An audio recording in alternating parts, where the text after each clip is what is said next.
Good morning, good morning, good morning. How is everybody doing? Let me get rid of that. Oh no.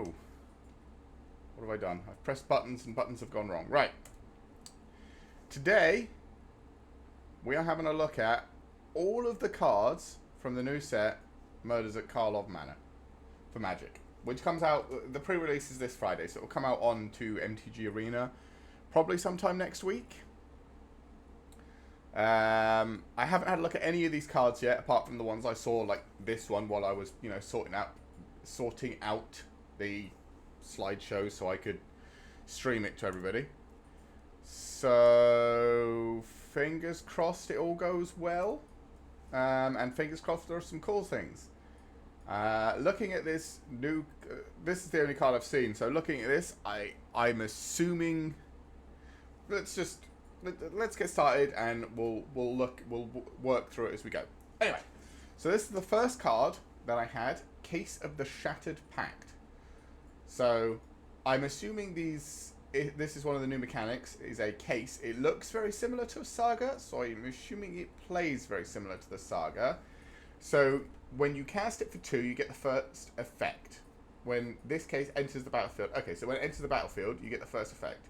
Search your library for a basic land card, reveal it, put it into your hand, then shuffle. 2 mana ramp is just good. 2 mana ramp of any colour is very good. Although it's putting it into your hand, so it's not actually putting it onto the battlefield, so it's not necessarily ramp. So, To solve, there are 5 colours among permanents you control. If unsolved, solve at the beginning of your end step. So I guess it just sits on here until you solve it. You get the first effect. It does nothing until you have 5 colours among permanents you control, and then once it's solved, at the beginning of combat on your turn, target creature you control gains flying, double strike, and vigilance until the end of turn. Is that permanently?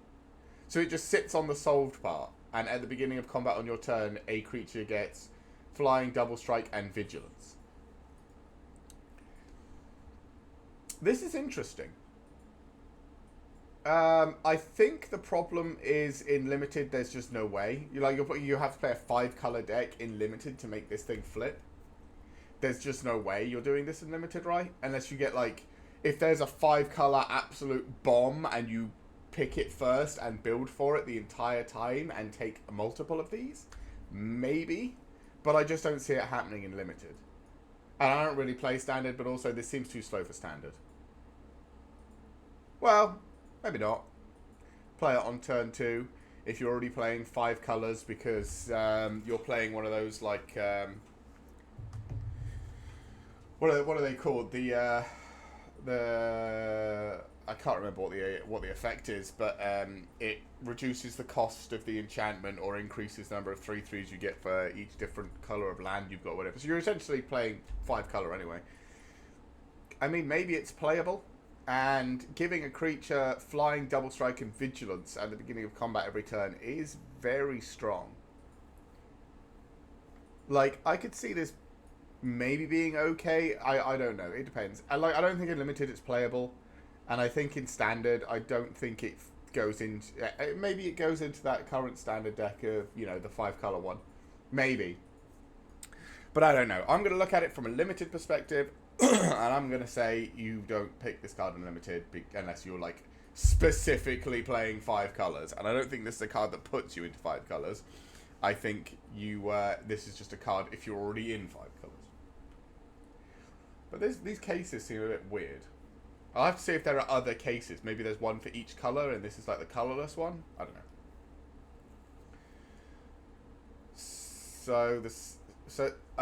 What is this? Absolving Lamassu? Absolving Lamassu. Sure. 5 for a 4/3 flyer. Not bad. When it enters the battlefield, all suspected creatures are no longer suspected. A suspected creature has menace and can't block. Okay. When Absol Lama dies, you gain 3 life and suspect up to 1 target creature an opponent controls. So, being suspected makes you harder to block, but you can't block. Right. Okay. I think that's better for aggressive decks. I think in aggressive decks you want to suspect your own creatures, right? And then just hit people. This card's not bad. 5 mana for a 4/3 flyer. And when it dies, you gain 3 life and either make it so one of your opponent's creatures can't block. Oh yeah, it has to be an opponent's creature. Okay, so yeah, you make it so an opponent's creature can't block. I don't mind this card at all. I think this is fine. This is probably decent. I don't know how impactful all suspected creatures are no longer suspected is. I don't know how much of this suspected mechanic I'm going to be seeing. But I think on the base of it, a 5 mana 4/3 flyer that when it dies gains you 3 life and makes it so one of your opponent's creatures can't block is fine. I don't like the fact that your opponent's creature would have menace. It means you're probably going to get hit in the face with it. But I mean, it's a target creature and you get to pick the creature, so you just pick a 1/1. And then you don't care if they're hitting you with a 1/1 every turn, right? And it means the 1/1 can't block, which means they have to block with their bigger creatures. I think this card's pretty good, actually. I like this. I think I'd pick this. I think this is definitely, like, a decent card. Assemble the Players. Ooh, our first rare. 2 mana for an enchantment. You may look at the top card of your library at any time. Okay. Once each turn, you may cast a creature spell with power 2 or less from the top of your library. This is probably really good. I don't know about Limited. Limited, you're probably not running, like, super aggro, you know, everything in my deck is 2 or less. But I'm pretty sure in Standard you can probably make this work with, like, white blue humans aggro soldier deck thing.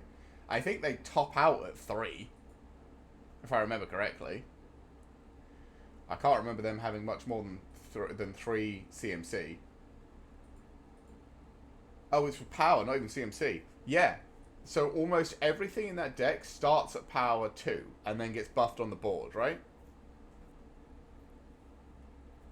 This is going to be really good. Really good for that sort of deck.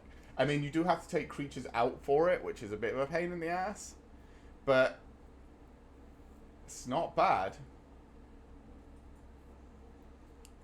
Well, I don't know. I don't think in Limited it's that good.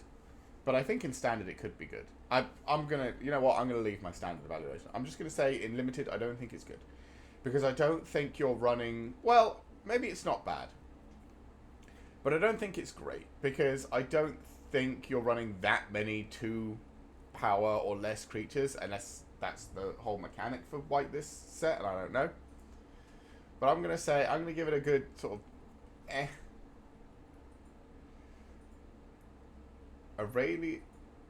Aurelia's Vindicator. Okay. This is a mythic rare. 4 mana for a 4/2... Flying, lifelink, ward 2, disguise. 1 sec. What's disguise?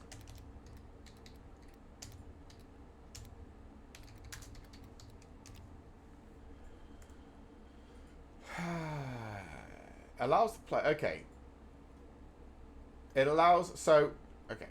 So I'm having to look it up because this one doesn't explain the disguise, and like I said, I haven't had a look at any of these mechanics. Allows the player to pay 3 colorless to cast a card with the ability face down as a 2/2 colorless. So it's Morph. An upgraded variant of Morph, yeah. Colorless creature with the ward 2. Okay, so we can play this for 3 mana as a 2/2 face down creature. Can you do war? Can you flip it up at any time? Turn it face up at any time for its disguise cost. Okay. So its disguise cost is 4 and then X, and when it's turned face up, exile up to X other target creatures from the battlefield and/or creatures cards from graveyards. And then when it leaves the battlefield, you returned the exiled card to their owner's hand. This is too slow. Just so everyone's aware, this is too slow. In Limited, I mean, I think in Limited, it's a 4 mana, 4/2 flyer with lifelink, right? You just... Sure. You take it in limited. I don't know what I think about this whole disguise mechanic. I mean, I guess if your opponent is out of stuff, you play it one turn as a 2/2, and then the next turn you dump your entire mana pool to return all your creature cards from your graveyard to your hand, or exile all the creature cards from your graveyard, and then your opponent has to kill it because it's a 4/2 flying lifelinker.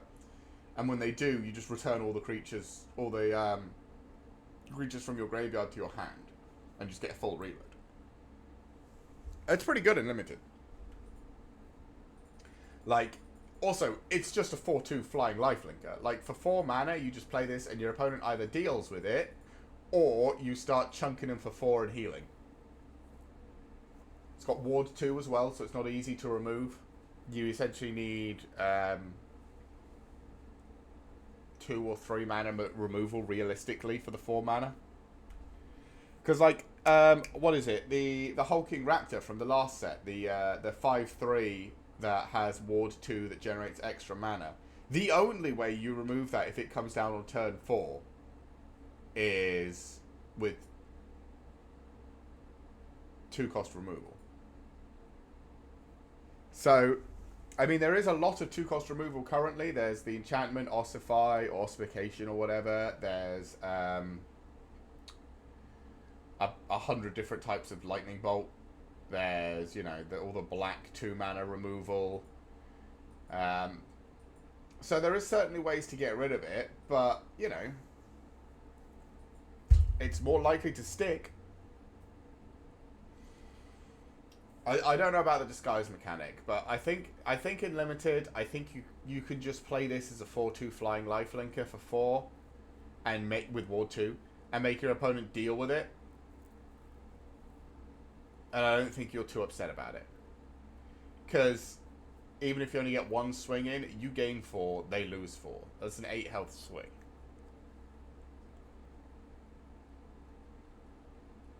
Yeah, I think this is good in limited. It has to be, right? It's just a 4/2 flying lifelinker for 4. Like, it just is.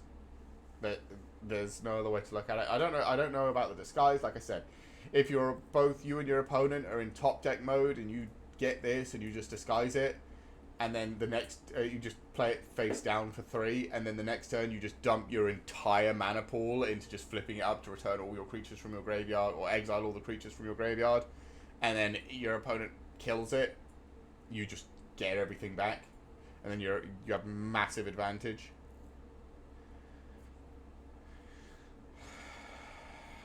Oh, yeah. I think this is good in limited.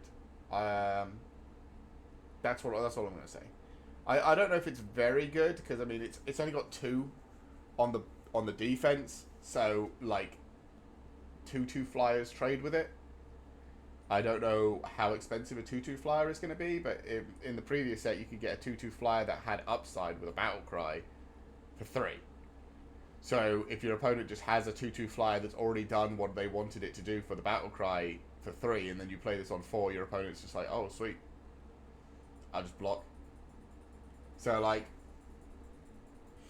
it's not nuts, but I mean it is a it does mean your opponent has to block it really with anything that has flying, and it probably kills anything that has flying too. So it's pretty good. Auspicious Arrival, 2 mana, target creatures +2/+2 until end of turn. Investigate.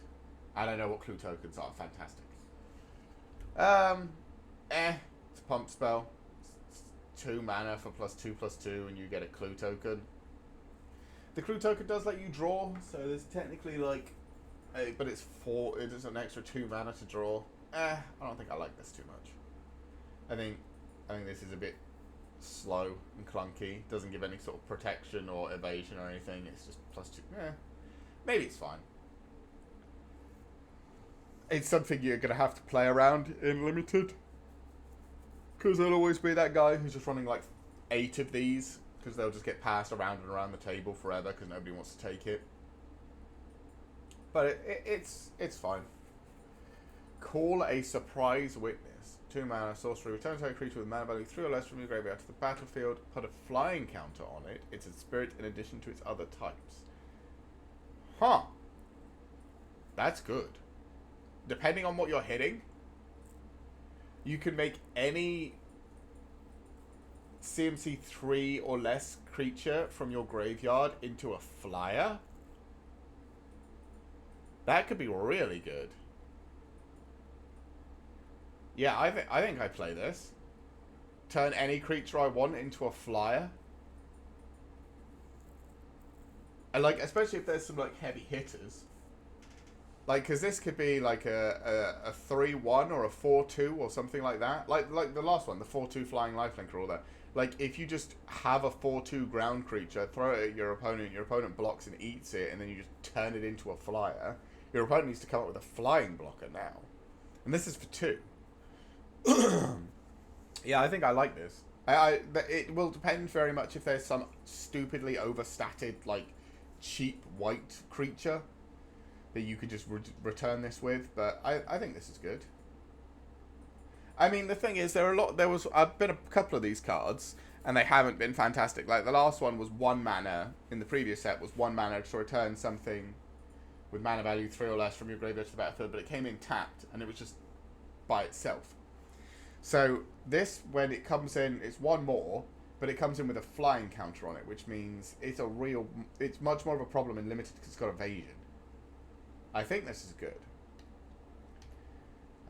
So let's move on. Case File Auditor. Okay, 3 mana for a 1/4 defensive. When Case File Auditor enters the battlefield, and whenever you solve a case, okay, so there's got to be a bunch of cases. Look at the top 6 cards of your library. You may reveal an enchantment card from among them and put it into your hand. Put the rest on the bottom of your library in a random order. You may spend mana as though a mana of any color to cast case spells. We haven't seen what the other case spells are, so I don't know if this is really good. I mean, if we're playing 5-color case deck, this is probably good, because all the cases are enchantments, right? The first one was, at least. I'm going to assume they all are. They're all like sagas. It allows you to spend mana of any color. I mean, again, it depends. It depends if there's like a big 5-color bomb win condition, or if the cases can win games by themselves. The first case was good if you have a creature, but like a decent creature. Like, if you have the first case, let's say you're playing the first case and this, which are the 2 case cards we've seen so far. Even if you flip the first case, you can make a 1/4 flying double strike vigilance. Cool. That's slightly better than having a 1/4 flying vigilance. Like, and slightly better than having a 1/4 vigilance. Like, it's not very impressive. So I don't know until I know what all the other case cards are. So I'm going to give this one like a case out of 10. Because I don't know if the case cards are going to be any good or not. Sorry, I need a drink. Ugh. So yeah, not sure about this one. We'll have to see. Speaking of cases, case of the Gateway Express. Okay, 2 mana. When it enters the battlefield, target creature you choose target creature you don't control. Each creature you control deals 1 damage to that creature. Okay. Like weenie removal. That's fine. To solve, 3 or more creatures attacked this turn. Again, weenie solves, so that's fine. Solved. Creatures you control get +1 attack. This is good. I think this is good. It's removal on the top half. The middle is aggressive, and if you're playing white, I'm assuming you're probably trying to be aggressive. And then the next one, the solved case, is just extra, a boost of damage for your creatures. I think this is good.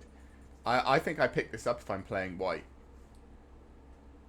Because, like, say you've got 3 creatures on the field because you're playing white weenies, and you play this, it's just, 3 damage to a creature. And then you attack with all 3 of those creatures on that turn, flip this, or solve this. I suppose it doesn't do anything the turn it's... So you essentially...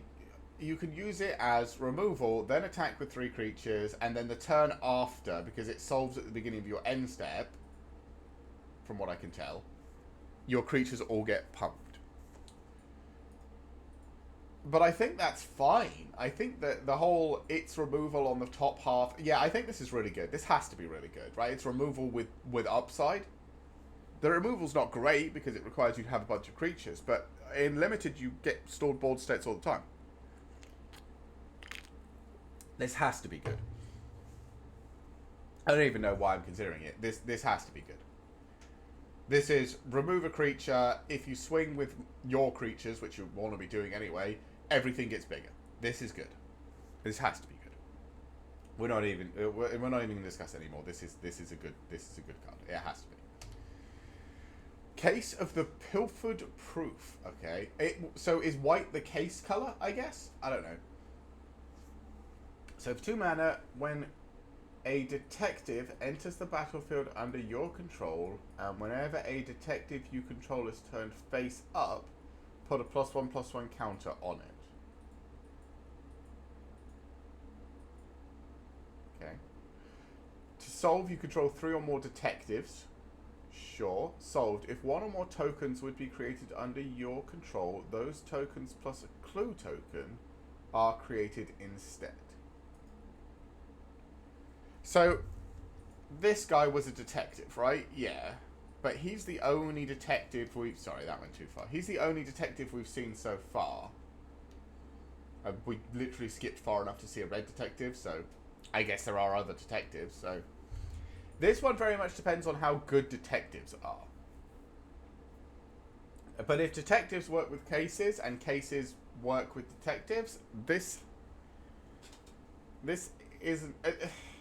This one's a bit worse, I think, than the last 2 we've seen, because it doesn't do anything when it enters the battlefield. Because it's when a detective enters the battlefield under your control, and whenever a detective you control is turned face up. So this by itself does nothing. You play this, and it just sits there. But, if you're playing a detective deck, it does buff all your creatures.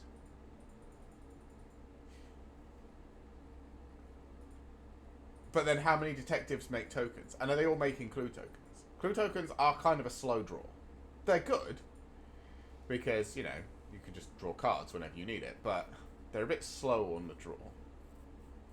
I don't know, because limited goes long, so you can tend to be slower.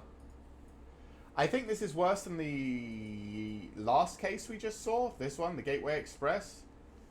Hey, Fatal. How you doing, buddy? Yeah, I think this case is worse than the last case we looked at. And I still don't know whether cases are good. This seems probably like the worst one. At least the first one we could see a use for, right? Yeah, I'm good. I'm really excited to be looking through the new cards. This always makes me happy. I love doing new card reviews. I literally haven't looked at any of these cards yet, so I was like almost bouncing out of my seat last night because I was excited to check them all out. But yeah, I don't think Case of the Pilfered Proof is great. No, probably not. What have we got? Case of the Uneaten Feast. Okay, 1 mana. This is rare. 1 mana. Whenever a creature enters the battlefield under your control, you gain 1 life. That's a good effect. Solve. You've gained 5 or more life this turn. So you have to play 5 creatures by itself. So we haven't seen that much well, okay, so I say we haven't seen that much healing. We did see the life link. Oh no, actually we have. The Lamia had, or the whatever thing it was called, had when it dies you gain 3 life. And the Angel had lifelink. So actually, there are a couple of ways to gain life at least. So if you solve it, sacrifice this case. Creature cards in your graveyard gain. You may cast this card from your graveyard until end of turn.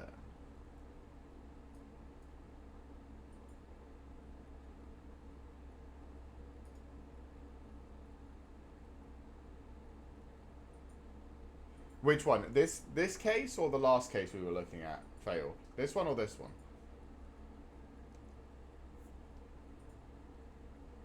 The Pilfered Proof.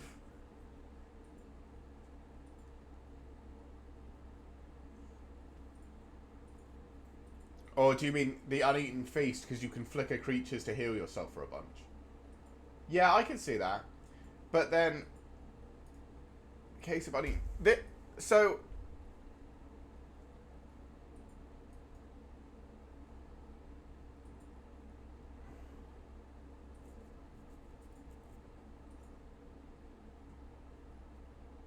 So how does this work, though? Wait.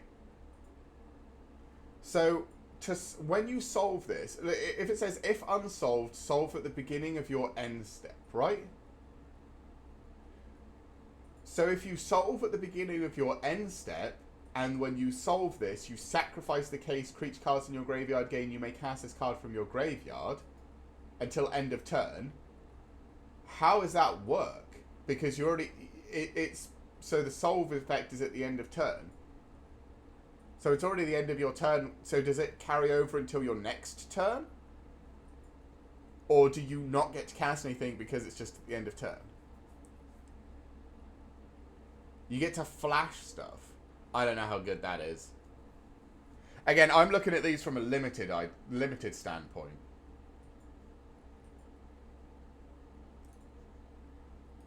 I'm trying to look at these from a limited standpoint. I don't know if this is good.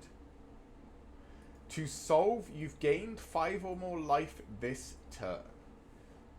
So, the first turn you play it, does it solve as soon as you gain that much life? Or is it always at the end of turn? Yeah, maybe you're right. I just can't see this being that good in limited, I don't think. I think you'd have to... Like, I'd want to play this on turn 1, so you get the gain life effect for the maximum value. But then when you solve this, it solves at the beginning of your end step, and then all your creature cards can be played from your graveyard until the end of that turn. Which just means you have the rest of your end step, which means you can't play anything apart from flash stuff, which seems weird. I don't know. I don't think this card is particularly good, especially in limited. Maybe in Commander it's good, but I don't think in limited it's good. Defenestrated Phantom. Okay. 6 mana for a flying 4/3. Oh, but you can turn it up. So you can play it for 3 as a face down 2/2 with Ward 2, and then for 5 mana you can flip it face up. I think this is okay. I think this is okay in limited, because I think what you do is you play it as a 3/3, as a 3 mana 2/2 with Ward 2, and then when you've got 5 mana at the end of your opponent's turn, you just flip it face up into a 4/3 flyer, and then the following turn you have a 4/3 flyer to hit them in the face with. Like, I was going to say, this is just a more expensive version of the flyer we saw. But technically, it's still a 5 mana 4/3 flyer, just with extra steps.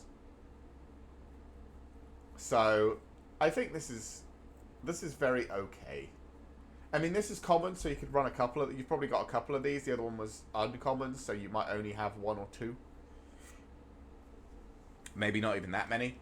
But, I mean, it's a 5 mana 4/3 flyer, just with a bit of extra faff. So... Still a bit of a plain card. I don't know. It's probably fine. You probably have like 1, maybe 2 of these. Maybe. Probably 1. That's probably the top end. Delny Streetwise Lookout. Okay. 3 mana for a 2/2. Creatures you control with power 2 or less can't be blocked by creatures with power 3 or greater.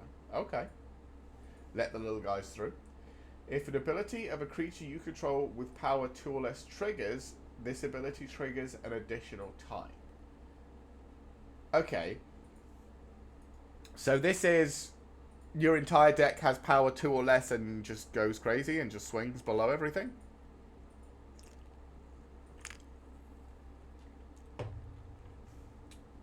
This card's good, right? Has to be. Like... It allows all of your small guys to go underneath their big guys, and depending on if there are some good battle cry triggers, or just creatures that are power 2 or less that have good triggers on them. Like, have we seen any yet? This guy would trigger twice, which I don't really care about. And that's it. That's all we've seen so far. So currently, there's not a massive amount of really exciting triggers going on. But there could be. Also, does this allow White Weenie to have a brand new deck that's just, you know, all 2 or less cost creatures and just a bunch of... Yeah, I think this goes into the current standard white-blue soldier deck again, doesn't it? White aggro might be really busted with a couple of these new additions. Oof. But yeah, I think in limited this card is also good because I think if you pick this early, I mean you're gonna have some power toolers creatures with triggering effects. If you don't, you're probably not playing anything in the early turns and you're probably getting murdered. So I guess this guy's probably pretty good. The problem is I feel like you'd have to build your deck around 2 power or less creatures, which I don't. Again, I have no idea how many there are. So maybe it's a thing you can do. I would be tempted to with this guy existing in the set, but I'll have to see what we're looking to, what sort of triggers we get off that. Doorkeeper Thrall. 2 mana for a 1/2 flash flying artifact, and creatures entering the battlefield don't cause abilities to trigger. Okay, this is a standard tech card. This isn't that good. I don't think it's a 2 mana 1/2 flash flyer. It's fine. Artifacts and creatures enter the battlefield or don't cause abilities to trigger is essentially this is a card that people run in their sideboard specifically to stop certain things from triggering. So in limited, you're not going to be. I mean, maybe you keep it in your sideboard, and if somebody has Delny and is using a bunch of battle cry triggers, then you just put this into your deck, and then your opponent is sad. But as a card by itself, it's a 1/2 flying flash for 2. It's very mediocre at best. Due Diligence. 3 mana for an enchantment. When it enters the battlefield... When it enters the battlefield, target creature you control other than enchanted creature gets +2/+2 and gains vigilance until end of turn. Enchanted creature gets +2/+2 and has vigilance until end of turn. So it's like a enchantment with a pump spell attached for something else.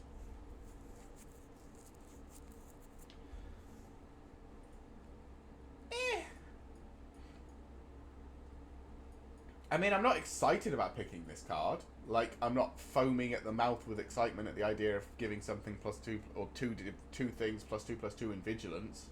One of them until end of turn and one of them permanently. But it's not bad. It probably allows you to swing with both creatures, assuming, you know, you actually have some chance on the board. Which probably screws up your opponent's blocking for a turn, because you're attacking with 2 creatures that are both pumped and have vigilance, and so you can still block on the defense. I think this card's pretty good. I don't think it's great. I think it's fine. Again, I'm not excited about picking this card up, but I'm not sad about it either. I think this is like a 22, 23 card. Probably have like one of these, maybe. It's fine. It's better than a lot of enchantments, because it, like, if you play this enchantment, they can't just blow up the creature you're putting it on and be like, haha, nothing happens. Actually, no, they can, because it has to enter the battlefield, doesn't it? No, this is still not as good. Still not very good. Has the same weakness all enchantments do, where if you blow up the targeted creature, it does nothing. Which is always the sad part of enchantments.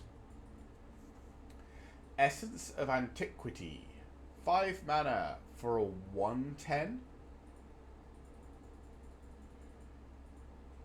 Or Disguise for 3. This might be really gross, right? This is so fucking... This has got a fat ass on it. This is so defensive. When Essence of Antiquity is turned face up, creatures you control gain hexproof until end of turn. Untap them. This is good.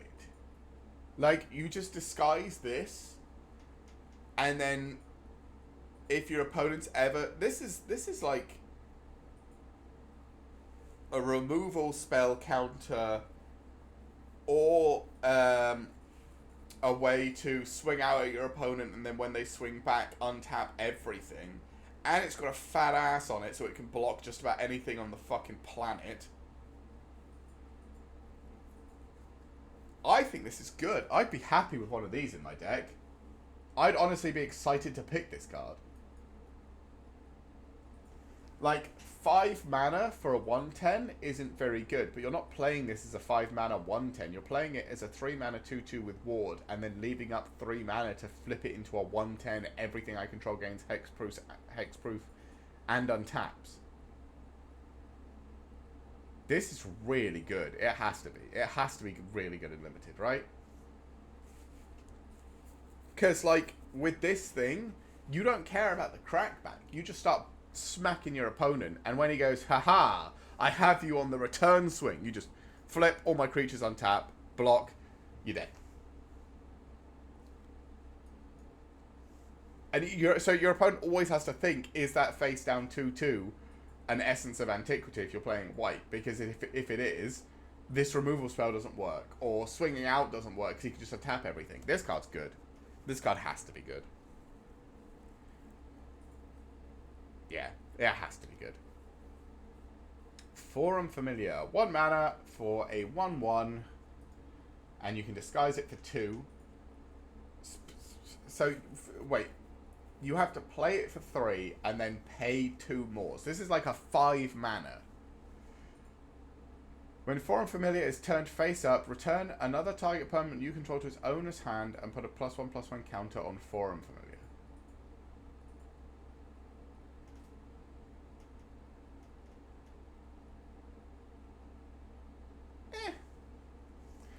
I think, so, as a 1 mana 1/1, do I want to play this for 3? This is the question. Do I want to play this for 3, leave it face down, and then when my opponent targets one of my things, I can bounce it and make this into a 2/2? Is that good? Maybe. It's a bit slow. It's very slow, actually. I don't know. I think there are some cases where this is a brilliant little card, and there are some cases where it's a 1 mana 1/1. Or a 5 mana 2/2 that doesn't do anything. Like, that's the thing. That's 5 mana. Because you have to play 3 for the face down 2/2 ward with 2. And then pay another 2 to flip it. And then return another permanent to your hand. But you're doing, I'm assuming you're returning something you want to, or else why would you even flip this? To get a 2/2. It's very expensive and slow. I think this is very slow and expensive.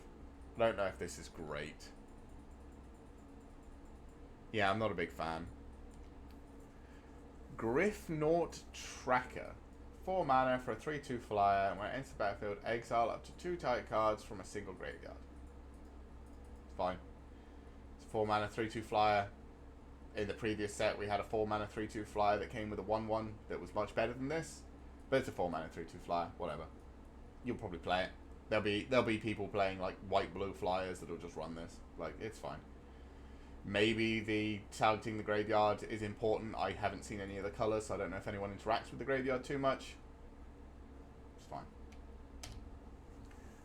Hazda Vigilante. 5 mana for a 4/4. Whenever it enters the battlefield or attacks, put a +1/+1 counter on target creature you control with power 2 or less. This is pretty good, actually. Because when it enters the battlefield. So it's 5 mana for a 4/4 and put a +1/+1 counter on a creature I control with power 2 or less. I think for 5 mana, that's good. I think the only problem with this thing is if you have a number of them, or if you're bouncing this thing, and you pump all of your creatures outside of its range. But then that's not a bad thing.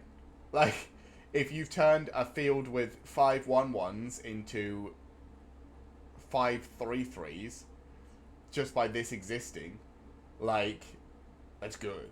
That's very good. So, I think this is good in limited. Again, this is all in limited, so this is good in limited. Inside Source, 3 mana for a 1/1. When Inside Source enters the battlefield, create a 2/2 white and blue detective creature token. Okay, so detective's white and blue, because we were seeing a lot of detective talk earlier. Okay.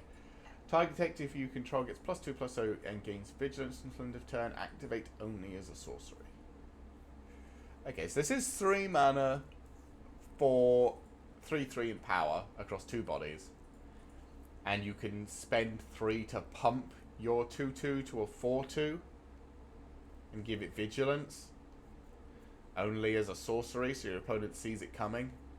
But I mean, it's getting vigilance, so your opponent probably sees it coming anyway.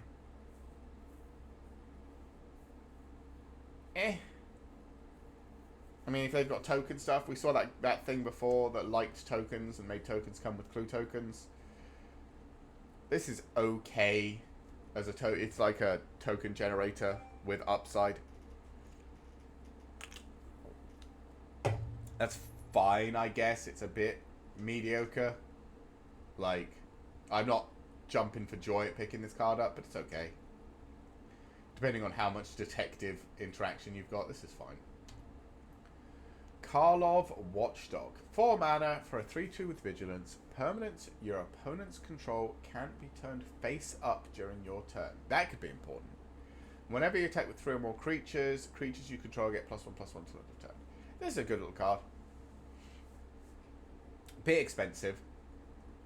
I think this is a bit pricey, which I'm not a big fan of.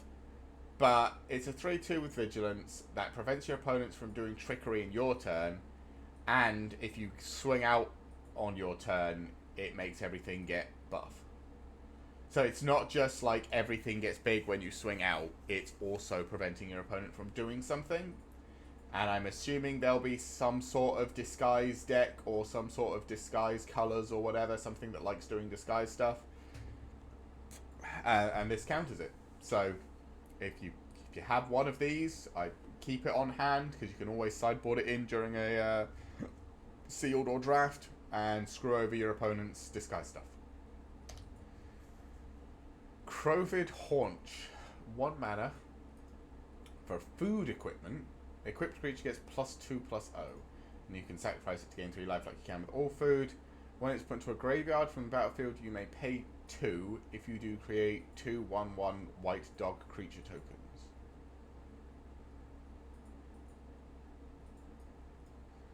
So so you play this for 1, and it does nothing, or you can equip it to a creature, and then for 4, you can sack it, gain 3, make 2 1/1s.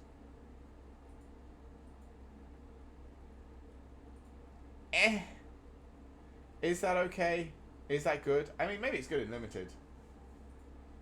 I mean, there are certain, like, cheap artifacts can be good in limited because you can just put them onto small creatures and just make them big enough that it's something that your opponent has to deal with. And artifact removal, if your opponent has the mana up, just makes 2 1/1s, so that's going to be annoying.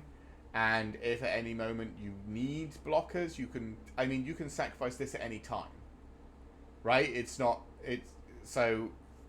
if your opponent, summons a 20/20 on their turn with haste and swings at you, you could just set this for 2, tap 2, make a 1/1, or make 2 1/1s, one of them blocks. So, yeah. This card's fine, I think, in limited. I think it's actually pretty good. It's probably better than I'm giving it credit for, but I'm never a big fan of equipment, so it's okay. Make your move. Ooh, chess. 4 mana, destroy target artifact, enchantment, or creature with power 4 or greater. Sure. This is, what is it? Smite Evil. Which is 2 mana, destroy target creature with power 4 or greater. And then also has disenchant and destroy. Is disenchant artifact or enchantment? I think it is.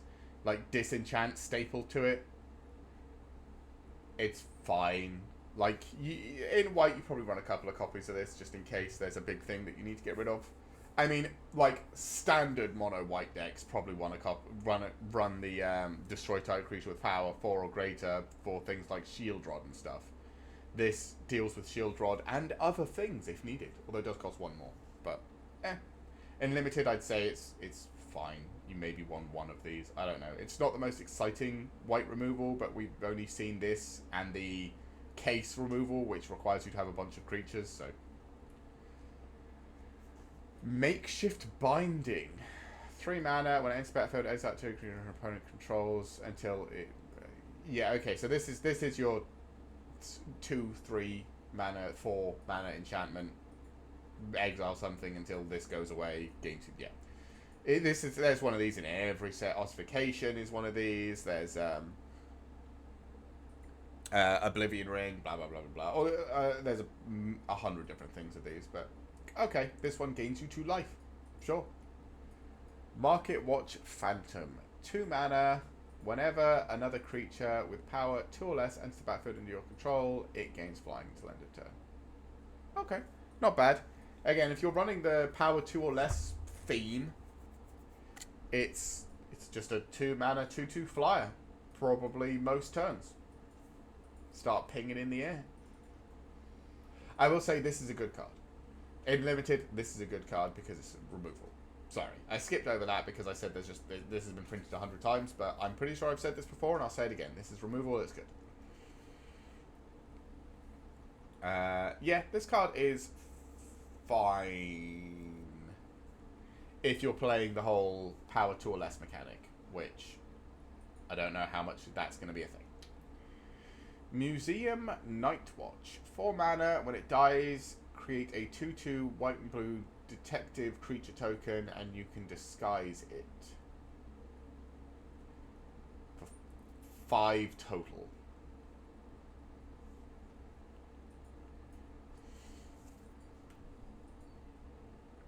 I mean, I don't think you're doing it for disguise. Maybe you are. Maybe you're playing on... if you've got nothing else to do on turn 3, you just play this face down, why not?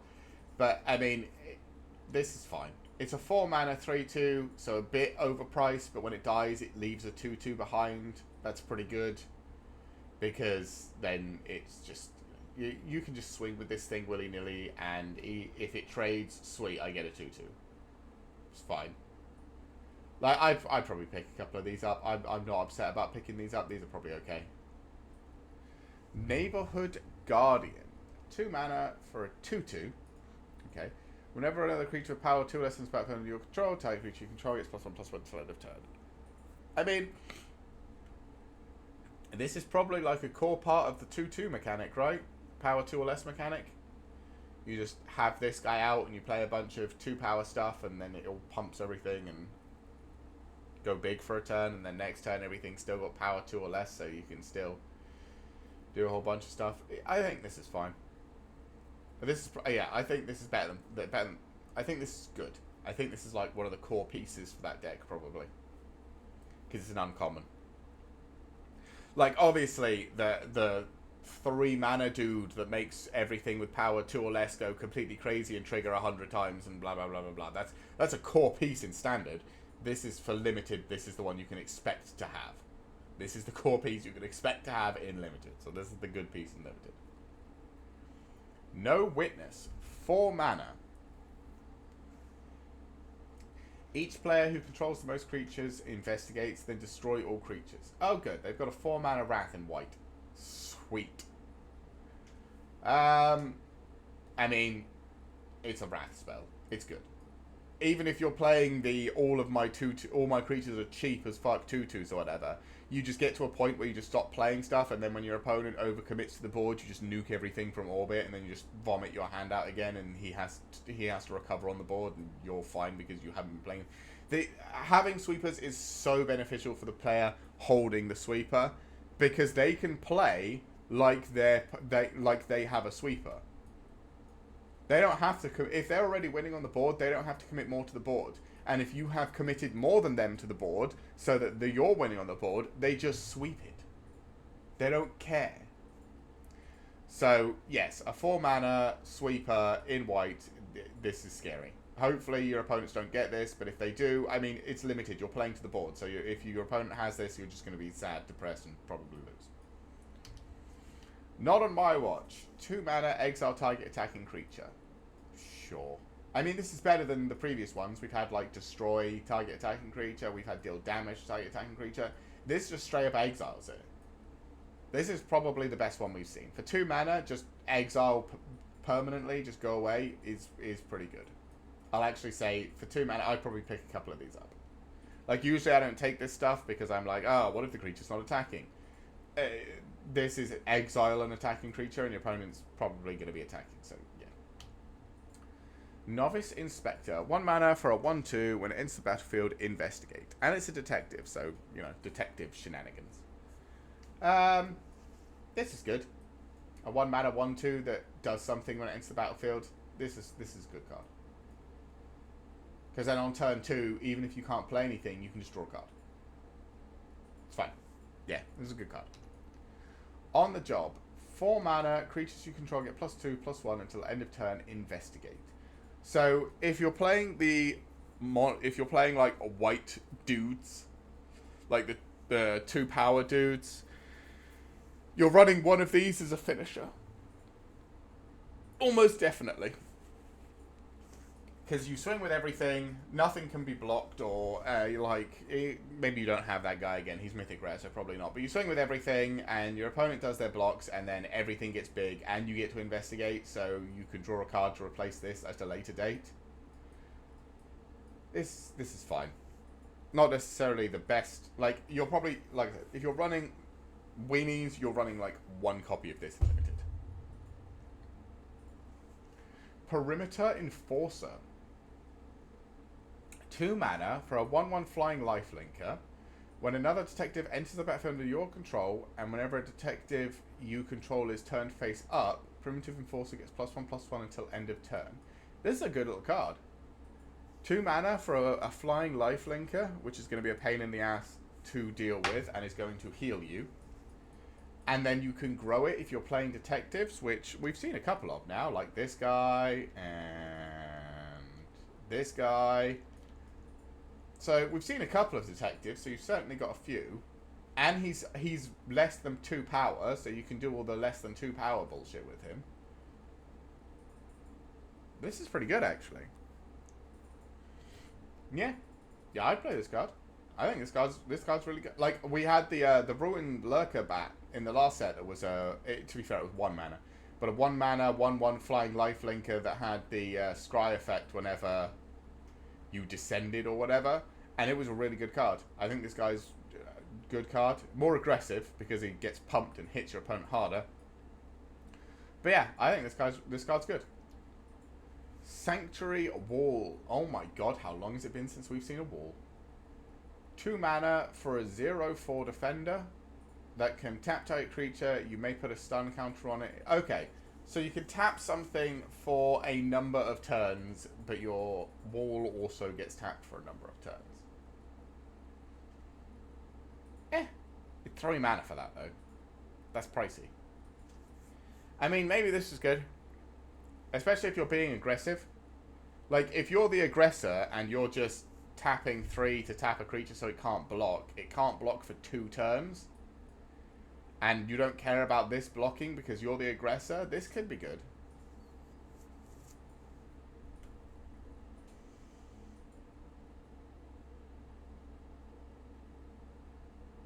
Yeah, this could be good. I don't know. It depends. I think this is better if you're the aggressor because you can tap down their blocker for multiple turns. Because, like, on their turn, before you swing, you tap their blocker. You swing with everything, then it goes round to your turn, your Sanctuary Wall loses its stun counter. Goes round to their turn, their creature loses its stun counter. Goes round to your turn, your Sanctuary Wall untaps, and you've still got you've got another swing.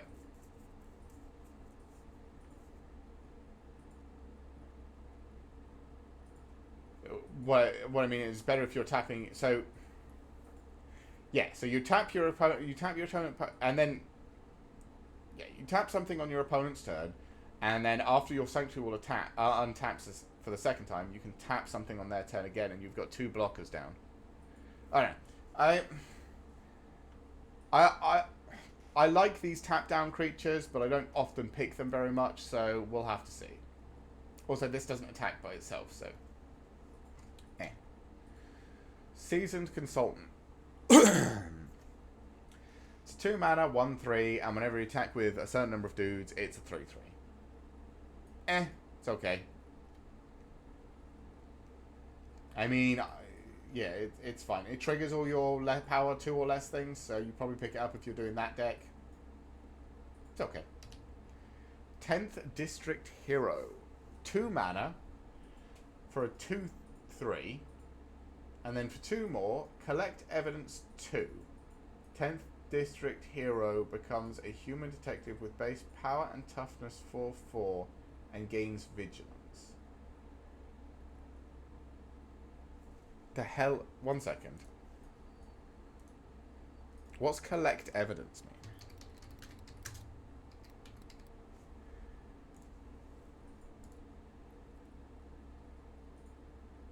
Collecting evidence involves a player exiling any number of cards from their graveyard with combined mana value equal to or greater than the evidence number. Right. Okay. So 2 mana and exile cards equaling... Is it CMC? Mana value. Yeah, CMC 2 or more. And then this goes from being a 2/3 into a 4/4 with vigilance. And then for 3, you have to exile a further 4 CMC from your graveyard. If he has already done the first part, he becomes a legendary creature named Milva the Stalwart, base power 5/5, and gains other creatures you control have indestructible. Okay, so this guy's a win condition by himself. So that's probably really good in limited. He's a 2 mana win condition. Because if he's a 2 mana 2/3, if you don't kill him, he's a 4/4 with vigilance. And if you still don't kill him, he's a 5/5 still with vigilance, and all of your creatures are indestructible. All other creatures apart from him are indestructible, which means you just start going ham as fuck on your opponent because you don't care. Your creatures can't die. Yeah, this guy's really good. It has to be. It has to be really fucking good. Even with the collecting evidence stuff, exiling stuff from your own graveyard, this guy is gross. This could be, if you've been churning out a bunch of stuff and got a bunch of crap in your graveyard, this could be a turn 3 or 4, maybe not, turn 4 or 5. A turn 4 or 5, 5/5 5/5 vigilance, giving everything else you control indestructible. This is really good. It has to be. Yeah. If you see this, I think you pick this in your limited pool. I think you just grab this. I think it's just that good. Unyielding Gatekeeper. 2 mana for a 3/2, or you could disguise, so pay 3 and then turn it up for 5 later. When it's turned face up, exile another target non-land permanent. If you controlled it, return it to the battlefield tapped. Otherwise, its controller creates a 2/2 white and blue detective creature token. Okay. So this is like Flicker if you want to trigger your own enter the battlefield effect. Or just straight removal that leaves behind a 2/2 stapled to a creature. This has to be good. Again, it's removal stapled to a creature. And not even like removal until the creature's gone, which is what white usually does. This is just go away, I'm done with your bullshit. You're a 2/2 now. Like, your opponent's playing green, play some giant-ass monster, huge, joked out of its mind, green 15/15 buff thing, and you just go, nah, it's 2/2. At instant speed, so you can do it on their turn. That's really good. This card is really good. If you again, this is another one. If you see it in limited, grab this card. This card is very good. Wojek Investigator. 3 mana. Man, we've had so many rares at the end of this. So 3 mana, Flying Vigilance 2/4. Already liking this. At the beginning of your upkeep, investigate once for each opponent who has more cards in their hand than you. This is good. This, if you've expelled your hand at Mach speed because you're playing weenies, this gives you a way. This gives you a way to reload, and is also a Flying Vigilance 2/4 that is just going to be pecking your opponent in the face most likely.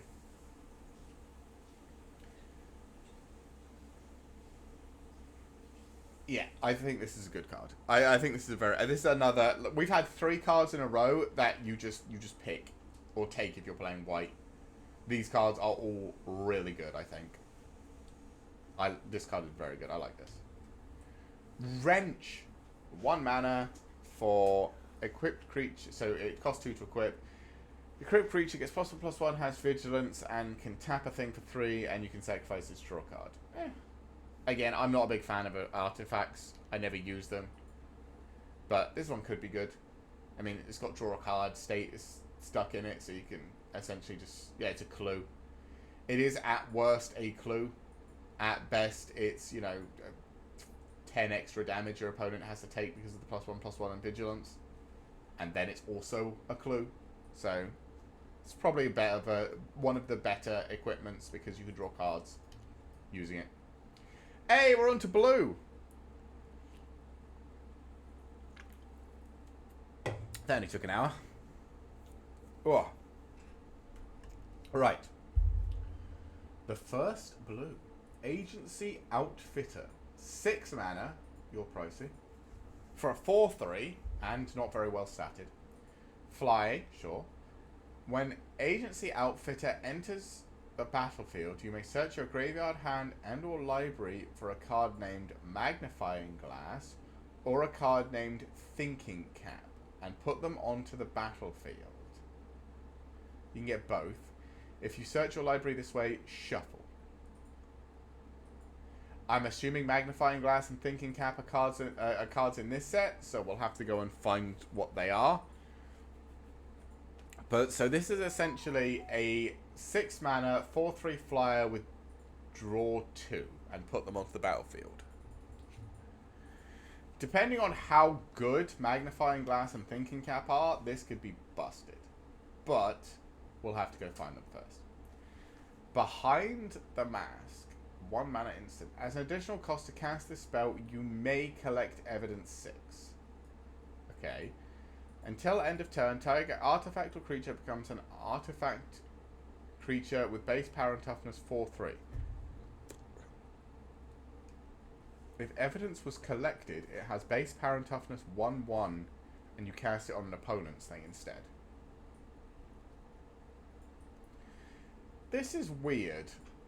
It's like a pump / pseudo removal spell because your opponent swings with a big thing and you just collect evidence on this and turn it into a 1/1 and then just eat it. But it's base power and toughness 1/1, so if it's got +1/+1 counters, it's still probably big.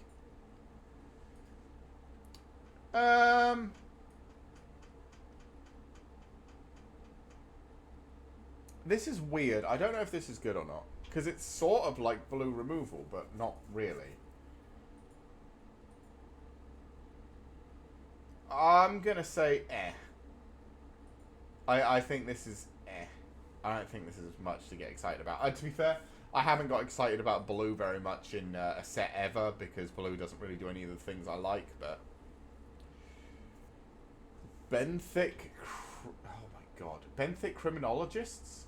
5 mana for a 4/5. Okay, fine. When Benthic Criminologist enters the battlefield or attacks, you may sacrifice an artifact. If you do, draw a card. Okay. So it allows you to sack clue tokens without having to spend 2 to draw cards off of them. Or other artifacts, depending on if there are other artifacts, but we've only seen 2 cards, so... This card's... I don't know. Eh. Again, I'm going to give it an eh. Bubble Smuggler. Sure. 2 mana for a 2-1. Or, for 6, it can be a 6/5. If you morph it.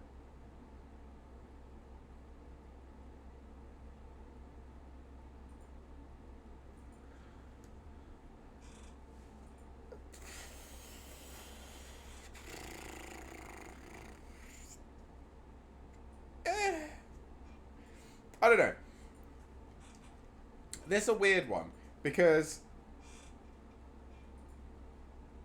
if you want a cheap blocker, you can just play it as a 2/1, but then the turn after you could just play it as a 2/2 for the disguise cost, and you could still use it to block, and then you have to wait all the way to 6 mana to make it big. Maybe you're running like one of these, but it seems really weird. And I don't think it's worth all the effort and energy you've put into trying to turn... It's essentially 9 mana for a 6/5. I think this is kind of crap. Yeah, I don't like this card. Burden of Proof. 2 mana for a flash enchantment. Enchanted creature gets +2/+2 as long as it's a detective you control. Otherwise, it has base power and toughness 1/1 and can't block detectives. Okay, so this is sort of blue removal with pump. This is very similar to this. Sort of blue removal, but also a pump spell. This is sort of blue removal, but also a pump spell.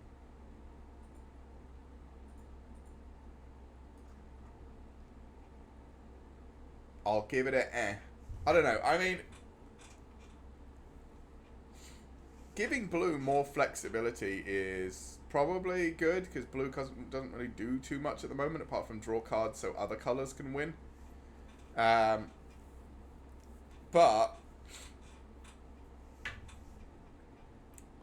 I would hate to see blue get real strong by itself, because when blue's real strong by itself, it's really miserable to play against.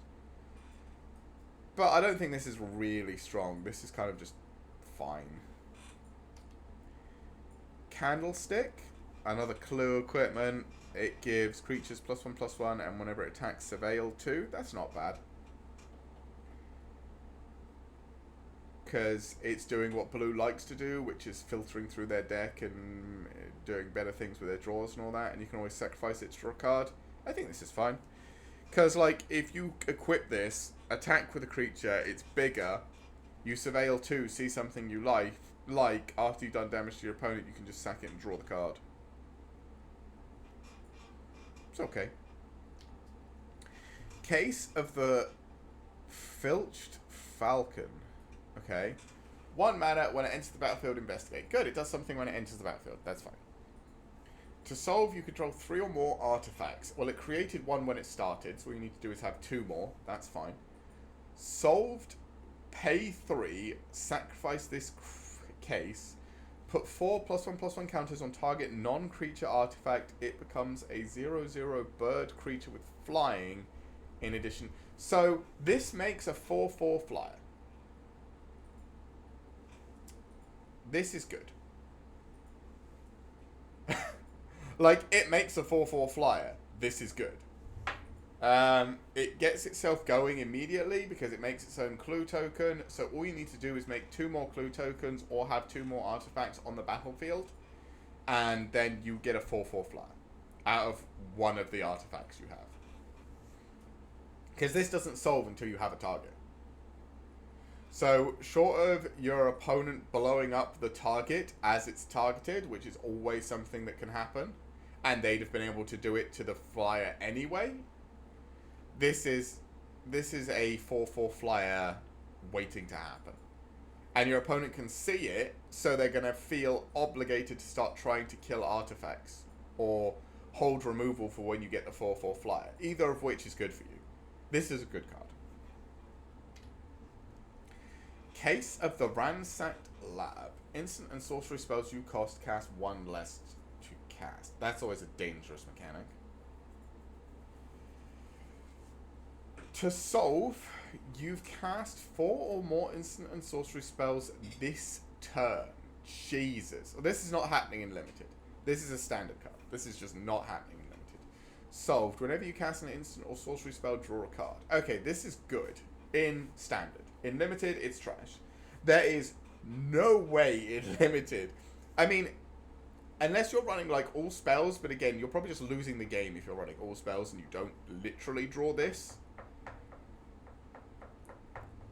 But like, and how are you winning the game? Yeah, this card is not limited playable. I don't think anyone plays this in limited. Maybe somebody tries to play it for the meme, or I mean, if there's a bunch of like token generation instants and sorceries that I haven't seen yet, or just burn instant and sorceries that I haven't seen yet, maybe. But I think this card could be good in, maybe not in standard even. Maybe this is like a commandery thing. But I mean, making all your spells cost 1 less is probably really good. And then this is like control heaven, right? You probably just play this in some sort of control deck and go, all of my all of my like instant sorcery spells, removal, board wipes, draw, all of it costs 1 less. And if I cast a whole bunch of them in the same turn, then from now on, whenever I counter something, kill something, draw some cards, I draw extra cards. Like, this is good. It has to be good. Not in limited, but I think it will find a home somewhere else. Maybe. Maybe it's too slow. But I think it's cool. Cold. I think the problem is, what 4 instant and sorcery spells are you playing in the same turn with those control decks? Draw spells? The draw spells don't cost that much. Maybe you're playing this in like the mono blue tempo deck. But then on turn 3, do you really want to just be playing this? Rather than the flyer that's just better than this, I think. Because it provides more instant damage. Or threat. Cold Case Cracker. 4 mana for a 3/3 flyer, and when it dies, investigate. Sure. It's a bit smidge understated, because it's a 4 mana 3/3, but it does have flying, so it's got evasion, so that's good. And, you know, if your opponent kills it, you get a clue token out of it. I would run a couple of these in a blue deck, probably. What the fuck? Conspiracy Unraveler. A 7 mana flying 6/6. You may collect evidence 10 rather than pay the mana cost for spells that you cast. This breaks a format. This breaks some sort of format, right? It just does. This breaks something somewhere. I mean, in limited, probably not. It's a 7 mana 6/6 flyer, so it's probably still good because it's a big flyer. But in limited, I don't think you care for the second part. But like standard or commander or something, this is broken. This is broken some format somewhere, right? I mean, I guess the only thing is it is a 7 mana 6/6.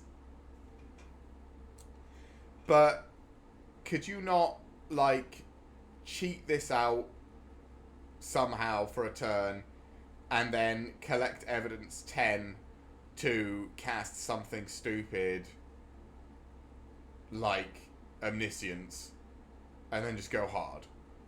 Is this not just like that? Like, this has to be stupid somewhere, right? It's mana cheating. It's mana cheating in blue. It has to be stupid somewhere. The only problem with it is that it costs 7. But you can cheat out creatures. So it has to be stupid somewhere. Like, I'm just going out on a limb. This has to be fucking stupid in some format, right? Apart from the fact that it costs a stupid amount. Like, maybe in Commander. Like, Commander likes big things. This has to be disgusting in something. I can't imagine being able to exile cards from your graveyard rather than paying mana being bad. There is no way. To cost for spells, like, it's not instant sorcery spells, creature spells, it's just spells. You sacrifice, you just pay 10 useless garbage out of your graveyard and play any card. This has to be good. Has to be. Again, not in limited. This is another, like, in limited, it's a 7 mana 6/6 flyer. Woo. But there is a format where this is stupid. There has to be a format where this is stupid. Coveted Falcon. 3 mana for a 1/4 flyer. Okay, so it's defensive. Whenever it attacks, gain control of target permanent you own but don't control. Okay. So you can disguise to flip it up for 2. When it is turned face up, target permanent gains control of any number of target permanents you control. Draw a card for each one they gain control of this way. And then you can get them back by attacking. This is weird.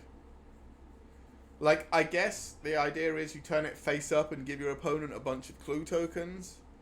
And then draw cards without having to pay for the clue tokens. And then you can swing with the bird and take back the clue tokens before your opponent has a chance to sack them. But because you're targeting, you can swing and your opponent can wait for you to target and then just eat the clue token themselves and draw a card. But maybe that slows them down so they're not hitting you as much. I don't know about this one. This is weird. Again, blue does so many like weird things that I'm just like, eh. Crime Stopper Sprite. It's a 2/2 for 3. As an additional cost to cast a spell, you may collect evidence 6. Sure. It's a flyer, and when it enters the battlefield, tap target creature. If evidence was collected, put a stun counter on it. These are probably good cards. Anything that taps down when it enters the battlefield is generally pretty good. Putting a stun counter is even better. You do have to collect evidence 6, so you have to like bin probably half your graveyard by the time you want to play this thing. Maybe your whole graveyard, depending on how many spells are in there. But I think this is definitely playable and limited. Like, anything that taps down for a turn is good and limited because, you know, blue tempo is always, you know, okay. Cryptic Coat. 3 mana. When Cryptic Coat enters the battlefield, cloak.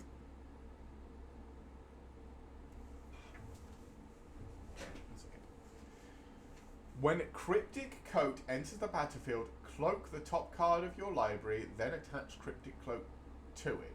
To cloak a card, put it onto the battlefield face down as a 2/2 creature with ward 2. Turn it face up anytime for its mana cost if it's a creature card. Equipped creature gets +1/+0 and can't be blocked. Return Cryptic Coat to its owner's hand. This is weird. But I mean, it is an unblockable thing, right?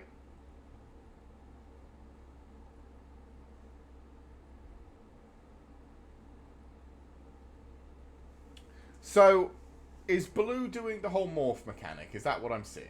The whole disguise mechanic? I guess so. Because this is like, gives any creature disguise. And then makes them unblockable as well and gives them +1 attack. This is probably fine. You can return it to your hand to do it again. And like, thinking about it, this, when it's turned face up, you put 4 +1/+1 counters on it.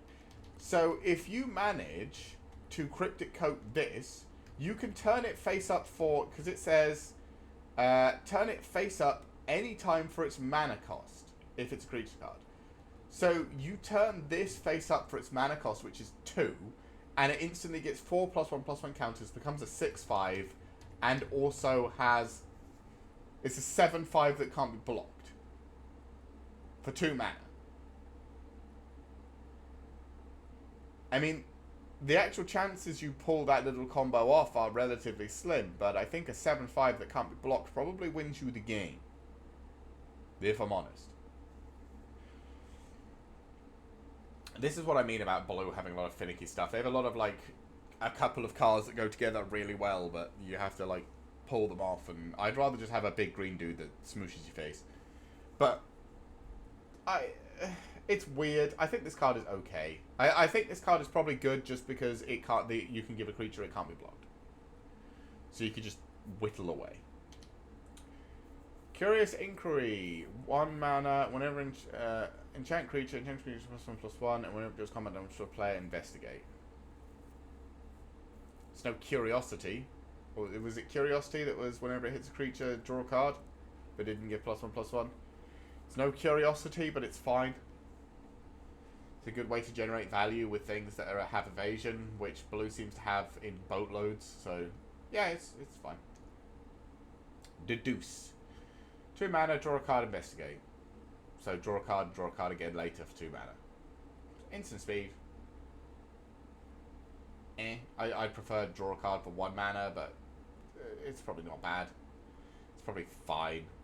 I don't know how excited you are with this card, but I mean, blue does draw, so sure. Dramatic Accusation. 3 mana for an enchantment. It taps, doesn't untap, and you can shuffle it into its owner's library. Sure, this is blue removal, so blue removal's fine. It's been a while since we saw the whole tap down enchantment. They've been a lot of like minus attack enchantments and that sort of stuff, and turn things into things that don't have any abilities or anything like that. So it's been a while since we've seen one of these. These are always okay. I mean, it's removal. They're better than okay. They're fine. They're pretty good, but I mean, it's not exciting. It's just, you know, blue removal. Eliminate the Impossible. 2 mana. Investigate. Creatures your opponents control get -2/-0 until end of turn. If any of them are suspected, they're no longer suspected.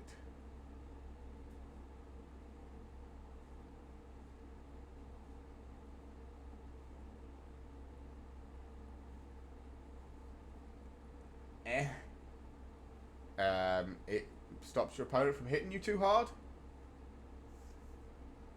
I guess. I don't know. It's sure. It's yeah. Again, these cards never really excite me. It's not even draw a card. It's get to draw a card later, and your opponent can't hit you. And I don't know how important the suspected mechanic is because I haven't seen it very much yet. So, Exit Specialist. 2 mana, can't be blocked with creatures of power 3 or greater. You can morph it, and when it's turn face up, return another type creature to its owner's hand.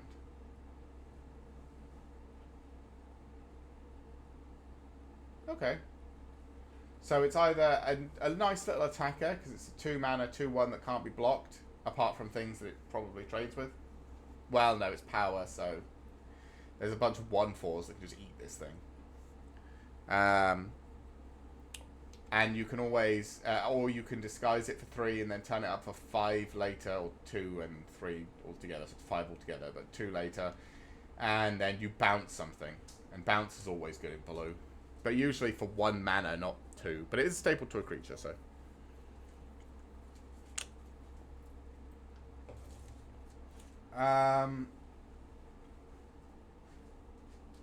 Yeah, this is probably okay. Again, but I'm not really sure about blue because I kind of try not to play it. I don't tend to play it too much because I'm just not very good at blue. I prefer just big dudes smushing stuff. It's all too finicky in blue. It's all about minute advantages slowly accumulating into the win, and I'm just like, I'd rather just smash someone, thanks.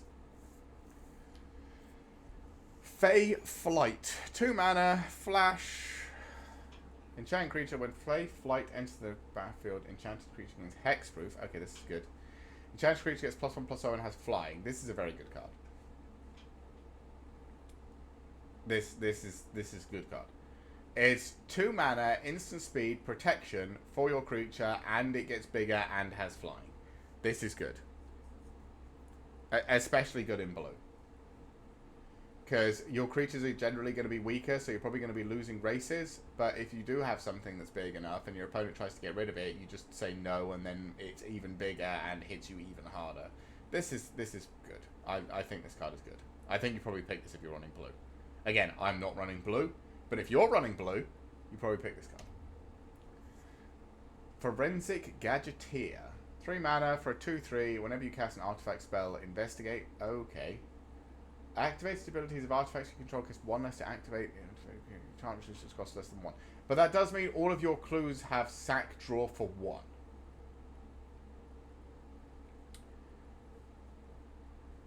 This is probably a very good card. I think this is a very good card. It essentially means everything that is an artifact, like that, comes with a clue. And all of your equipment costs are 1 less. All of your abilities are... So, Cryptid Coat now costs... Now you return it to your hand for 1. This bird... Disguise for 1? I don't know. It's not an artifact until you disguise it, right? Till after it's disguised. I'm not sure. I don't know about that, but yeah, it just makes all your clue tokens 1 mana draw a card, which is really good. I think this card is very good for what blue wants to be doing. Probably this card is very good. Is it really good in limited? Yeah, probably, because there's a lot of clue token generation, so it's just, you know, all of your you could just draw for days. This is probably really good. Forensic Researcher, 3 mana for a 1/3. I will also say this is a 3 mana 2/3, so this also isn't terrible on stats. It's not good, but it's not awful. Forensic Researcher, untap another target permanent you control by tapping it. Sure. Collect evidence 3. Tap target creature you don't control. This is good, I think, because this is it doesn't cost mana to tap something. It just costs cards from your graveyard. And if you don't have a way of interacting with your graveyard, then you don't care about paying this cost. And you can always use it to untap lands. It's sort of like blue ramp. I think this is probably a playable. I don't know if I'm excited about getting this card. Maybe I am, but I think this is definitely a playable card. In limited. Furtive Courier, 3 mana for a 3/2. Can't be blocked as long as you've sacrificed an artifact this turn. Whenever it attacks, draw a card, then discard a card. Okay. So again, if you have clues, you sack a clue, draw a card, this guy can't be blocked, you attack with him to draw another card, and then discard. Again, I'm not very good at evaluating blue, just because I'm like, oh look, their cards draw cards. I guess that's good, because that's what blue wants to do. Yeah, sure. This card draws cards and can be unblockable. I mean, the unblockable probably makes it, right? Like you can be unblockable and just start chunking your opponent for 3 if you have artifacts to sacrifice, which you probably do because there seems to be a lot of artifact stuff. Or clues to sacrifice. There seems to be a lot of clue generation in blue. Yeah, this is probably good. Hotshot Investigators. Okay. 6 mana for a 4/4. When it enters the battlefield, return up to 1 target creature to its owner's hand. If you controlled it, investigate. This is a very expensive bounce spell. Stapled to an overpriced, to an understated creature. This is not good. I don't think. I mean, maybe it's your high end and you're just like, I would need a big ground creature, and then it's a 4/4, but like... it slows your opponent down. It doesn't even have flash, so it's not like you can do it in your opponent's turn. You just play it on your turn and bounce something, and they just play it again on their turn. Like, it buys you a turn maybe, and it's a 4/4. I don't think it's good. Maybe you're the one attacking, and maybe it bounces something important, and maybe you finish them off, but I just... Intrude on the Mind. 5 mana, mythic, okay. Reveal the top 5 cards of your library and separate them into 2 piles. An opponent chooses one of those piles, put the pile into your hand and the others into your graveyard. Create a 0/0 colorless Thopter artifact creature token with flying, put a +1/+1 counter on it for each card put into your graveyard this way.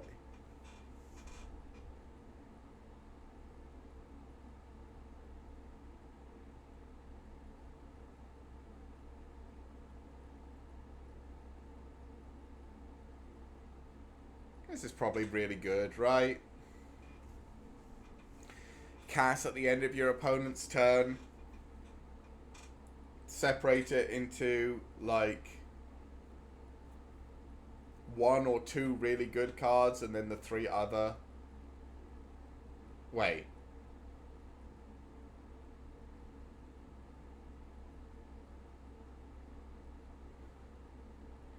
No.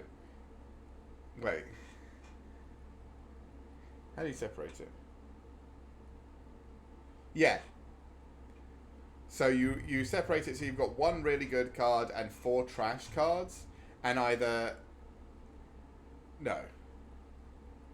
Yeah, because then either they give you the 4 trash cards...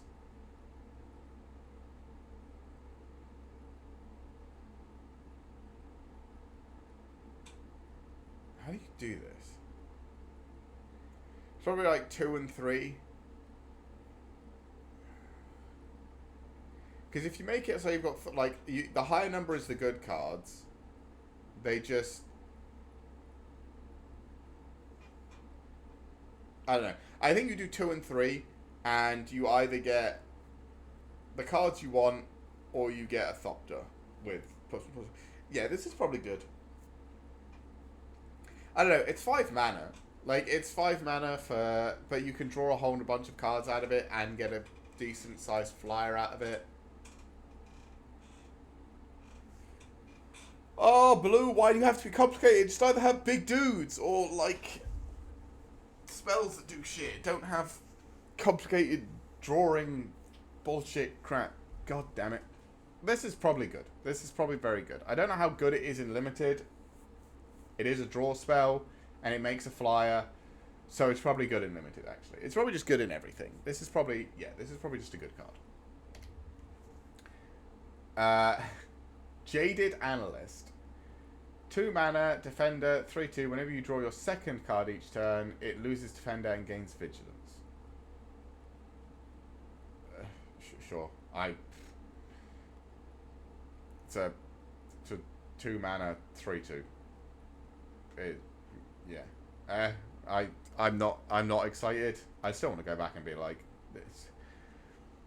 Again, I don't do blue, but I should be more excited by this card because I think it's really good, but I don't really know because I don't do blue, so sure. Anyway, yeah, this is just a, whatever card. There we had the 2 mana 3/3 in the last set that lost Defender whenever you played an artifact, and it was fine. So this is just a worse version of that, I guess. Living Conundrum. 5 mana for a 2/5 hexproof. If you would draw a card while your library has no cards in it, skip that draw instead. As long as there are no cards in your library, Living Conundrum has base power and toughness 10/10 and has flying and vigilance.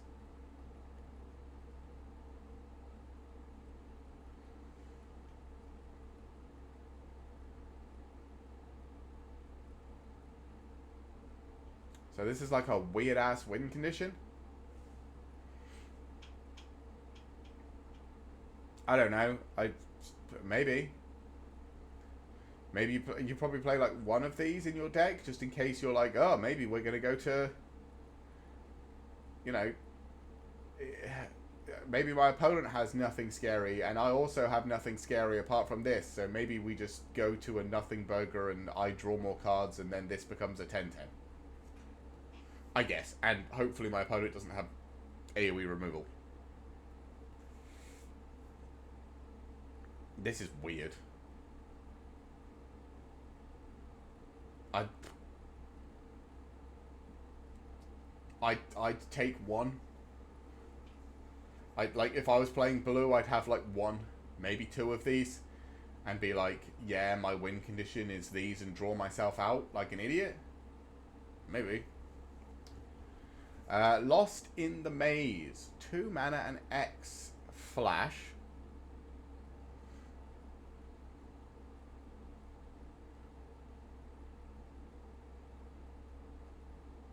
Okay. When Lost in the Maze enters the battlefield, tap X target creatures. Put a stun counter on each of those creatures you don't control. Tapped creatures you control have hexproof. This is probably really good. This is very good. Because you either do it defensively, even defensively, like, say you're casting this for 5. Your opponent is targeting one of your creatures with a removal spell. You cast this for 5, you play it, you tap your own creature so it gets hexproof, and you still got 2 taps left. Where's my hand? There. So you tap 2 of their creatures and stun counter them.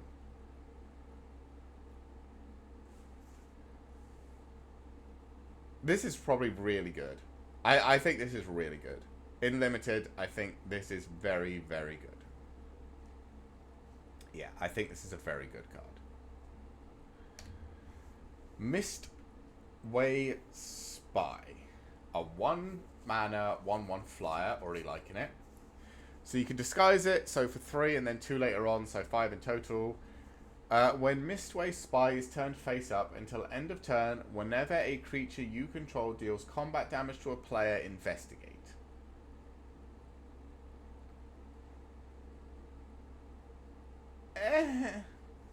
I mean, I'd play it as a 1 mana, 1/1 flyer. But if you get the chance to flip it up from disguise and hit your opponent with a couple of dudes, you just make a bunch of clues.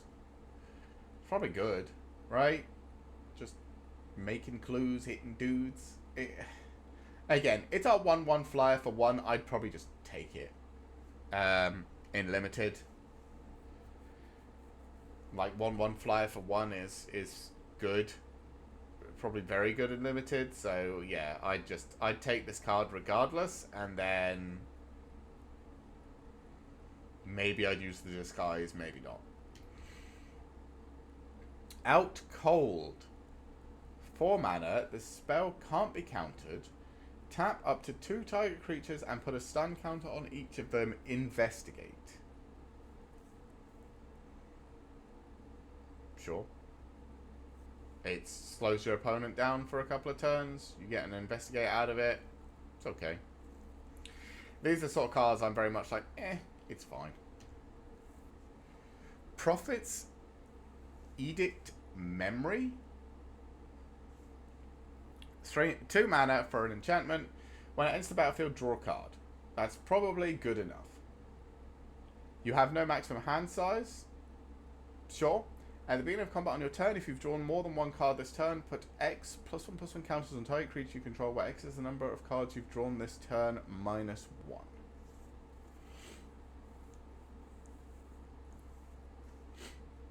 I mean, with a bunch of Investigate, you could just dump mana into clue tokens, draw cards, and pump something. This is a bit simpler. This I understand. And this is probably good. I think this is good. 2 mana, draw a card, and then from that point on, you can just pump your small flying dudes because you're blue, so you have a bunch of small flying dudes, by drawing with the clue tokens or drawing with your blue draw spells or whatever. Yeah. Yeah, I think this is good. Projector Inspector. Sure. 3 mana for a 3/2. When Projector Inspector or another detective enters the battlefield under your control, and whenever a detective you control is turned face up, you may draw a card. If you do, discard a card. This is probably fine.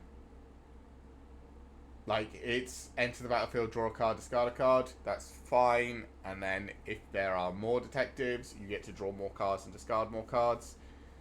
This is okay. This is like a fine card. It's like the part of the engine for this detective deck, I guess. Reasonable Doubt. 2 mana. Counter target spell unless its controller pays 2. Suspect up to 1 target creature.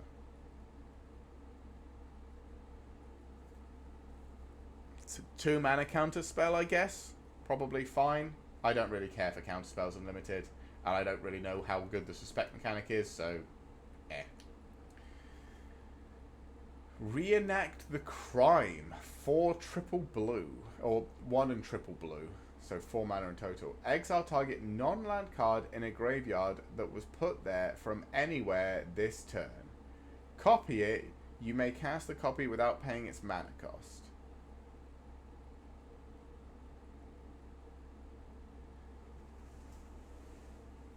This has to be stupid again. I think it's bad and limited, but this has to be stupid somewhere again, right? You just, like,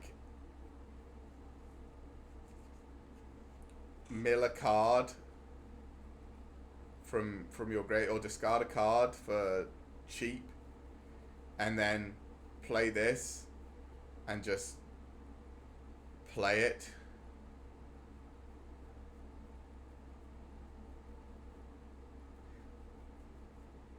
I worry about, like,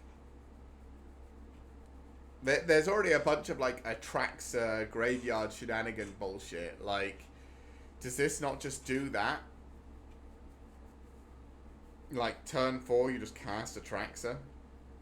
With this, if you just discard her and you have, like, enough. I don't know if you're going to be able to do it with triple blue. I think in limited, this isn't a very good card. Again, it's difficult for me to know for sure. But I would say in limited, this card is kind of crap. Probably going to be the card, the rare that everyone is passing around the table because nobody wants to play it. But there's probably something that breaks this somewhere in some sort of format. Steam Core Scholar. 3 mana for a 2/2 Flying Vigilance. When it enters the battlefield, draw 2 cards, then discard 2 cards unless you discard an instant or sorcery card or a creature card with flying.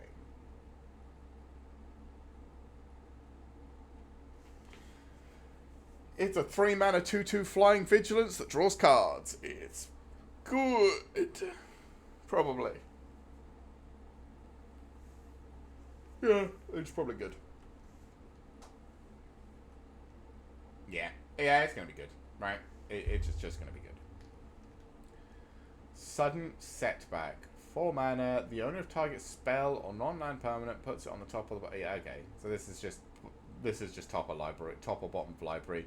You can do it to spells on the stack as well, I guess. This is sort of like blue removal, but it's pricey. Surveillance Monitor. 4 mana. When it enters the battlefield, you may collect evidence for. Sure. Whenever you collect evidence, create a 1/1 colorless top artifact creature token with flying. This is probably good. Because it's not just... So it's a 3/3 that collects evidence itself, so makes a 1/1. So it's a 4/4. And then from then on, whenever you collect evidence, you make more 1/1s. This is probably a really good card. Get a couple of these out and just start vomiting out evidence cards. I mean, you need cards in your graveyard for the evidence, so I don't know how good collecting evidence actually is, but I mean, if you're casting instant or sorcery spells, just sending stuff to the graveyard, it's probably fine. Unauthorized Exit. 2 mana, return type non-land permanent to its owner's hand, Surveil 1. I mean, it's a slightly too expensive bounce spell, but you get to Surveil. Yeah, this is probably good. This is probably like the main blue removal spell you're going to be seeing in limited. It's just going to be people bouncing your shit with this and surveilling. Yeah, it's probably good. Oh my god, it's time for black. Wait, really? Okay. We finally... I didn't even realize. It must be white, blue, black, and red, and then just green, multicolor, and land for the second set.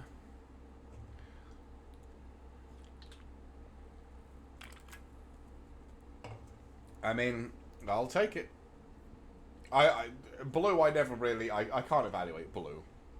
That's why I was kind of getting a bit lost there in the end, because I was just like, I don't know, blue's so fucking stupid and complicated. I don't know, I'm not smart enough for blue. Give me big green and red guys that just stomp. That's what I want to play. Or like white weenie. White weenie's fine. Anyway, on to black. Agency Coroner. 5 mana for a 3/6. Sacrifice another creature, draw a card. If the sacrificed creature was suspected, draw 2 cards instead. So is black where the suspected mechanic is going to come into play? I mean, it's a bit pricey. 3 mana for drawing sacrifice to draw a card. But if you do get sacrificed a suspected creature with this is just great. I think this card's pretty good. It's got a fat ass on it, so it blocks well. Yeah, I don't mind this card at all. Alley Assailant. 3 mana for a 3/3. It enters the battlefield tapped. And you can disguise it for 6. When it's turn face up, target opponent loses 3 life and you gain 3 life, so it vamps.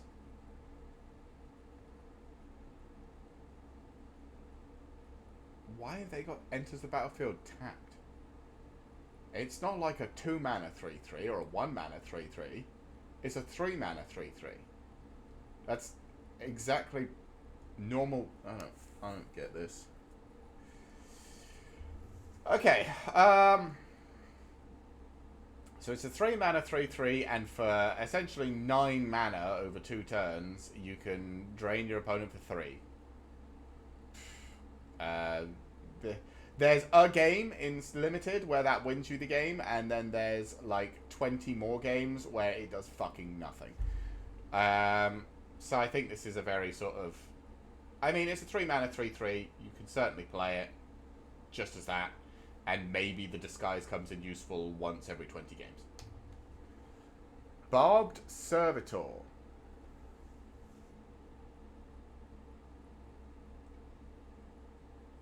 Okay, 4 mana.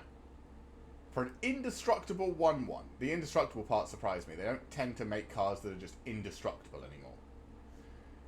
When Barbed Servitor enters the battlefield, suspected. So it has menace and it can't block. Whenever it deals combat damage to a player, you draw a card and lose a life. Whenever it's dealt damage, target opponent loses that much life. This is gross, right? Especially because there's ways to stop things from being suspected. Like that white flyer we saw at the start, removed suspect, and then this is a block. This is indestructible blocker that when it blocks, your opponent takes damage from whatever it blocked. Like, there used to be combos that would kill people by dealing your own thing damage. I think this is really good. This has got to be... like, in Limited, maybe a 4 mana 1/1 is too expensive. But it's indestructible. And even if it can't block, you can probably remove that somehow. I mean, I imagine that we saw that white thing that allowed you to unsuspect stuff. So I'm assuming there's ways to unsuspect things in other colours. Like... yeah, this has to be good, right? This just has to be good. It's a 1/1 indestructible. I mean, it's indestructible. Like, it's a real pain in the ass. I mean, I suppose we did see that white exile an attacking creature, which just makes you sad if you're attacking with this. But I mean, this card is so good, right? It has to be. Has to be so good. Basilica Stalker. 6 mana for a 3/4 flyer. That's expensive. Whenever it deals combat damage to a player, you gain 1 life and surveil. I suppose you can disguise it and play it for 5.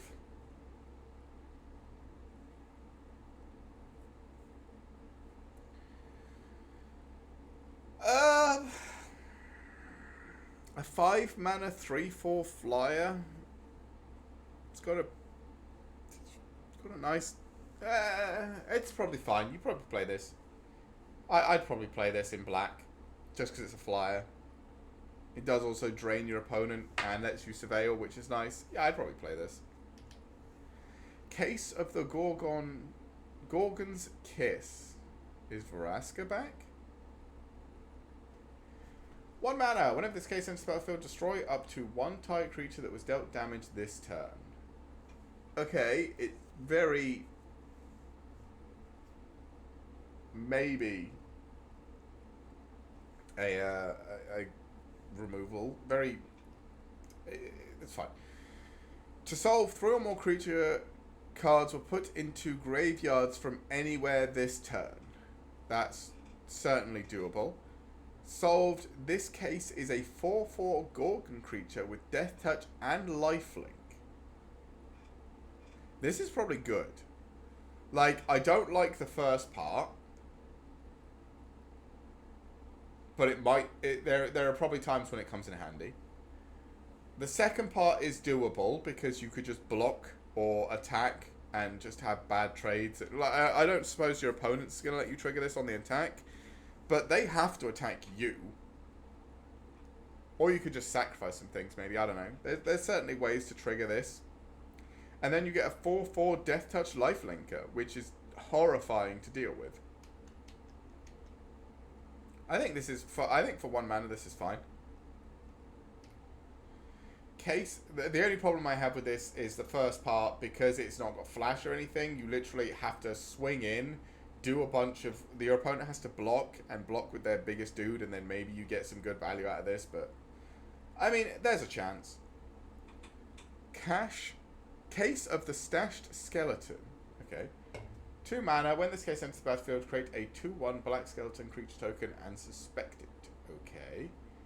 To solve, you control no suspected skeletons. Okay, so you sack your own creature or swing a bit and it dies, whatever. Solved, tap 2, sacrifice this case, search your library for a card, put it into your hand, then shuffle. Activate only as a sorcery. So this is what? Demonic Tutor, but you don't take damage? If you solve it? Again, I don't know how important that is in Limited. It depends on if you've got some absolutely disgusting bomb. But it's not necessarily... I mean, it makes a dude when it comes into the battlefield. The dude can't block. But it makes a dude... For 2 mana, it makes a guy. And then if that guy dies, or when that guy dies, you can just go look through your library for a card. And it doesn't cost you health like other tutors do. Tutors generally aren't that good in Limited, though, so I'm going to say probably...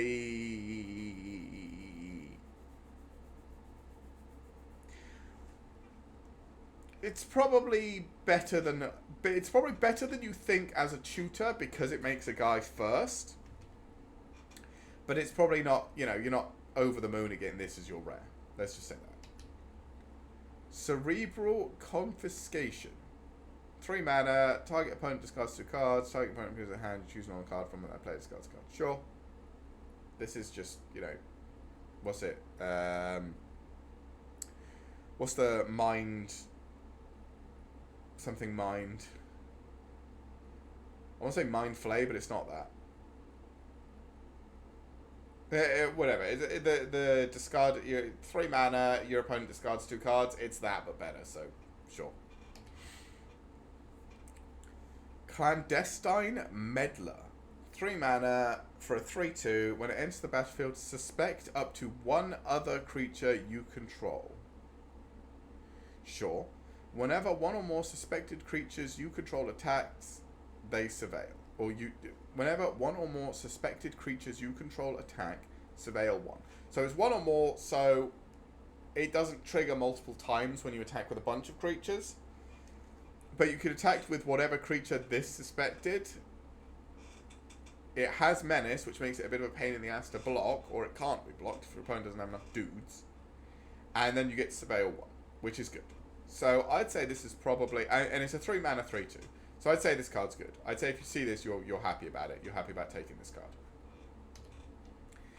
Deadly Cover-Up. 5 mana. As an additional cost to cast a spell, you may collect evidence 6. Destroy all creatures. Oh, good. So black has a wipe as well. Black has a wrath as well. Great. If evidence was collected, exile a card from an opponent's graveyard, then search its owner's graveyard, hand, and library for any number of cards with the same name and exile them. That player shuffles, then draw a card for each card exiled from their hand this way. It's a wrath effect. So it's good in limited. You probably just don't even collect the evidence because you don't know what's in their deck, so you don't care. I feel like in standard this is also busted, right? It's got to be busted. I mean, I'm going to be running it in my black deck. This is the black wrath spell black has been waiting for, because black hasn't had a good wrath spell in ages. In the last set, we got that -X, the 4 mana for how many Descend you've got, Fathomless Descent, whatever. Terror Tides or whatever it's called. That is good, but not that you don't necessarily have a bunch of stuff in your graveyard. I was complaining about this when I was playing last Friday. I was like, my black deck is fine, but this card either doesn't do anything, or, you know, it's either too weak to do anything, or it's, when it is going to do a shit ton, your opponent's already, like, lost anyway, because you've been training. Your opponent probably doesn't have... The only time you have enough creatures or planeswalkers or all that stuff in your graveyard for that to have an effect is when you're up against a control deck where it doesn't matter. And the only time you actually want it to have effect for a board sweeper, it doesn't matter. This is destroy all creatures, so when it matters, you just kill everything. Like, there's no, oh, the creature's too big. It just kills them all. It's fine. And if you're up against a control deck, you could just collect evidence, play this, collect the 6 evidence from your graveyard, and just get rid of their problem planeswalker or whatever they're going to be using to win the game. So I think this is a good card in standard. In limited, it's a sweeper. It's a good card. Extract a Confession. 2 mana. As an additional cost to cast a spell, collect evidence 6. Sure. Each opponent sacrifices a creature. If evidence was collected, instead each opponent sacrificed a creature with the greatest power among creatures they control. This is a good card. It's removal. Common removal as well. 2 mana, you sack a dude. And if I get rid of stuff in my graveyard, you sack a big dude. This is good. This is very good. Its removal is good. Fester Leech. A 1 mana 1/1. When Fester Leech deals combat damage to a player, you mill 2 cards. You can tap 2 to make it a 3/3 until end of turn, but only once. I mean, with how much collecting of evidence that's going on, you probably don't mind milling the cards. This is probably a good card. It's a 1 mana 1/1 that's a 3/3 that just sort of beats your opponent up and fills your graveyard for when you want to use that. This is probably fine. You might not want to get too ham with it, but you can always stop attacking them with it, so it's fine. Homicide Investigator. Okay. 2 mana for a 2/2. Whenever 1 or more non-token creatures you control die, investigate. This is good. Black loves sacrificing its own stuff, and this means whenever you sacrifice something, you get even more value out of whatever value you're already getting for sacrificing them. This is a good card. Or like you just swing for the fences and your opponent just kills trades with a bunch of your creatures and you just investigate for each one that died, and so you can turn it into more advantage later. This is a good card.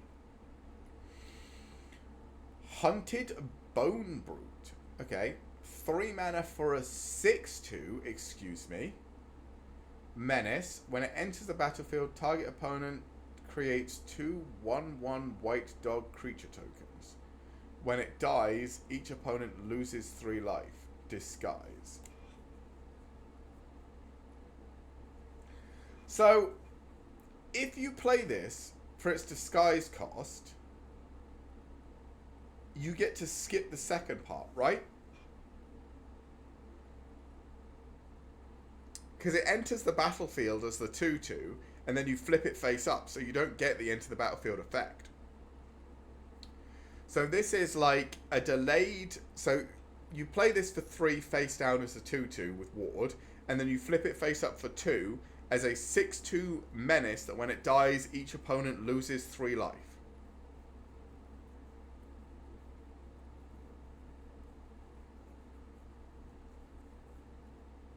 Yeah, that's a good card. It's gross. It also, in standard, goes perfectly into that all of my dudes have 6 power and fight rigging deck. Which is a bit upsetting. But, yeah, so this card is good. I don't think... I mean, even if you play it as a 3 mana 6/2, and your opponent gets 2 dog creature tokens to block it, you don't have to attack with it that turn. You can attack with other things and force them to block with the dog's token. And even if it dies, they get vamped. Or, not vamped, they just lose 3. This card is good. This card has to be good. Yeah, I think this card is real strong. Illicit Masquerade. 4 mana. For an enchantment with flash. Already fine, because it's got flash. When Illicit Masquerade enters the battlefield, put an imposter counter on each creature you control. Whenever a creature you control with an imposter counter on it dies, exile it, return up to 1 other target creature card from your graveyard to the battlefield.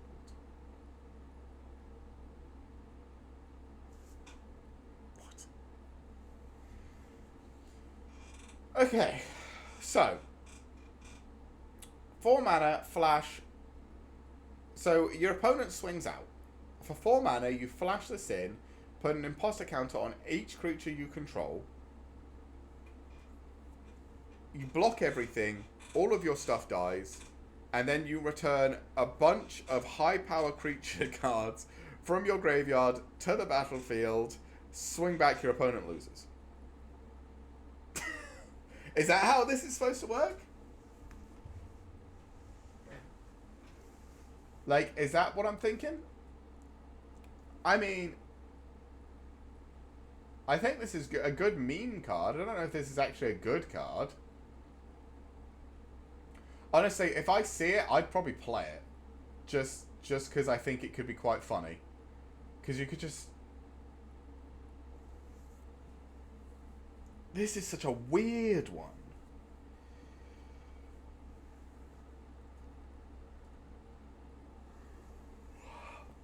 But if you've got Surveil and a bunch of other stuff, and you put a bunch of your good cards into your graveyard, you can just use this to bring them all back.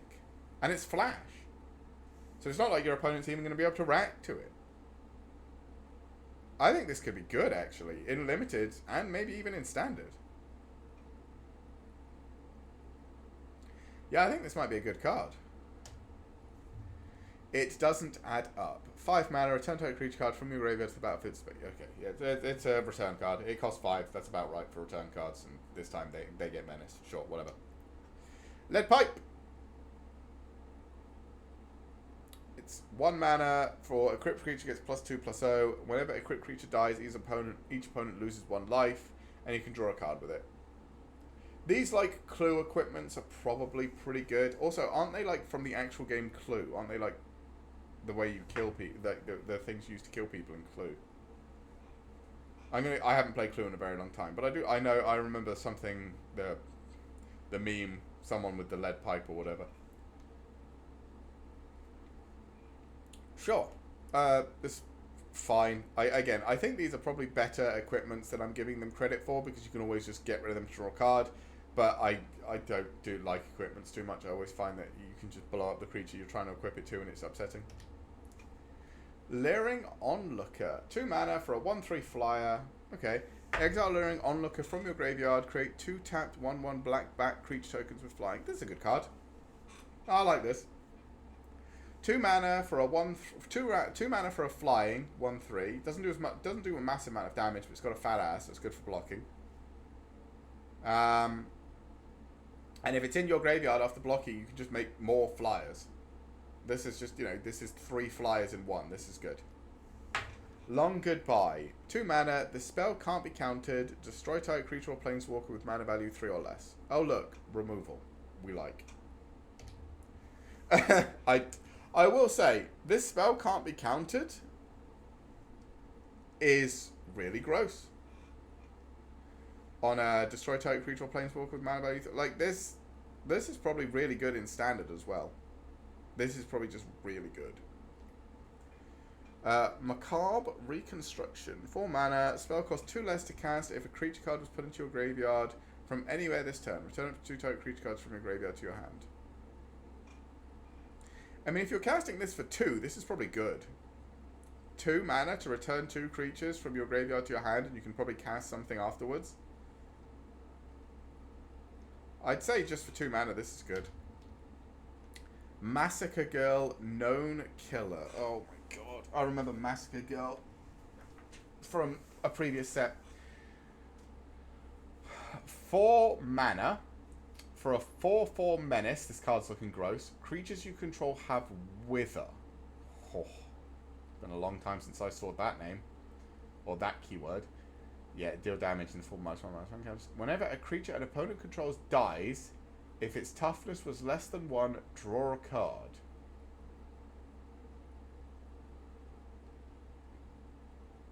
This card's scary. I mean, it's a 4 mana 4/4 with menace. That's scary. And then creatures you control have Wither is fucking terrifying. Wither is a gross keyword. Like, oh, I block your 8/8 with my 1/1. It's now a 7/7, and your opponent's just like, what? Because it's like permanent damage. Permanent damage is not something that the game. It just breaks. It breaks stuff.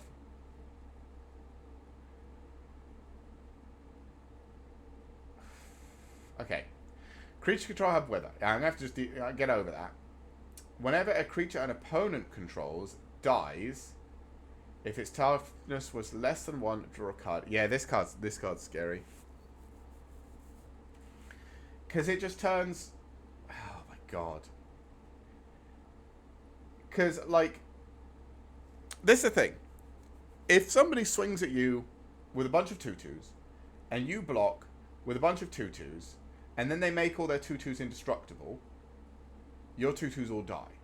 If you've got a Massacre Girl, their 2/2s still die because you deal damage in the form of -1/-1 counters, so their toughness still goes to less than 1, and you draw cards for all of it.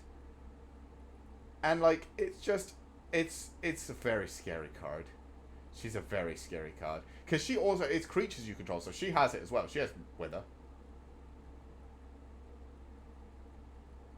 She's scary. That's a very powerful card. Yeah, I'm not sure about like this is first pick scary. This is the first card I've seen that I'm just like, Jesus, that's terrifying. This is a terrifying card. Murder. Yeah, seen it. It's literally a reprint. We've seen Murder a million times. It's 3 mana, destroy something. Cool. Sorry. Sweet. Night Drinker Mori. 4 mana for a 4/2 flyer. When it enters the battlefield, you lose 3 life. But you can disguise it for 2, and then it's just a flying 4/2 that doesn't cause that effect. It's a flying 4/2 for essentially 4 or 5. 5 over 2 turns or 4. Like, this card's good. I think this card is good. It's a flying 4/2. It has to be good in limited. Outrageous Robbery. Okay. 2 mana and X. Target opponent exiles the top X cards of their library face down. You may look at and play those cards for as long as they remain exiled. If you cast a spell this way, you may spend mana or mana of any type to cast it.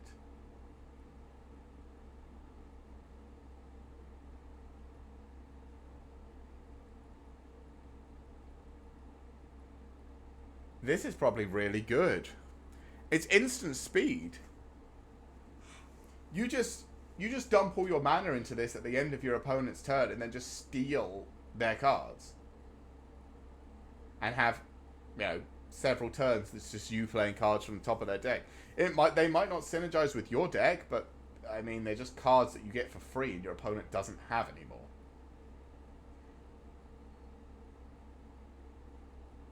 And you can play them so you can steal their lands. And you can cast them as own mana with any colour, so it's not romantic. This is a good card. In limited and probably standard. Maybe it's a bit slow in standard, but I feel like this is a good card. It has to be. Just steal a couple of turns from your opponent, even if you're only doing it for like 2 or 3. Top 2 or 3 cards from your opponent, and you just... Yeah, it is probably good. Persuasive Interrogators. 6 mana for a 5/6. Okay. When Persuasive Interrogators enter the battlefield, investigate. Sure, when you sacrifice a clue, target opponent gets 2 poison counters. This is terrifying as well. What the fuck, Black? Because you could play this with that blue card. Where's this? Let me go. It's going to be miles back. Blah, blah, blah, blah, blah, blah, blah, blah. This one. All of your clue tokens now are 1 mana to sacrifice. And whenever you cast an artifact spell, you create a clue token. If you create 5 clue tokens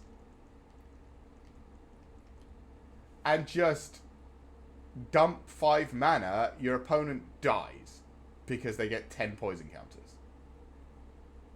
And I mean, this probably isn't your only investigate card. You've probably investigated a number of times. Essentially, this is your opponent needs to kill this. Because after this, if this stays around for a turn, next turn, they're getting poison counters and possibly lethal. This is another scary card in Black. Black's got some good removal. It's got some fucking terrifying cards. Jesus, I like Black in this set. Holograph Orb. 5 mana for an artifact. When it enters the battlefield, look at the top 4 cards of your library. Put 2 of them into your hand, the rest into your graveyard. Lose 2 life. Sure. Tap 2, tap, collect evidence 3. Each opponent loses 3 life unless they discard a card or sacrifice a creature. This is probably an alright card. You can essentially just play it as... what's it? Blood Pact is... draw 2, lose 2. This is look at the top 4, draw 2, lose 2. Lose 2 life. And then you can use it every turn with the cards that are in your graveyard because you've already put some there. And start making your opponent have to make some decisions. Like, maybe the first one is easy. Maybe they've got a land in hand. But the one after that, they might not. And the one after that, they might not. And eventually they're going to have to... I mean, people will just pay 3 life to begin with, but eventually it gets to the point. There was the red-black guy that did it whenever you descended last set. And you could make some opponents make some difficult decisions. And it was only once a turn like this. I thought that was a pretty good card. This is probably also, you know, fine. Presumed Dead. 2 mana. Until end of turn, target creature gets +2/+0 and gains. When this creature dies, return it to the battlefield under its owner's control and suspect it. These cards are always good. Like, I never pick them, but I always get fucked by them. These cards are always good. Just return a creature that would die. These cards are always good. Repeat Offender. 2 mana for a 2/1. And for 3, if a repeat offender is suspected, put a +1/+1 counter on it, otherwise suspect it. It's a bit slow. Like, so for 2 mana, it's a 2/1, and then the next turn, you suspect it, so it gets Menace. And then the turn after that, it's a 3/2. So on turn 4, it's a 3/2 if you've not done anything else. I mean, maybe you take one of these, but I don't think they're particularly exciting or powerful in any way. Rot Farm Mortarpede. Okay. 4 mana for a 3/4. That's fine. Whenever one or more creature cards leave your graveyard, Rot Farm Mortarpede gets +1/+0 and gains Menace and Lifelink until end of turn.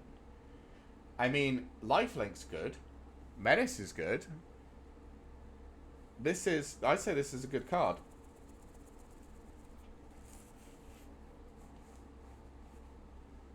Sorry, I've got an itch in my ear, so I'm trying to get at it. Um, there's a whole, like, you can return creature cards to your hand, you can return them to the battlefield in black, you can collect evidence using creature cards. Any of these things will cause this to trigger. So I think this is a good card. I think this is more often than not a 4/4 Menace Lifelinker on the attack. Which I'm a fan of. Silence from the Shadows. This spell can't be counted. Target creature gets -8. This is instant and common, and it can't be countered. And it's an X. This is disgusting. Okay, black's got some real disgusting stuff in it. Yeah. This is gross. I mean, maybe because it costs, like... no, I think this is gross. I think this is gross.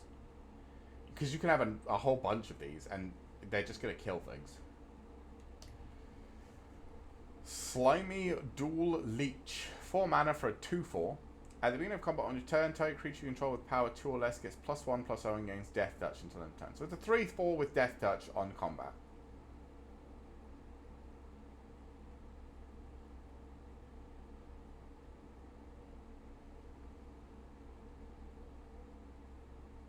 I mean, your opponent's not going to block it.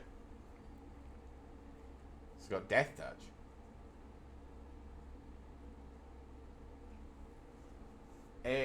I mean... yeah, this is probably a good card.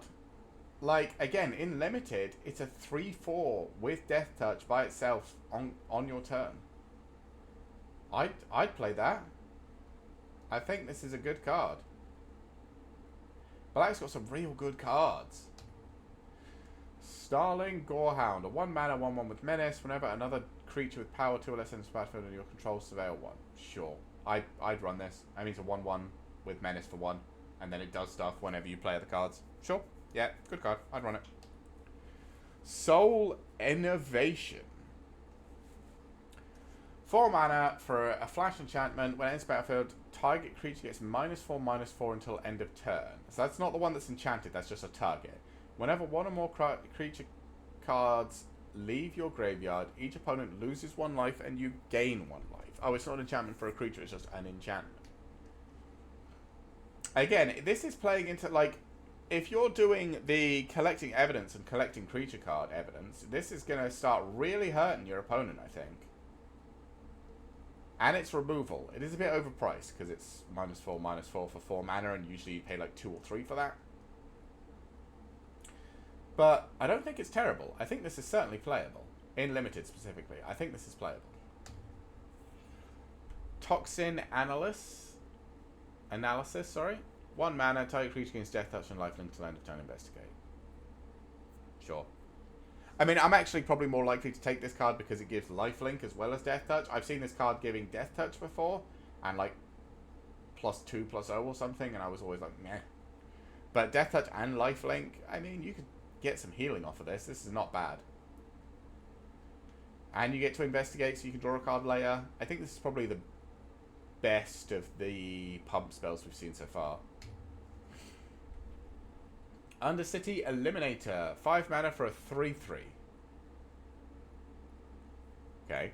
When it enters the battlefield, you may sacrifice an artifact or creature. When you do, exile target creature an opponent controls. Okay. It's exile type staple to a creature. Remember, you can, for an artifact, you can get rid of clue tokens, which there's quite a lot of.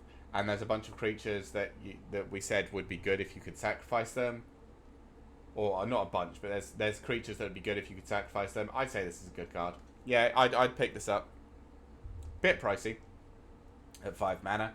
But, I mean, seeing as last set we were playing 5 mana to exile something and scry with a spell, and this is a creature that lets you exile something and leaves behind a 3/3 body, I'd say it's good. Good in Limited, certainly. Unscrupulous Agent. 2 mana for when it enters the battlefield, target opponent exiles a card from their hand for a 1. This is it. This is a card you're sacrificing. You're playing this, your opponent's exiling a card from your hand, from their hand, and then later you're going to sacrifice it. You don't care. This is a good card. I like this sort of card that does stuff when it comes in, and then you can just use it as sack bait later. Vein Ripper. Holy God. Right, 6 mana, 3 of it being triple black. For a 6/5 flying with ward, sacrifice a creature. Fuck me. Whenever a creature dies, target opponent loses 2 life and you gain 2 life. Jesus, this card's gross, right? How does black get fucking Massacre Girl giving everything with her and this bullshit? And what did fucking... what did white get? A 4/2 flying lifelinker? Sweet. Jesus, this card's mean. It's a 6/5 flyer for 6, and if your opponent wants to get rid of it, they have to target it and then sack a creature. And then because they had to sack a creature, they lose 2 life and you gain 2 life. So this is, you play a 6/5 flyer, your opponent targets it with removal if they have it. Remember, this is limited, so they might not have it. Targets it with removal, has to sacrifice one of their own creatures and still takes damage, and you gain life. At worst. That's at worst. This card's horrendous. Oh my god, black is vicious in this set. Jesus. Hey, we're on to red. Alright, I'm going to take... we've done, white, blue, and black. I'm going to go to the bathroom. We're going to do red, green, multicolored, artifact, lands. This usually takes me like 6 hours, but we've punched through we've punched through the first 3 colors pretty quickly, so it might not actually take me that long. But we're about what? About halfway through? Maybe a bit less than that.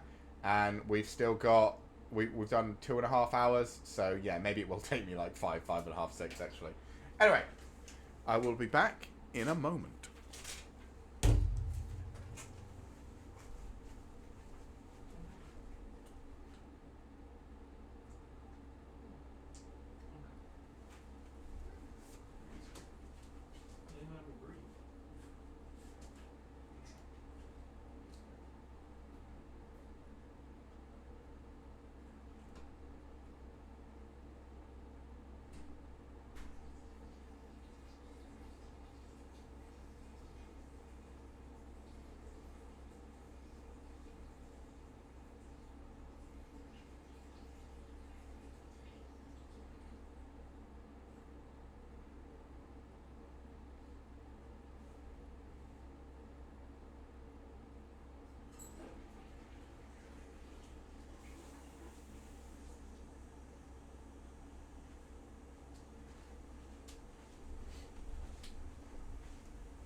Alright.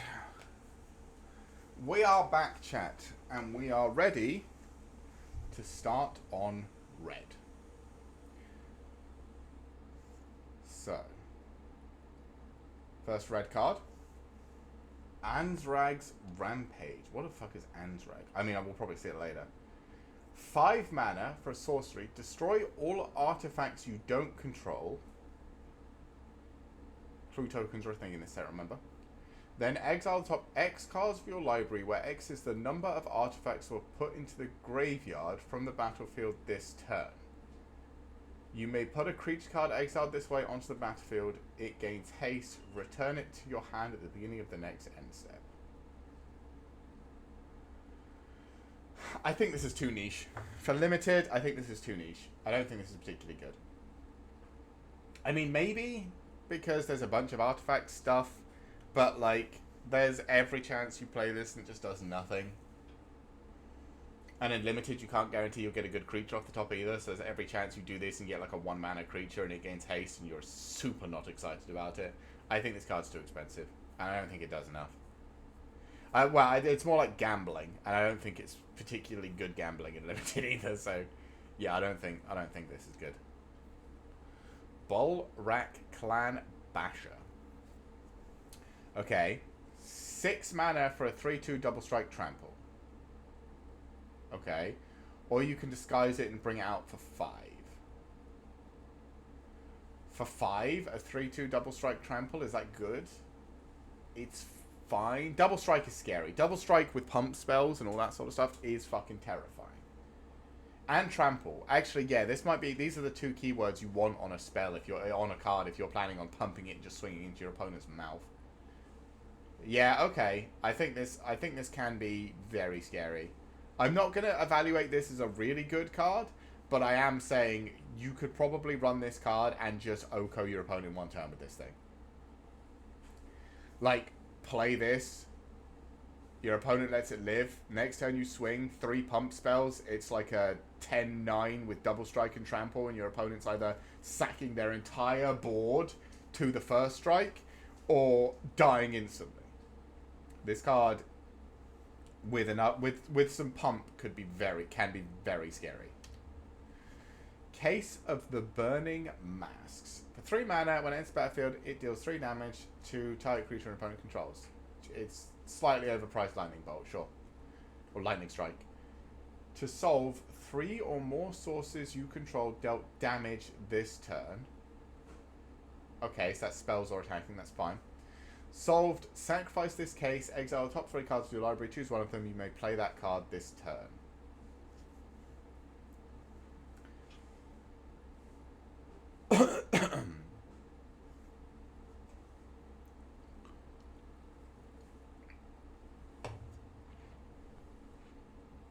I still don't understand how this works.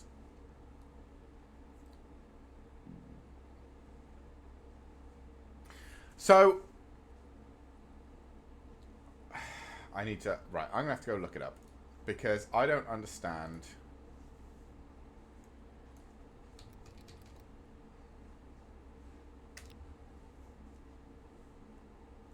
Oh. Mechanic. There we are. Case is an enchantment type. Residential motion is third card type. Okay.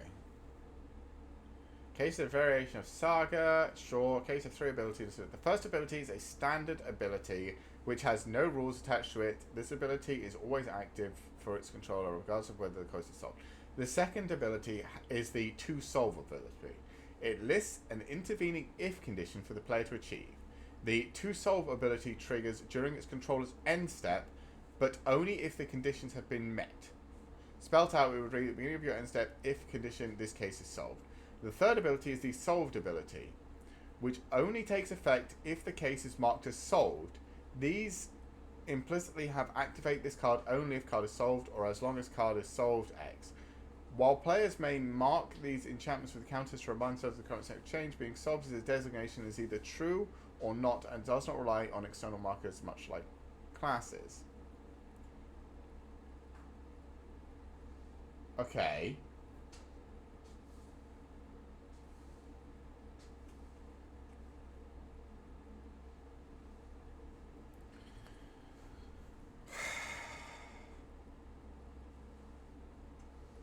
I suppose you don't have to... So this is another thing. You don't... So for solved, I'm assuming it doesn't automatically sacrifice the case. You can sacrifice the case when you feel like it. So this is the other one that was confusing me before, where it's like, sacrifice the case, all cards in your graveyard can be played. So, solved is a state, right? Yes. Players may mark these enchantments. Being solved is a designation that is true or not, and does not rely on external... So yeah. So solved is a state that the card is in. So, that means when you solve this card, you don't have to do anything with it. It is solved. You can sacrifice the case whenever you want, and then exile, and then you may play these cards. Okay. So that makes these cases better than I thought, because I was confused before. So what happens is you put for 3, play this. It's a slightly more expensive lightning strike, sure, and then if you do 3 or more damages, 3 or more sources of damage dealt in a turn, it becomes solved. So it moves down to this state, and then sits there until you need to look at the top 3 cards and play one of them, and you just sack this without paying any mana and do the bottom effect. This is better than I thought for this case and the other cases we were looking at. The white one, We saw one of the white cases that was like when you gain five life become and then solved sacrifice it to give things. That's what we were talking about. That's good because you can sacrifice it. You sacrifice whenever you want, not when it becomes solved, from what I can tell. So these cases are good. At least this is fine because I mean it's removal. Removal is always going to be good. The solved thing is really nice as well. So I'd say this is probably good. 3 mana. When this case enters the battlefield, discard a card, then draw 2. Solve, you have no cards in hand.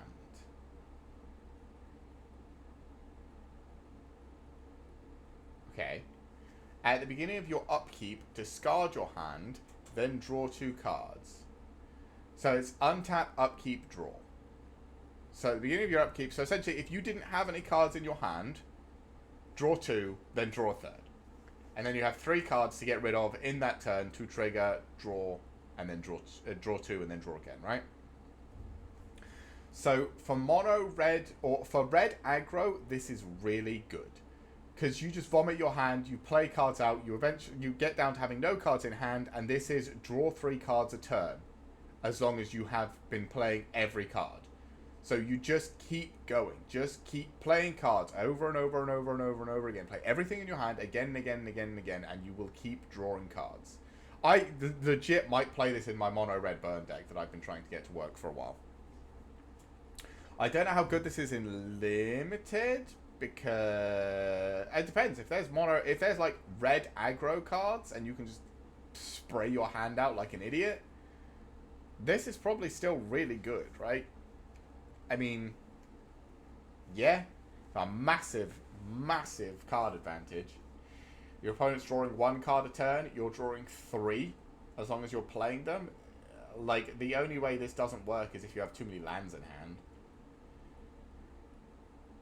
And I mean, maybe you can just discard them to other things. This is probably fine. This is probably good. I mean, is it? Yeah, it's probably good. It's probably good. Caught red-handed. 5 mana for game control. Okay. Yeah, these cards always cost about 4 or 5 mana. Usually 4. But this one can't be countered and gives whatever it's attacking suspect. So it has menace when you're swinging and then can't be blocked for when you're attacking to your opponent the following turn. I don't like these cards. I never pick them. I think they're kind of crap. But there's always that one time that I play I think it was last. Was it the last set we played? We played like a giant green dude and then got it stolen and smashed into our mouth, and we essentially died to our own creature. There's always the chance that this happens, but yeah. The chase is on. 3 mana for an instant. Target creature gets +3/+0, gains first strike until end of turn. Investigate. Meh.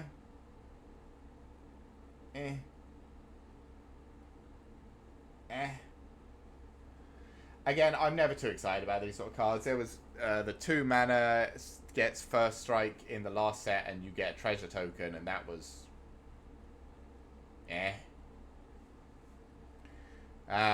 I think this is as well. I mean, you get to draw a card with it later, so it's probably fine, but like, bleh. Concealed weapon 2. Also, is that really concealed? It's bigger than he is. My concealed weapon.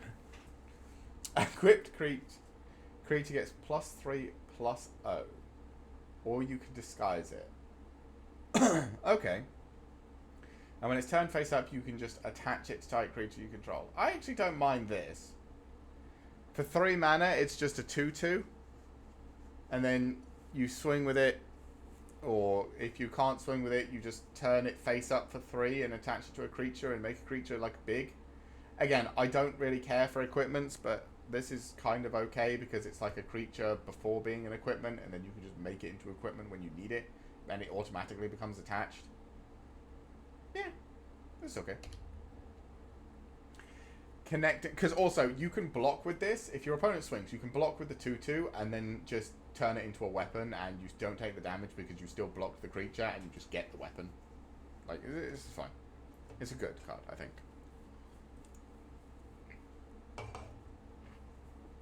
Connecting the Dots. 2 mana enchantment. Whenever a creature you control attacks, exile the top card of your library face down. You can't look at it. Okay. 2 mana, discard your hand, sacrifice Connecting Dots, put all cards exiled with Connecting the Dots into their owner's hand.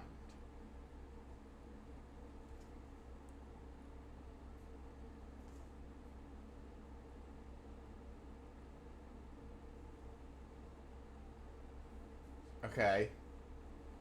Again, this is for like a super aggro red deck where you've like vomited your hand and then you just swing with like 5 dudes and exile 5 cards and then you tap 2 to discard nothing and just put 5 cards into your hand. I don't know how good this is in limited.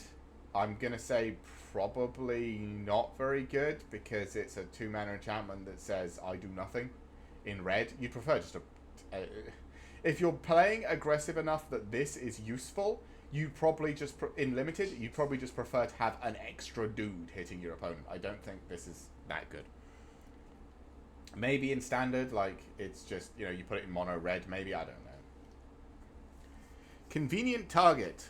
A 1 mana enchant creature. When it enters the battlefield, suspect the enchanted creature, so it has menace but it can't block, and it gets +1/+1. And you can return this to your hand.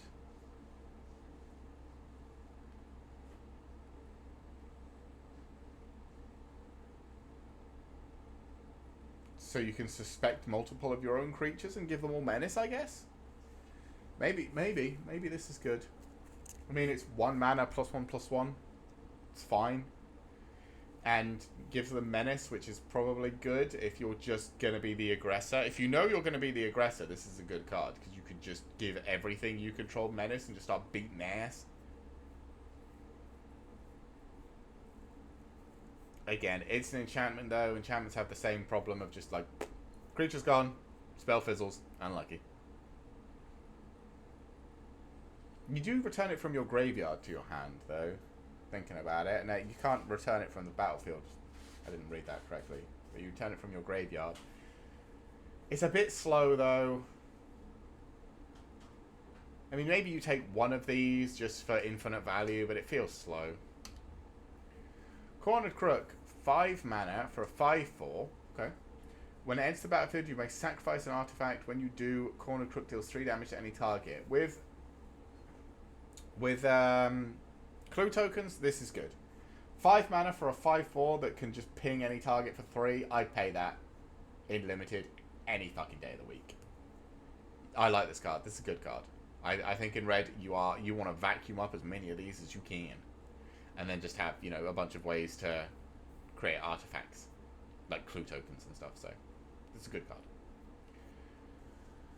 Crime Novelist. 3 mana for a 1/3. Whenever you sacrifice an artifact, put +1/+1 counter on Crime Novelist and add 1.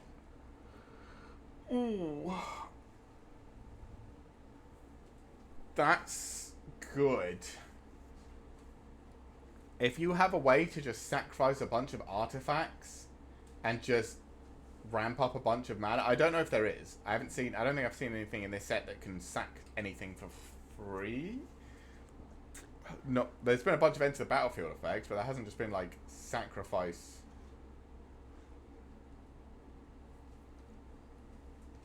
Yeah. Okay, I don't think this is too gross. But I think this is still a good card. Like, whenever you sacrifice... So, essentially, again, it makes your... It makes your clues cost 1. Because when you sacrifice a clue, you put a +1/+1 counter on this and generate a red. If you have that blue guy and this, it makes your clues cost nothing to sacrifice.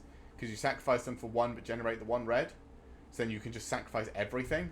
This guy gets buff as fuck. I mean, I don't know if he's necessarily really good by himself, but I'd say he's probably decent. Like, I think this is actually a pretty good card. Yeah, I'd say this is a good card in limited. Like, it generates mana when you do stuff. Like, it can't be bad. And it gets big. That's kind of all you want. Like, big and... Yeah, I think this is a good card. Demand Answers. 2 mana. Initial cost to cast a spell, sacrifice an artifact, or discard a card. Draw 2 cards. Sacrifice 1 clue token that would usually cost you 2 to discard to draw a card, and draw 2. It's good. It's fine. And I don't know how useful it is, but I'd say it's good. Expedited Inheritance. Okay, this is mythic. 2 red. Whenever a creature is dealt damage, its controller may exile that many cards from the top of their library. They may play those cards until the end of their next turn.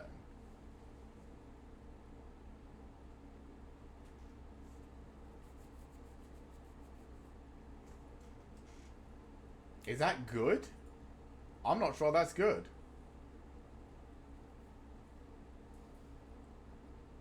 Because it affects your opponent as well. I would not play this card in Limited. I would not play this in Limited. I would never ever touch this card in Limited. You have no idea what you're up against. You don't know if your opponent's playing something better than what you've got. Your opponent might have fucking 6 mythics in their deck. I would not play this card with a 10-foot pole. I am not lucky enough. My opponent would just fucking top deck something stupid and annihilate me with this shit. No way. I am not going anywhere near this card. Expose the Culprit for 2. Instant speed, choose 1 or both. That's pretty good. Exile target face... Turn target face down creature face up. Okay. Exile any number of face up creatures you control with disguise in a face down pile. Shuffle that pile, then cloak them.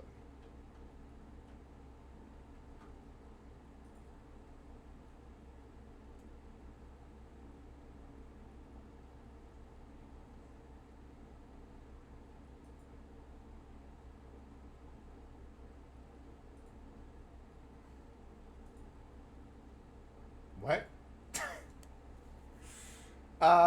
Okay. So this is if you're playing a bunch of like the disguise cards and you've turned them all face up or and you get all the triggered effects and then you just turn them all face down again and your opponent has no idea what's what. Sure. You could also do this in response to them being targeted, right? That would be quite funny. Your opponent targets the creature that they're scared of, and you just exile your entire field, turn it all face down, and your opponent's spell fizzles, and they have no idea what they're trying to target. That could be entertaining. I don't know if this card is good, necessarily. Have we seen any really good flip face up cards? I mean, there's like, there was the blue squid.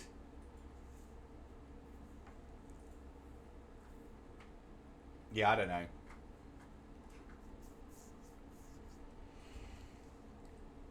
Maybe this is good. I don't think it's great. I think this is a bit of a meme card more than anything else. Felonious Rage. 1 mana. Target creature gets +0, gains haste until end of turn. When it dies, create a detective. Okay. It's not bad. Play a big dude, give it haste, swing. Your opponent has to block it. When it dies, you just make an extra dude. Sure. It's not awful. It's not fantastic, but it's not awful. Frantic Scapegoat. 1 mana for a 1/1 with haste. When it enters the battlefield, suspect it. So it has menace and haste. Whenever 1 or more other creatures enter the battlefield under your control, if it's suspected, you may suspect one of the other creatures. If you do, it's no longer suspected. This is a good little card, actually. I like this card. I would 100% run this card in red. I'll tell you why. 1 mana for a 1/1 haste menace. You start hitting your opponent. They play 2 cards that can block this thing without dying. You play a bigger dude, like a 4/4. And then that is suspected, so it has menace. And this is just a 1/1 blocker. And then you can start swinging with the 4/4. They might have to double chump. This thing's back on the defense. I like this card. This card's good. I would take a couple of these cards in my red deck. Thank you very much. Fugitive Code Breaker.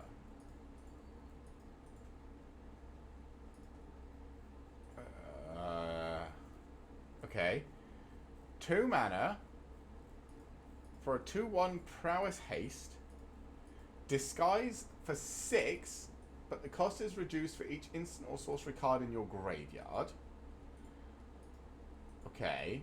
When it's turned face up, discard your hand, then draw 3 cards. Again, this is... I'm not sure how good this is in Limited. This is like a super red aggro card. This again, this probably goes into my red burn deck that I've been trying to faff about with.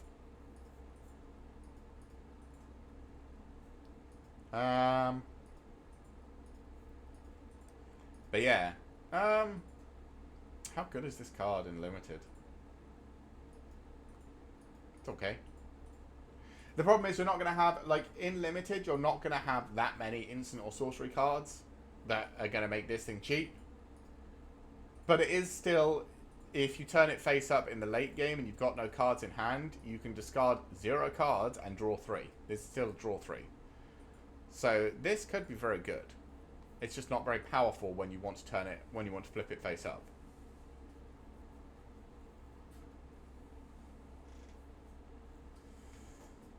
I think in Limited it's not incredible. I think it's still good, but it's not like game-breaking good. Not like the black cards we were getting fucking horrified by. I think there is a... I think in Standard I'll probably fiddle with this and see what I can do with it. But yeah. Galvanize. 2 mana. Deal 3 damage to target creature. If you draw into a... It's removal. We love it. Sweet. Removal. And if you draw more cards, it's better removal. Gearbane Orangutan. 3 mana for a 2/2 with reach. Okay. That destroys an artifact, or you can sacrifice an artifact to make it a 4/4. With glue tokens, that's not bad. I mean, 3 mana for a 4/4 with reach? I'd pay that. I think this is a good card. Like, it's a bit upsetting that this is a good card in Limited, because, you know. But no, I mean, this is a good common card. I'd be fine with having like 2 or 3 of these. 2 probably, not 3. 2 of these. Yeah, I think this card's good. I mean, it is a 3 mana 2/2 with reach sometimes, but I think with the amount of artifacts that are going to be hanging about, it's most likely a 3 mana 2/2 that destroys one of your opponent's artifacts, even if it's only a clue token. And at best, it's, I mean, when you've got some spare artifacts going, it's a 3 mana 4/4 with reach, which is very good. Goblin Mask Maker. A 1 mana 1/2. Whenever it attacks face down spells you cast this turn cost 1 less to cast.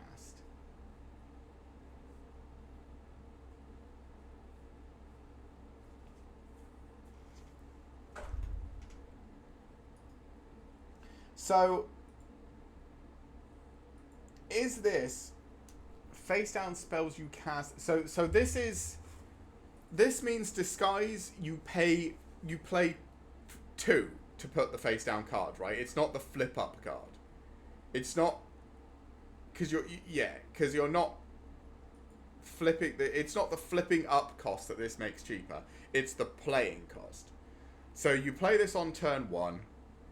And then you attack with it on turn 2, and you can play one of your disguise cards as a 2 mana 2/2 with ward 2, instead of needing to have the 3. I think this is good. If you're doing stuff with face down spells, I think this is good, because it just lets you get them out cheaper and faster, and more of them. I think this is a good card. Harried Dronesmith. 4 mana for a 2/3. At the beginning of combat on your turn, create a 1/1 colorless Thopter artifact creature token flying. It gains haste until end of turn. Sacrifice it at the beginning of the next end step. It's a good card. There's a lot of stuff that wants to do stuff with artifacts like this. So you can make a Thopter and then you can sacrifice it in your second main phase to the Gearbane Orangutan, and it's a 4/4 now. Black had a bunch of sacrifice creature stuff. This just lets you sacrifice that. This is a good card. Just, it makes a dude every turn. Anything that makes a dude every turn, especially for free, is good. In limited. Just is. Even if you have to sacrifice them at the beginning of the end step, you can sacrifice them with other things for value. This is good. Oh, they get a dragon. 6 mana for a 6/6 flying trample dragon. Already good. This is a great card. This is the best card we've seen in red so far. When Incinerator of the Guilty deals combat damage to a player, you may collect evidence X. When you do, Incinerator of the Guilty deals X damage to each creature and each planeswalker that player controls. This is a game-winning card. This is the best card in red. It's not the best card we've seen. I still stand by the 6/5 flying, bloodthirsty, nightmare-fueled Vampire of Doom. Is better than this, because if you have that vampire, it costs 6, and you have this dragon, it costs 6. They hit each other. You take 1 damage from this. Actually, is this better? No, this has got trample. This is the better card. Is it? I don't know, because then you'd have to evaluate the colors. This dies to black removal, and there's like murder. So you could just be like, oh, flying dragon, boom, dead, gone. Whereas the 6/5, I suppose it does die to that 2 mana burn spell if you draw 2 cards. But then it had ward sacrifice a creature, so you'd also have to sacrifice a creature and you'd still take the 2 damage. Okay. I stand by the vampire being a better creature, but this is still scary as fuck. Also, where's the fucking... This? So for 7 mana, you're telling me... For 7 mana, I offer you an 8/6 with haste, flying, and trample, and when it deals to your damage to your opponent, you can exile your entire graveyard and board wipe them.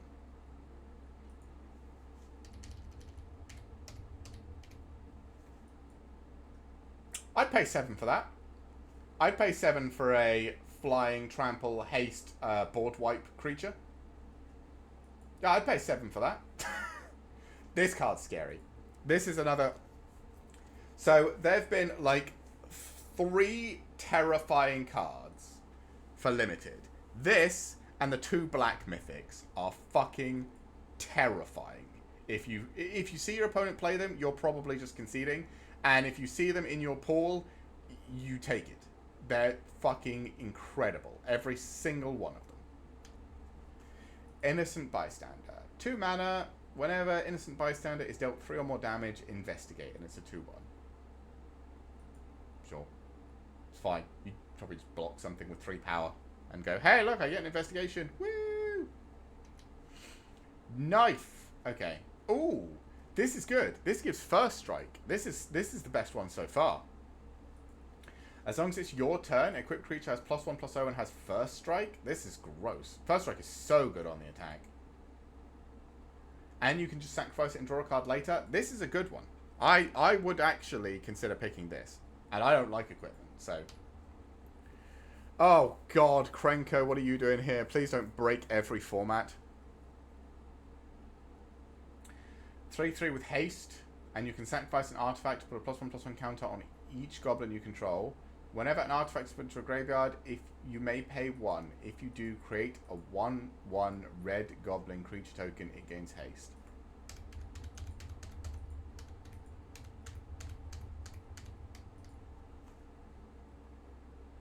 Chat, I'm scared.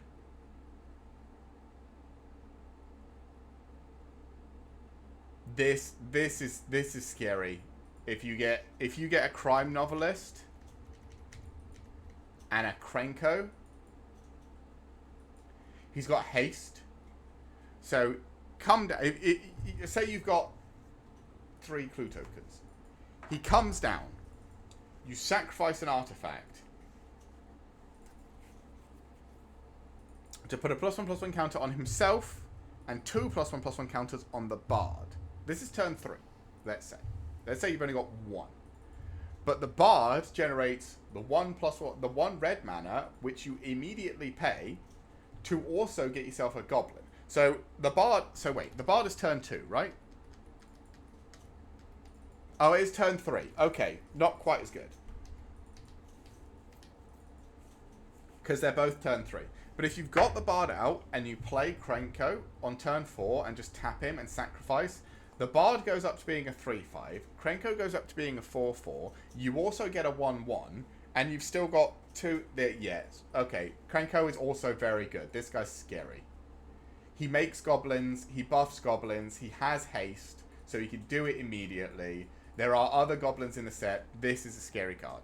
This is a scary card. It's not original Krenko scary. It's not, you know, double the number of goblins you've got and fucking your opponent concedes. But it's still... again, he's making a dude every turn off himself. Well, for 1 mana, but still. This is scary. This is a good card. If you see this, I think you take this and you probably just take every goblin you find.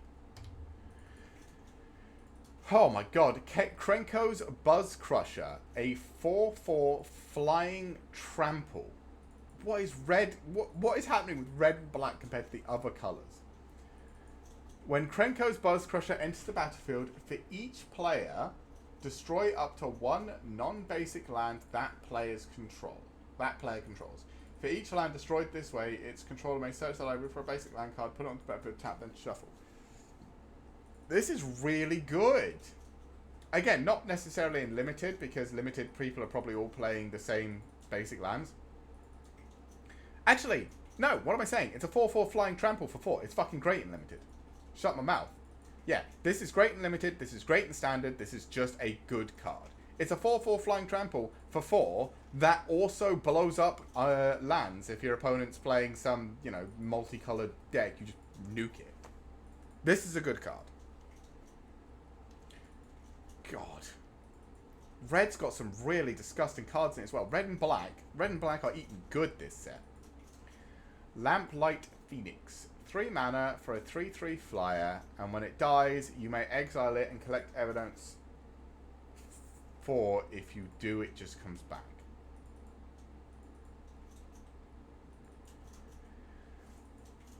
This is a really good card again. What is happening? Why? Like, white had a 4 mana board wipe, sure. Blue had a weird look at the top cards and make a Thopter card that I thought was interesting, and that flyer that I said was busted in a format of some kind. But black's just vomiting mythic rare absolute game winners, and red's just fucking, I don't know, just spilling these great cards out of its pockets. What the hell is happening with black and red? Okay, again, this is you first picked this. This is all 3 of these cards are incredible game-winning cards by themselves. This is This is a massive army of zombies. If you're goblins, if your opponents can't deal with it immediately, and even if they do target it immediately, you still probably get the effect to get 1 goblin out of him. This is just a flying 4/4 trampler, which is disgusting, and this is a flying 3/3 that your opponent can't kill as long as you have cards in your graveyard, which you probably do. Jesus, red's got some cards. Red and black this set. I mean, legitimately, with some of the cards in here, I don't even know if you care about synergies. I think you just play red, black, good shit, and make your opponents suffer. If you get it in limited, that is. What? Offender at large. Oh, offender at large. Sorry, I don't know.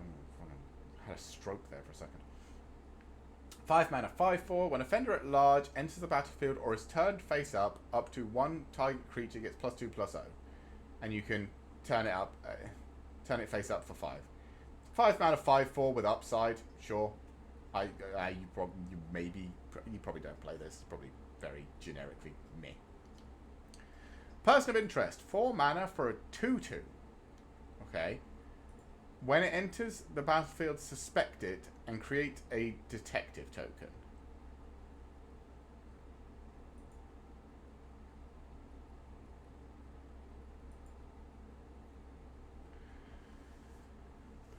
I mean, for the 2 power deck, this is probably really good because it makes a bunch of it makes multiple 2 power guys, which triggers all your 2 power effects. But just by itself, I suppose it is 4 power across 2 bodies, one of which has menace and can't block. Probably okay. For 4 mana, yeah, it's probably fine. Pyrotechnic Performer. Okay. 2 mana for a 3/2, or you can turn it face up for 1 if you paid 3 to put it face down, so it's like 4 in total, sure. Whenever Pyrotechnic Performer or another creature you control is turned face up, that creature deals damage equal to its power to each opponent.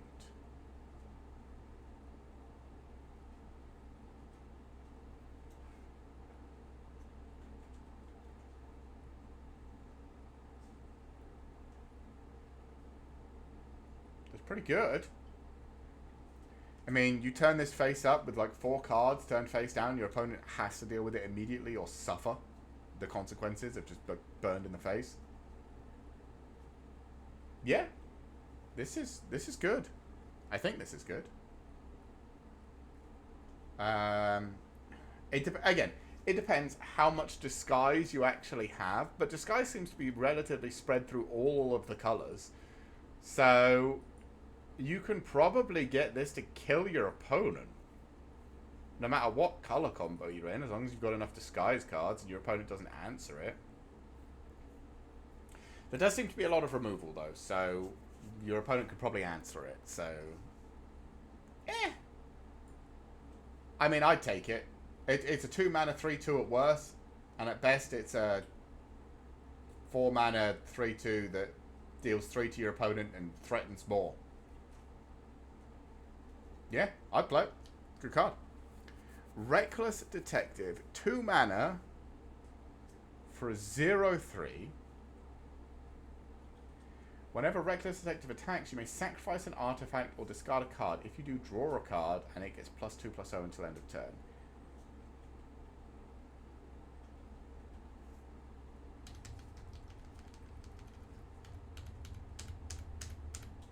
You're getting scarier by the moment. Okay? Stop it. Again, bunch of clue tokens. Krenko, because this is... So sacrificing the artifact is just for the +1/+1 counter on each goblin. So you could just attack with this, sacrifice a clue token, generate the 1 mana and put the +1/+1 counter on the bard, use the 1 mana to make a goblin from this guy, and then draw a card. And this guy gets +2/+0 and becomes a 2/3. This is... There's a lot of synergy going on with the Krenko in here. I feel like the Krenko could be a real game breaker if you see it in your limited pool. Red Herring. 2 mana for a 2/2 with haste, attacks each combat if able, and you can draw a card off it. Yeah. I don't mind this card. It's fine. It's a 2 mana 2/2 with haste that attacks. Sure. And you can always just sack it and draw a card, because it's a clue. Yeah, pretty good. Rubble Belt Braggart. 5 mana for a 5/5. It's exactly on curve. When it attacks, if it's not suspected, you may suspect it. Okay, this is good. Because you can either, if you don't need to suspect it to punch through, then don't, because it can block if you need... I mean, it's not going to be... If you attack with it, it doesn't have vigilance, so... But you can suspect it if you need it to punch through, if they've only got 1 creature.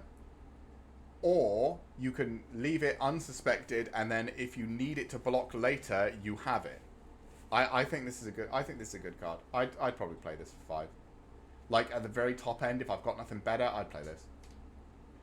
Hey! Shock! You're not as good as Play with Fire, but... I like Shock. Shock's a damn good card. I am glad to see Shock back. I mean, it never left standard, but... Shock in a format's always funny. Because you just... It's common, and you just... Lots of stuff. Suspicious Detonation. Okay. So, 5 mana. This spell costs 3 less to cast if you sacrifice an artifact this turn. Please. There's so many artifact sacrifice. Can't be countered. Deals 4 damage to target creature. It's a bit overpriced for if you're just playing it raw. Like 5 mana for 4 damage is a lot. But if you're paying it for 2, this is 2 mana, deal 4, it can't be countered. This is good removal, I think. Again, if you have a whole deck built around making artifacts and then sacrificing them, this is a really good card. But you have to have that deck. But that deck is definitely out there with Krenko and all the clues and blah, blah, blah, blah. Yeah. Torch the Witness. 1 and X deals twice X damage to a creature. If excess damage was dealt to that creature this way, investigate. This is a good card. It's just removal. Removal with upside because you get a clue out of it. And as we've seen, clue tokens are going to be very good in red at least. Vengeful Tracker. 2 mana for a 2/2. Whenever an opponent sacrifices an artifact, it deals 2 damage to them. This is good. Because this will slow your opponent down. If they're trying to sacrifice to draw cards. Because, I mean, 2 damage is a lot. Like, especially if you manage to get some attacks in. Like, your opponent's down to, like, 14. And they start trying to sacrifice clues. They sacrifice 7 clues. They're going to die. It'll make them think about whether they want to sacrifice their clues or not. And making your opponent have to think about more things is a good way to get some...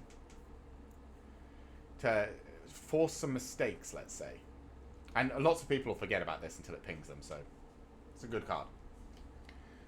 So that's all of the first ones, which means if I get rid of that, we're down to our green cards.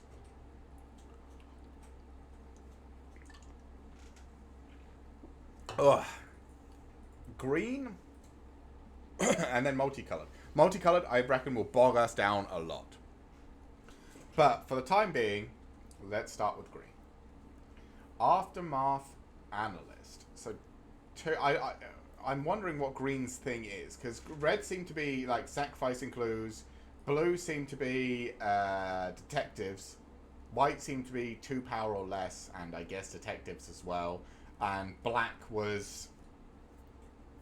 all my cards are stupidly busted, fuck you. No, black was a bunch of sacrifice stuff as well, I guess. And suspect was sort of spread across. There's a whole bunch. I mean, like I said, once we get to multicolored, I'm sure I'll see the colored combos there. But right, so green so green is 2.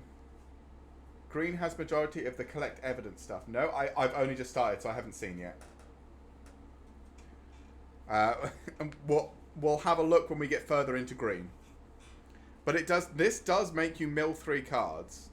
Sacrifice damage, return all land cards from your graveyard to the battlefield tapped. Okay. I don't know how good this is in limited, because I don't know how much you care about getting lands back from your graveyard to the battlefield in limited.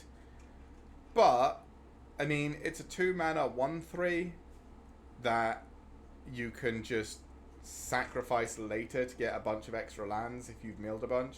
If there's a bunch of like self-mill and evidence collecting in green, I mean, it's not like you could use the lands to pay for evidence, right? Because they don't have a CMC, so you could just use this to get it back. I don't think this is a bad card. I think this is just a bit of an Airtight Alibi. Okay. 2 mana, flash enchant creature. When it enters the battlefield, untap enchanted creature. It gains hexproof. And if it's suspected, it's no longer suspected. Okay. I mean, just on the back of untap and it gains hexproof, this is actually not bad. Enchanted creature gets +2/+2 and can't become suspected. Again, I've never been a big fan of enchantments. Because if you put an enchantment on a creature, your opponent can just 2-for-1 you. But this is like protection. This is a protection enchantment because it gives hexproof. Removes suspected if your opponent's been giving your stuff suspected so they can swing through. And gives you a bigger blocker that can't become suspected, so your opponent has to try and figure out a new way to get through. So this is probably... in limited, I'd say... Now, I'm going to stick with I don't think enchantments are great. This is the better of the enchantments because it gives hexproof and untaps whatever you enchant it to. But I always fear with an enchantment, I'm going to play it and my opponent's just going to blow the creature up and I'm going to be a sad boy. So, eh. Analyze the pollen. 1 mana for a sorcery. There's the evidence collecting, so maybe that is Green's thing. Collect evidence 8. Search your library for a basic land card. Okay. If evidence was collected, instead search your library for a creature or land card, reveal the card, put it into your hand, then shuffle.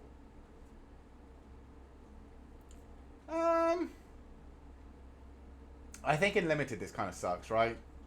You don't care about you don't care about searching up a basic land for 1 mana, and I mean, unless the green card is an absolute bomb that your entire deck is built around, I don't think you care that much. I mean, this is, to be fair, this is only pay 1 for the creature, to search for the creature. You do have to collect evidence 8 from your graveyard, but if you're milling your own cards or just playing spells or creatures are dying, that's not that unlikely to happen. But I just think you prefer to have the extra creature, right? I don't... Like, do you really want to draw this? Yeah, it doesn't feel like it's worth the rare. I was excited because it was rare and had... Like, also, collect evidence 8. You have to exile CMC 8 or greater from your graveyard? Like, really? For search for a creature and put it into your hand. Yeah, I'm not too excited about that one. Archdruid's Charm. Okay, triple green. Choose one. Search your library for a creature or land card. Reveal it. Okay, I was going to say, if it just says put it onto the battlefield, that's gross. This is so much better than the other card. No, put it onto the battlefield, tapped if it's a land. Otherwise, put it into your hand and shuffle. Sure. Put a +1/+1 counter on target creature you control. It deals damage equal to its power to target creature you don't control. Okay, fight effect. Or, not fight, deal damage to. Removal is fine. Exile target artifact or enchantment. I think this is good. Just the second part. You're probably, if you're playing green and limited, you're probably using this as the put a +1/+1 counter on target creature and deal damage to target creature you don't control, because green doesn't have great removal. I don't think you care too much about exile target artifact or enchantment, but maybe it saves you in 1 game. And the top one, search your library for a creature or land card. I mean, if you've got nothing better to do, it's instant speed, so you do it at the end of your opponent's turn. You just search for a creature that you want to play. This is so much better than this. Can I go back? Yeah. This is way worse than the Archdruid's Charm. Archdruid's Charm's way better. Instant speed, do any of these things is good. Like I said, the second one is what you probably want it for. Like, if you see this card, you pick it for the second effect because it's removal in green and good removal like that as well.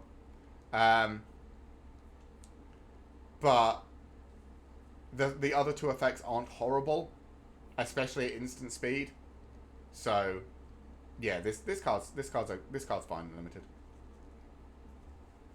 Audience with Trostani. Oh, Trostani. 3 mana, create a 0/1 green plant creature token, and then draw cards equal to the number of differently named creature tokens you control. So 1. By itself, this is a draw 1. Have we seen any tokens? No. So this is pay 3 to draw 1. And it's not differently named creatures, it's differently named creature tokens.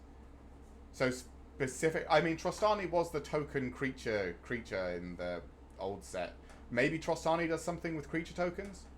Maybe there's a whole bunch of creature tokens in green? But as is, just the card by itself,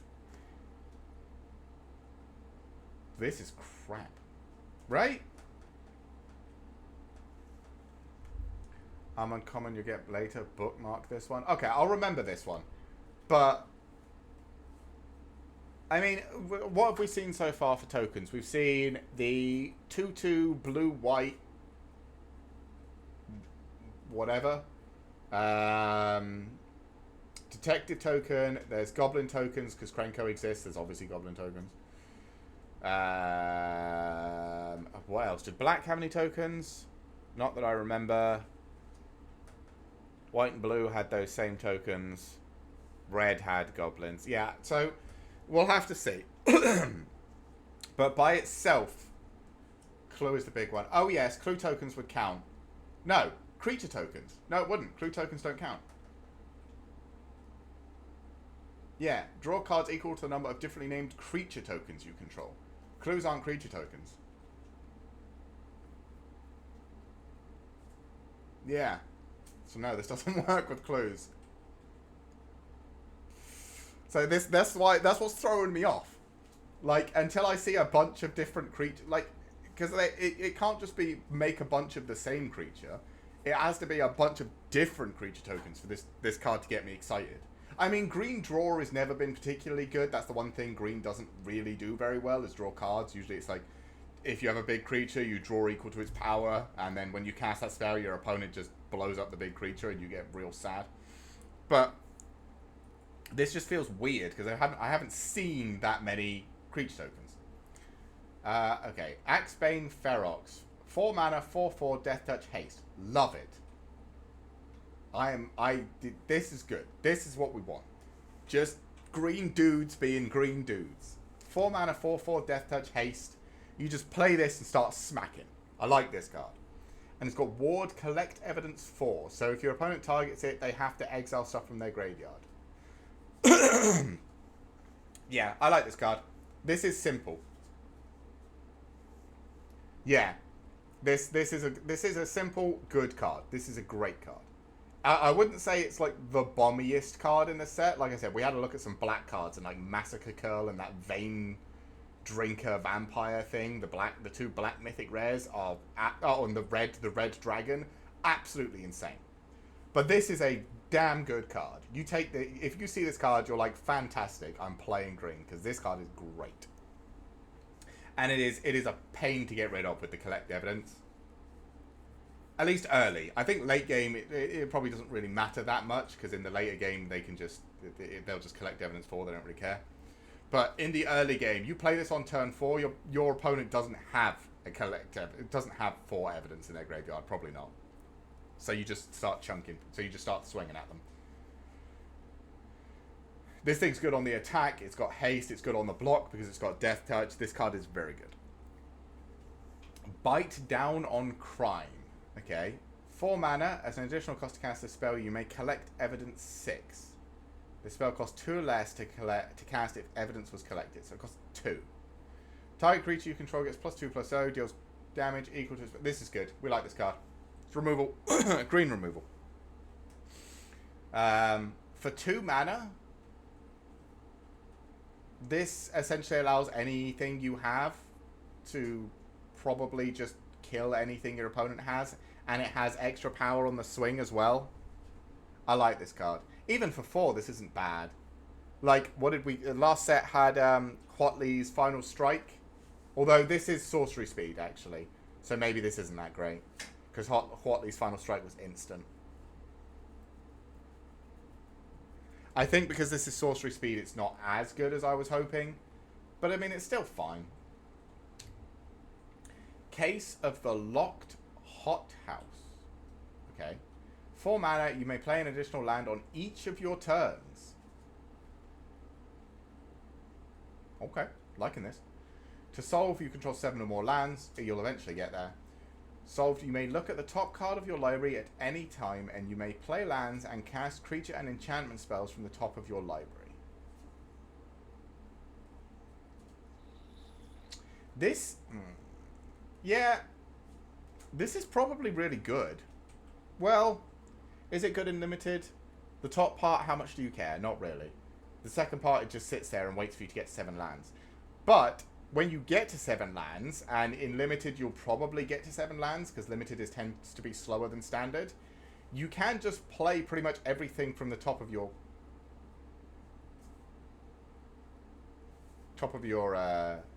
deck. Because you still get what even once you've sold this card, you still get the. Yeah, the four mana is awkward, but you still get the top effect even when it's solved, right? So even if it's solved, you can play 2 lands each turn. So if you look at the top card of your library, and it's a land, you play that land. If it's still a land, play that land. And if it's still a land after that, you're probably me playing standard or limited, and you just get very upset. I think that's just me who just goes land, land, land, land. Man, it'd be nice to play some Magic at some point. But the solved effect is nice. It essentially guarantees. It guarantees you can essentially play a card every turn. Now, how good is that in limited? Pretty good. Because the only thing you can't cast is artifact spells, right? And planeswalkers. Because you just play lands off the top, creature spells. Oh, and instants and sorceries, I suppose. But you'll be fine. So this is probably... I'm not, super excited. I'm not over the moon about this card. I don't think it's game-breaking or anything. But I think it's decent. I think it's decent in limited. Because I think it just means... once you've solved it, you're playing at least a creature a turn, probably, or an enchantment. Depending on if you get stuck on like an instant or sorcery. I don't know if turn 4 you can do nothing and play this. I don't know if the set's slow enough for that. I suppose it will depend what you're up against from your opponent, but yeah. Case of the Trampled Garden. 3 mana. When it enters the battlefield, distribute 2 +1/+1 counters among 1 or 2 creatures you control. Like that. Creatures you control have total power 8 or greater. I mean, you'll probably get that in green. Solved. Whenever you attack, put a +1/+1 counter on target attacking creature. It gains trample until end of turn. This case I like. I like this one. It does something when it enters the battlefield.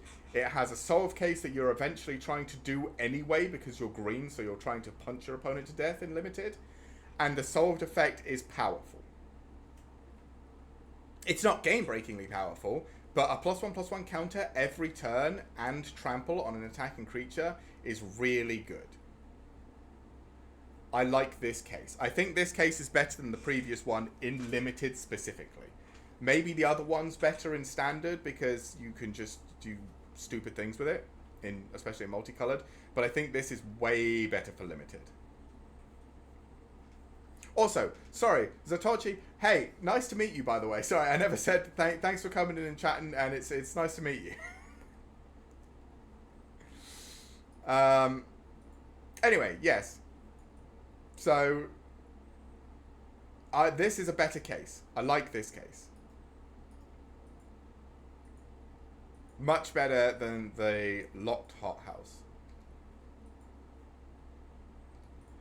Chalk Outline. 4 mana. Whenever 1 or more creature cards leave your graveyard, create a 2/2 white and blue detective creature token, then investigate. So this only happens once, sort of every effect, because it's when 1 or more. So returning 2 creature cards from your graveyard to your hand doesn't make you do this twice. It just does it once for the return effect. So again, this is another... Do I want to pay 4 mana for an enchantment that does nothing by itself? Not really. Creating another token could be nice. And then investigating creates you a clue token as well, but... That's 4 mana do nothing. I don't know if I like 4 mana do nothing, even in limited. Even the hothouse did more than this when it on 4 mana by itself. I don't think I like this card. I think 4 mana don't do anything and is just too expensive. Culvert Ambusher. 5 mana for a 4/5. Okay, fine. When it enters the battlefield or is turned face up, target creature blocks this turn if able. Okay, good way to kill something your opponent has that you want to get rid of. Force blocking. And you can play it for essentially... I mean... I'm going to say it's technically 8 because you have to pay 3 to put it face down, and then you have to pay 5 to flip it face up. I mean, I'd probably just play this for 5, because it has enter the battlefield effect.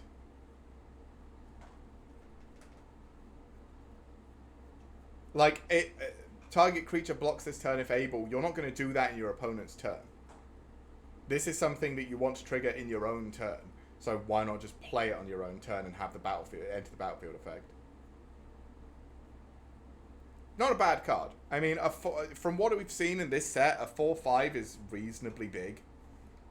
I'd probably play a couple of these. I'd be fine picking these up in green. Fanatical Strength, 2 mana, +3/+3 gains trample. Sure, it's a pump spell. It's fine. Flourishing Bloomkin. 2 mana for a 0/0. Gets +1/+1 for each forest you control. That could be quite big, but it doesn't have any protection. You can flip it. Right. When Flourishing Bloomkin is turned face up, search your library for up to 2 forest cards and reveal them. Put one of them onto the battlefield tapped, and the other into your hand, then shuffle. But that does cost 5. I mean, on turn 2, if you've just got 2 forests, this is a 2 mana 2/2. That gets bigger every time you play a forest. Is that good? I mean, it could be real big. Doesn't have trample, though. Doesn't have any form of protection. Like, it's probably just a reasonably statted dude. I don't hate that.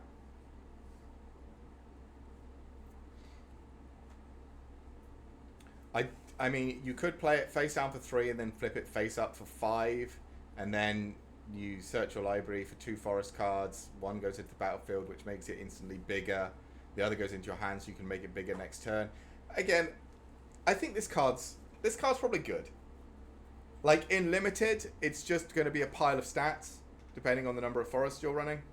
And that's probably fine. You're probably running, in most decks, you're running, 17 lands? So you're probably running 7 or 8 forests, if it's 2 color.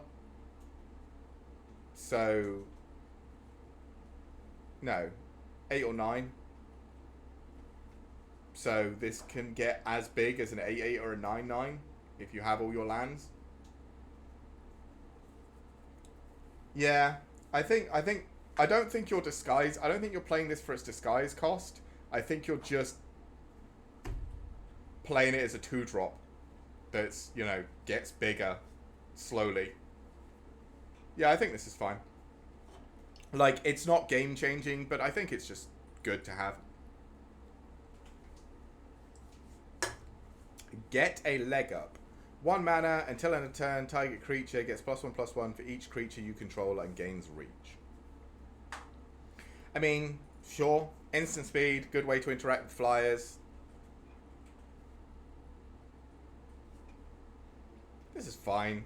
I mean, pump spells are always kind of like, they're either really good or they're really nothing, so.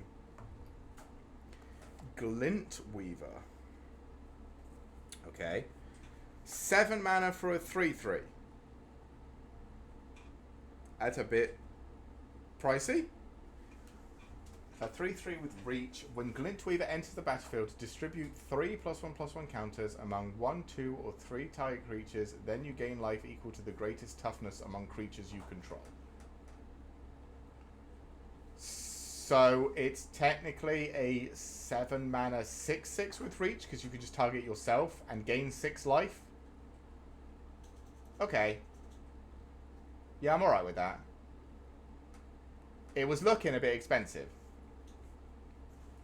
But if you just play this as a 6/6 with reach, gain 6, I don't think you're upset about it. I don't think, again, it's not incredible, but I don't think you're too sad about it either. Plus, you can always put the +1/+1 counters on another creature if you don't need to have a giant 6/6 reach, and that other creature can be the one holding the counters, and you get toughness equal to them. I think that's fine. Green Belt Radical. A 4 mana for a 4/4. Okay. When Greenback Radical is turned face up, put a +1/+1 counter on each creature you control. Creatures you control gain trample until end of turn. But the disguise is 7. I play 5 for this. This is Overrun.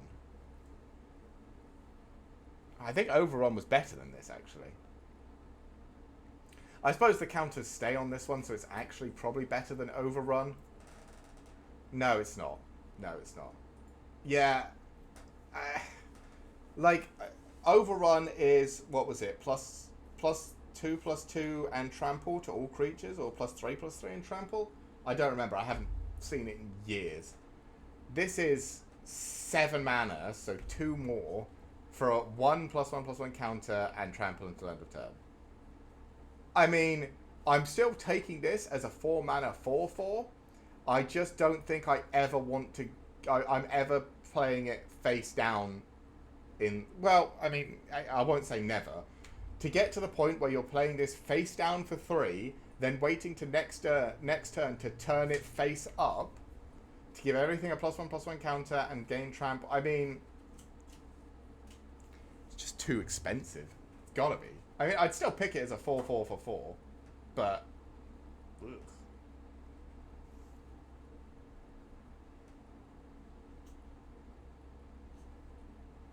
Yeah, I think you're right. I think if you've had this face down for a number of turns to the point where you've got to 7 mana and flip this face up, you should have already won that, really. Hard-hitting question. 1 mana, target creature you control deals damage equal to its power to target creature or planeswalker. Fan-fucking-tastic. 1 mana green removal? Yes, please. I fucking have that shit all day. And it's not even fight. It just deals damage. I'm fucking all about this. Let's go. This is a great little card. Sorcery speed, which is a bit naff, but I mean, this is like, I remember when Prey Upon first came out, and it was 1 mana to make your creatures fight, and it was really good. And this is better than Prey Upon. So, because green just doesn't have ways to kill things. So now green has ways to kill things, which I'm a big fan of, and this is a good one. Hedge Whisperer. Sure. 1 mana for a 0/3. You may choose not to untap Hedge Whisperer during your untap step. Right? For 4 mana and tap, collect evidence 4. Target land you control becomes a 5/5 green plant boar creature with haste for as long as Hedge Whisperer remains tapped.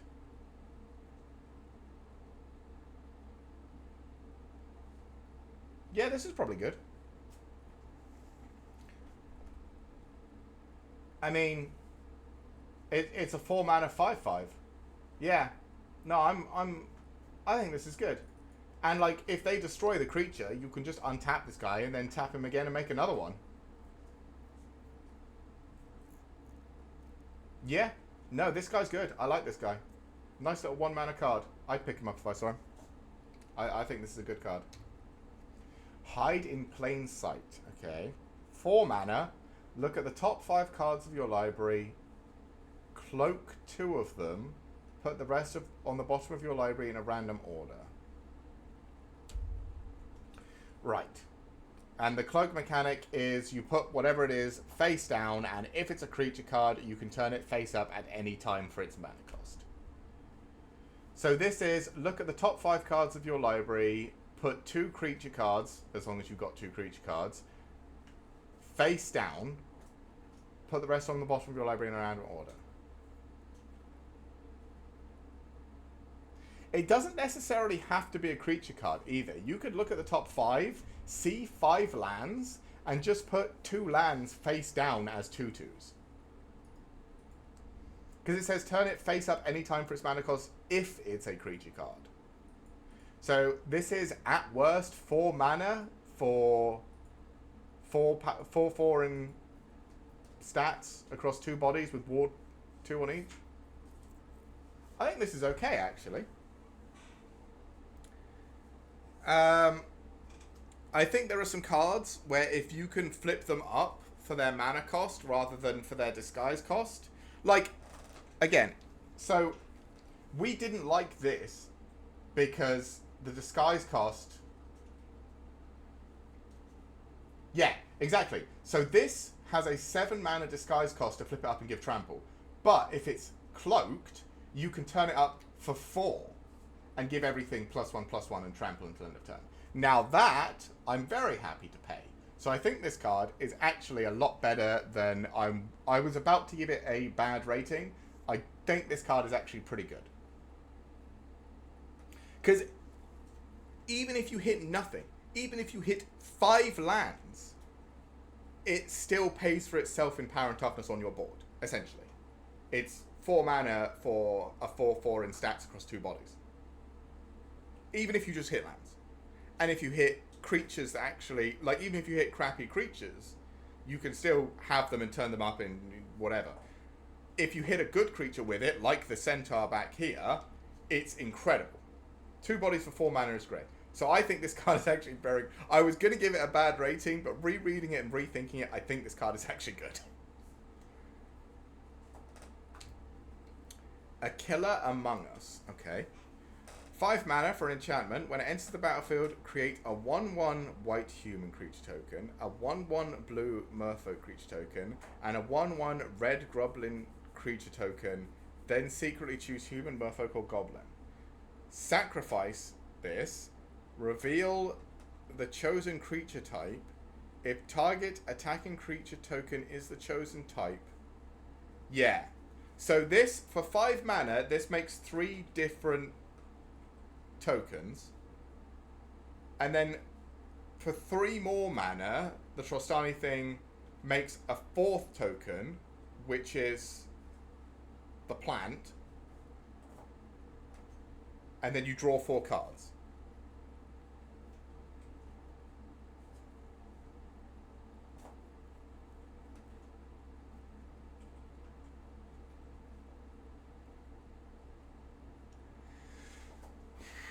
Is that good? It's 8 mana. Is Killer Among Us good by itself? It creates 3 power and toughness across 3 bodies, and you get to pick one of them, and if you attack with it, you can make it into a 4/4.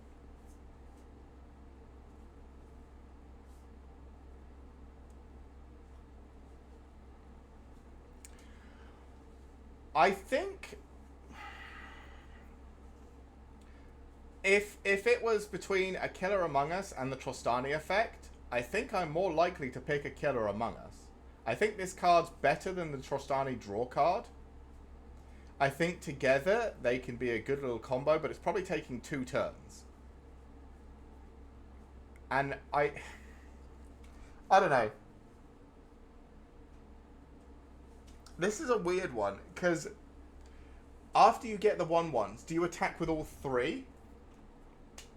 It does. But I don't know if you do. Do you attack with all 3 and then your opponent has to guess which one's going to get Death Touch? Or do you just attack with the one that you know is going to get Death Touch and get 3 +1/+1 counters on it? And your opponent knows that it's the one.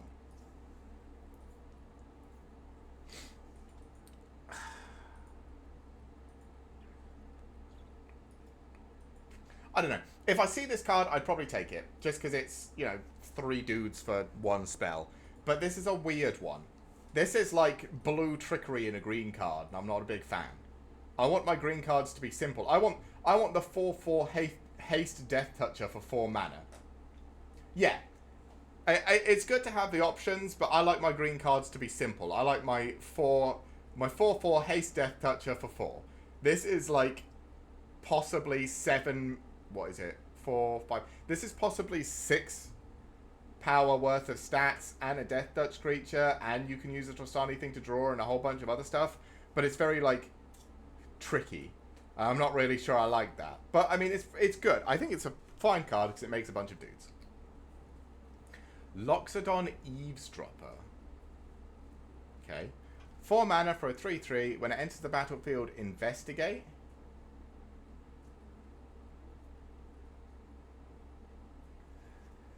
Whenever you draw your second card each turn, locks on eavesdropper, gets +1/+1 and gains vigilance. You're saying you'd grab Trostani for the express person and picking one. Well, remember this is uncommon, so you can't guarantee this one. Now Trostani is rare, so you're less likely to get the Trostani one than you are to get this, but you can't technically guarantee it. But I think if you play this and get the effect, so if you play this and then also play the Trostani card, draw 4 cards and get 3 creatures, and one of them is a 4/4 with Death Touch, I think you're probably just winning the game off that. But it feels like a lot of setup and a lot of mana, so I'm not sure. But I do think it's cool. Right, locks on eavesdropper. So it's a 3/3 for 4 mana. Makes a clue token, sure. And whenever you draw your second card, it's a 4/4 with vigilance until end of turn. I mean, if you're making a bunch of clue tokens, you can guarantee trigger this pretty much every turn. It's probably good. I mean, it's not great, but I'd run at least one probably. Nervous Gardener. 2 mana for a 2/2. And when it's turned face up, search your library for a land card, reveal it, and put it into your hand. But you have to play it for 3 and then turn it up for 1. So you can't actually flip it for that effect until turn 4. I mean, it's a 2 mana 2/2, so it's probably not terrible. But I don't know how much I care about the disguise slot. The disguise ability. Like, it seems very mediocre. Pick your poison for 1 mana. Choose one. Each opponent sacrifices an artifact. Each opponent sacrifices an enchantment. Each opponent sacrifices a creature with flying. This is okay. You know, there's been a bunch of, like... Green always has ways to deal with artifacts, enchantments, and creatures with flying. This is just all of it rolled into a 1 mana sorcery, but your opponent gets to pick, so... I mean, if they've only got 1 big flyer, this is great. 1 mana, destroy your great big flyer, but they probably have a couple, and with clue tokens, you're never going to be able to hit the artifact you want. Maybe you hit the enchantment you want, because I haven't seen a massive amount of enchantments, but... Yeah, this is... Maybe you run 1 of these, if you have to. You probably don't. Pompous Gadabout, sure. 3 mana for a 4/2 that has hexproof as long as it's your turn and can't be blocked by creatures that don't have a name?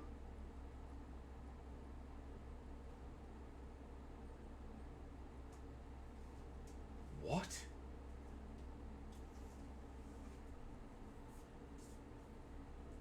Yeah, it is much cheaper than other green removal. Usually it's 3 for removing a flying creature, and that's 1. But it is sorcery speed, and your opponent gets to pick, so...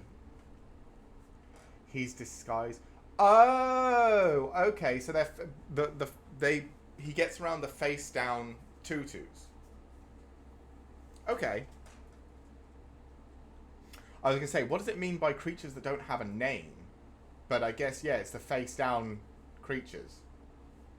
The disguised things. And he has hexproof as long as it's your turn. And he's a good beater because he's 4/2. I think this is... I like this card. I picked this card up. Yeah, I think this is alright. I mean, obviously there's a bunch of stuff that can just block him. But, I mean, he's probably trading with anything that does block him. And if your opponent's trying to do, you know, funny stuff with disguise things, he's just going to walk straight over and punch him in the mouth. I like this card. I like this card too. I think he's good. What is this? It costs 11! The Pride of Hull Clade. It costs 10 and 1 green. This spell costs X less to cast, where X is the total toughness of creatures you control. Right. Defender. Okay. For 2 blue and 2, until end of turn, target creature you control gains +1/+0. Gets +1/+0. Gains whenever this creature deals combat damage to a player, draw cards equal to its toughness, and can attack as though it didn't have Defender.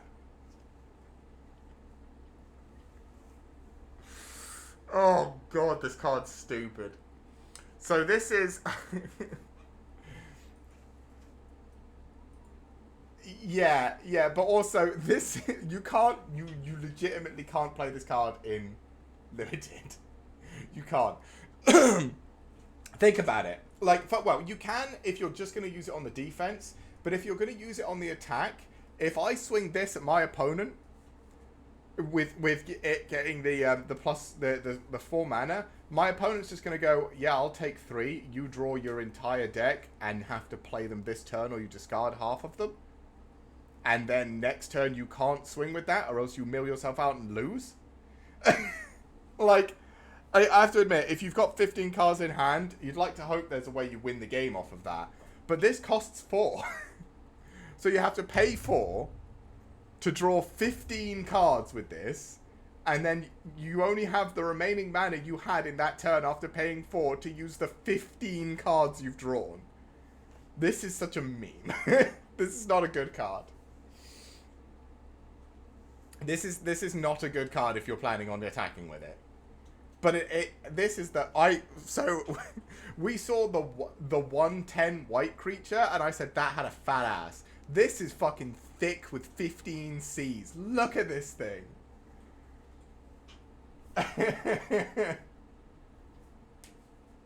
Yeah, I think if I see this, I have to pick it, but I don't think you can ever swing with it in a limited game. I think by the time you're playing this in a limited game, you probably have like 20, 23 cards left. And if you swing with this, your opponent just goes, yeah, okay. And then you just have 7 cards left in your library, and you're like, oh, shit, I need to win in 7 turns. This is so fucking hilarious. This is fantastic, but this is just a meme. This is such a meme. Okay, you're my favorite card in the whole set, but no. Rope. Okay, 1 mana, equipped creature has +1/+2, has reach, and can't be blocked by more than 1 creature. Okay, this is also really good. So, I didn't like the pipe. I don't think I liked the black one. I don't think I liked the white one. The red clue artifact gave first strike, so I said that one was good. And this one gives reach and can't be blocked by more than 1 creature. So this is also a good one, I think. And obviously all of them are fine because you can just, like, of all the artifacts, I'd probably pick these because you can just sacrifice them to draw a card later if you don't want. So yeah, we've already talked about those. That one's probably one of the better ones. Oh my god. Do you just want to give this guy, like, you're with the spider and with the rope, you're looking at drawing 20 cards on the attack. You're just going to mill yourself out immediately. Oh, oh no. Right, Rubble Belt Maverick. 1 mana for a 1/1 when it enters the battlefield spell 2, sure. And for 1 mana, you can exile it from your graveyard to put a +1/+1 counter on target creature. There's a good card. I'd have this at 1. When it comes in... Spartans! Oh, thank you for the follow. What is your profession? That was good to use Zatachi, thank you.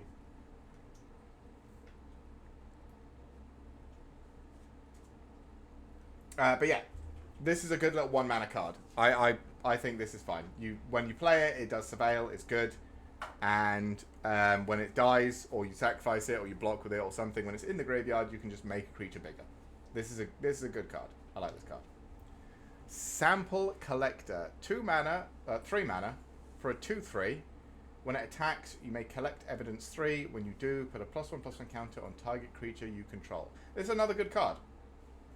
2/3 for 3 is a smidge understated, but it's going to grow any creature you want whenever it attacks, as long as you can keep collecting the evidence, which you probably can. So yeah, I like this card. I would pick this card. I think it's fantastic in your 3 slot. Good little green card. Sharp-Eyed Rookie. Okay, 2 mana for a 2/2 with Vigilance. Like it.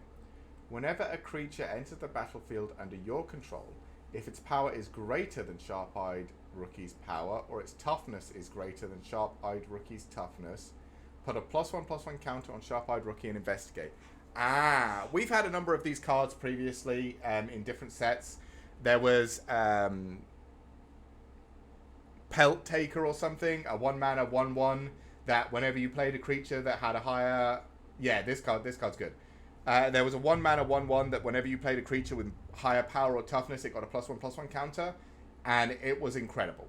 This is just a slightly more expensive, slightly better version. 2/2 with vigilance. Next turn you play a 3/3. This gets bigger, or a 2/3. This gets bigger. Next turn you play, like, as long as you're playing on curve, this is getting better and better and investigating every turn. This is a good card. I like this card. You pick this up if you see this in green. This is a beast of a card. Slime Against Humanity. Right? 3 mana for create a 0/0 green. Yeah, the vigilance is really good. Like, and with the investigate, so you're drawing extra cards, and this is getting bigger, and it's got vigilance, so it can defend and attack. This card is really good. Right. So for 3 mana, you create a 0/0 green ooze creature token with trample. Ooh. Put X +1/+1 counters on it, where X is 2, plus the total number of cards you own in exile and in your graveyard that are oozes or are named Slime Against Humanity. A deck can have any number of cards named Slime Against Humanity.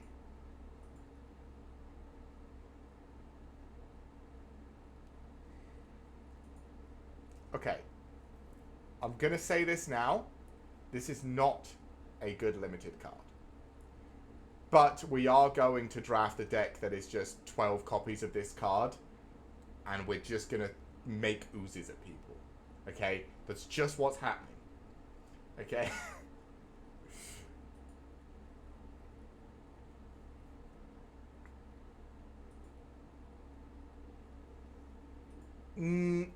I don't...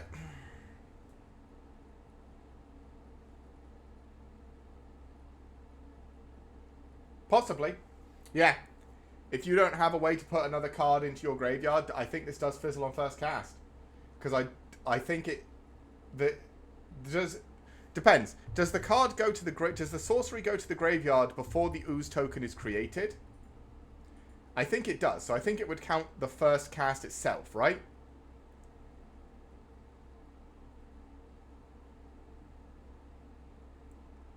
Or does it create... No, it creates the first slime token when it's on the stack, right? Oh, I always get confused with these things. I'm not sure. I'd have to ask a judge. So either it'll either see itself in the graveyard, or it'll fizzle and you'll have to play a second one. Like I said, either way, I don't think this is a good card, but I think I am going to, at some point, draft a deck on MTG that's just 12 copies of this card. We're going to take every copy of this card we see, and we're going to hope that we can win on the back of it. That's going to be it. It's going to be stupid. But I don't think this is a good card.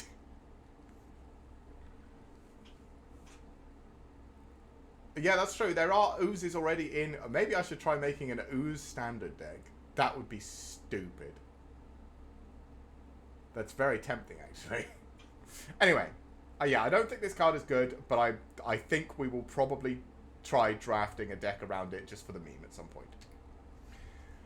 They went this way. 3 mana, search your library for a basic land, put it onto the battlefield, then shuffles, investigate. Sure. I mean...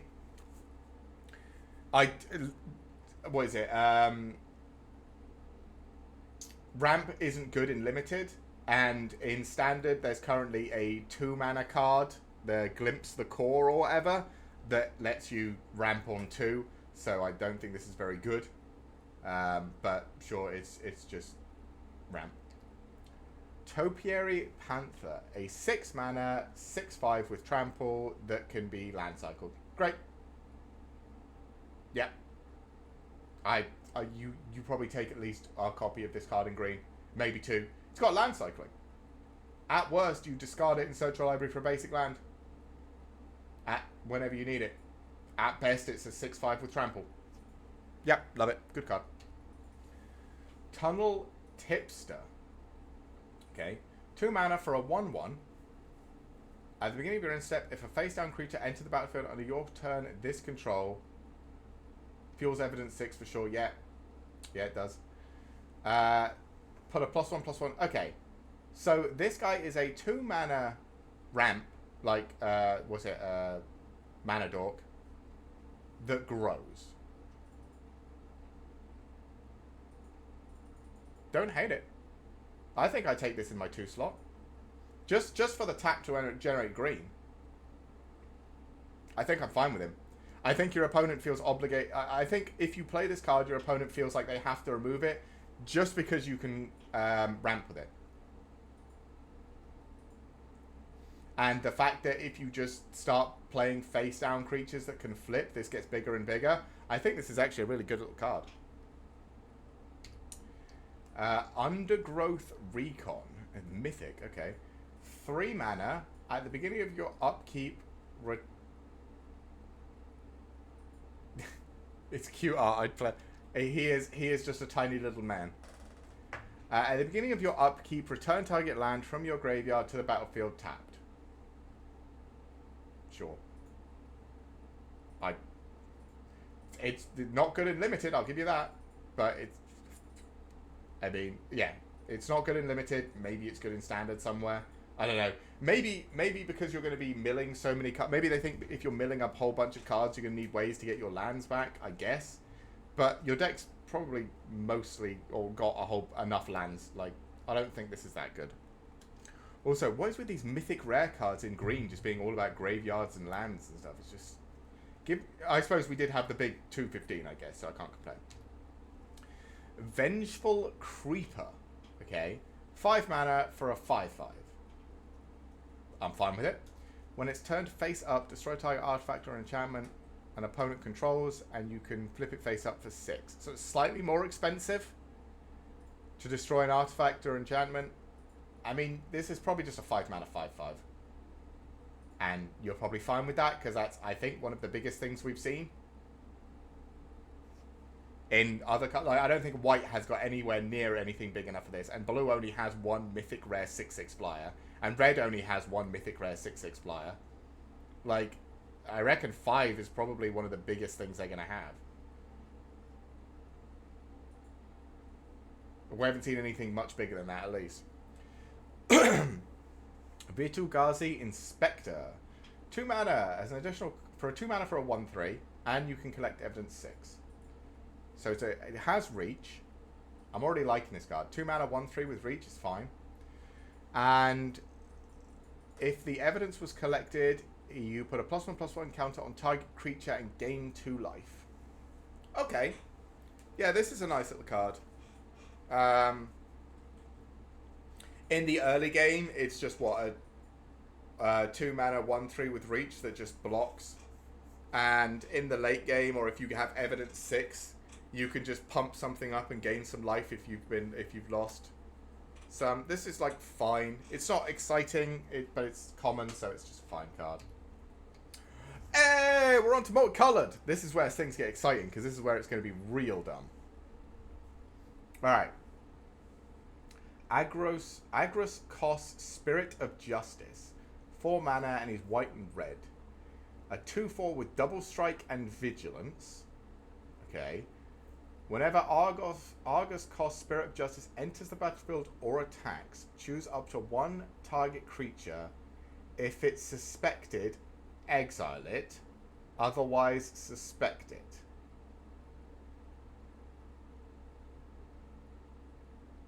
This is really good. If you can attack with this... So every time it attacks, it makes creatures unable to block, but gives them menace. And you can just start picking off your opponents. Like, it doesn't exile them until you remove this creature. It just exiles them. Boom. Gone. This is a good card. And it's got double strike and vigilance. So it's good on the attack and on the block. This is a good card.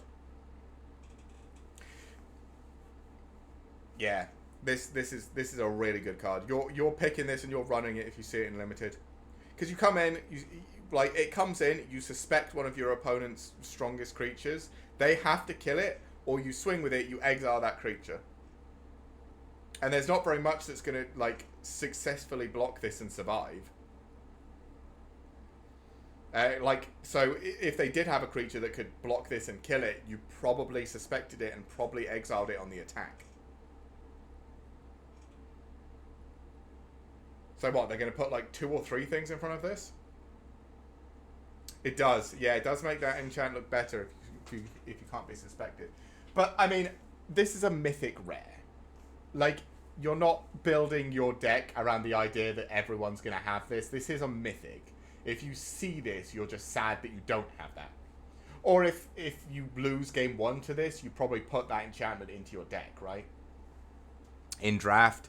But I think in draft, like, you can't plan for people to have this in the deck. You see this when your opponent plays it and go, damn, that card's gross. Because, damn, this card is gross. Yeah, this card is disgusting. Alquist Proft Master Sleuth. 3 mana for a 3/3 with Vigilance. Okay. When it enters the battlefield, investigate. And for... This is Sphinx's Revelation. For Sphinx's Revelation mana cost, you can sacrifice a clue and Sphinx's Revelation. Right? I'm not insane? Give me a second.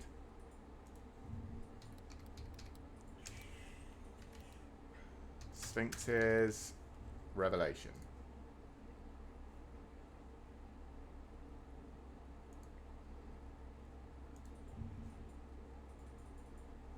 Yeah, Sphinx's Revelation. 2 blue, 1 white, and X. For an instant, you gain X life and draw X cards. So, 2 blue, 1 white, X. This is Sphinx's Revelation. And you can do it at any time. So this is a creature with Sphinx's Revelation stapled to his face. And Sphinx's Revelation, guess what? Was busted. So this card is going to be busted. Now, I don't think it's going to be that busted in Limited. Because, I mean, drawing cards and gaining life, I mean, this doesn't give you a way to kill your opponent as well as, you know, other super bomb mythic rares. But, I mean, it's Sphinx's Revelation on a dude. Sphinx's Revelation was really good. I remember the set where Sphinx's... what was it? The original Ravnica set? Where Sphinx's Revelation was either reprinted or first printed. I pulled a Sphinx's Revelation and someone at that game day gave me £50 for the Sphinx's Revelation. The game day was only 20. I essentially turned up, paid £20 for the game day, and got paid 50 for drawing it. It's not just an upside. This whole Sphinx, like, this is Sphinx's Revelation on a card, and Sphinx's Revelation was incredible. Now maybe cards have got better since then, so maybe it's not as incredible. But I think this is, you play it and your opponent goes, shit. Because they need to answer it. This is good. This is probably standard good. So, like, as much as it's not a win condition by itself in Limited, it's probably still good enough. It's already great without the Revelation. Yeah. I suppose I'm not mentioning the fact that it's a 3 mana, 3/3 with Vigilance. That it creates a clue token when it enters the battlefield. It's already really good. And then it has Sphinx's Revelation stapled to the ass end.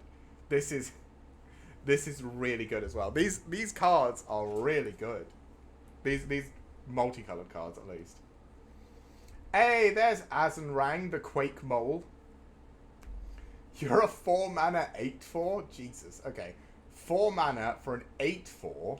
When Azarang the Quake Mole becomes blocked, untap each creature you control. After this combat, there is an additional combat. And for 7, he must be blocked each combat this turn if able.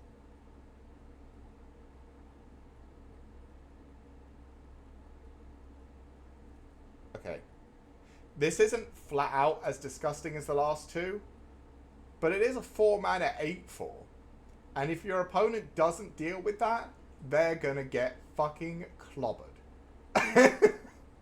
Right? Like, turn 4, you play this and your opponent goes, oh shit.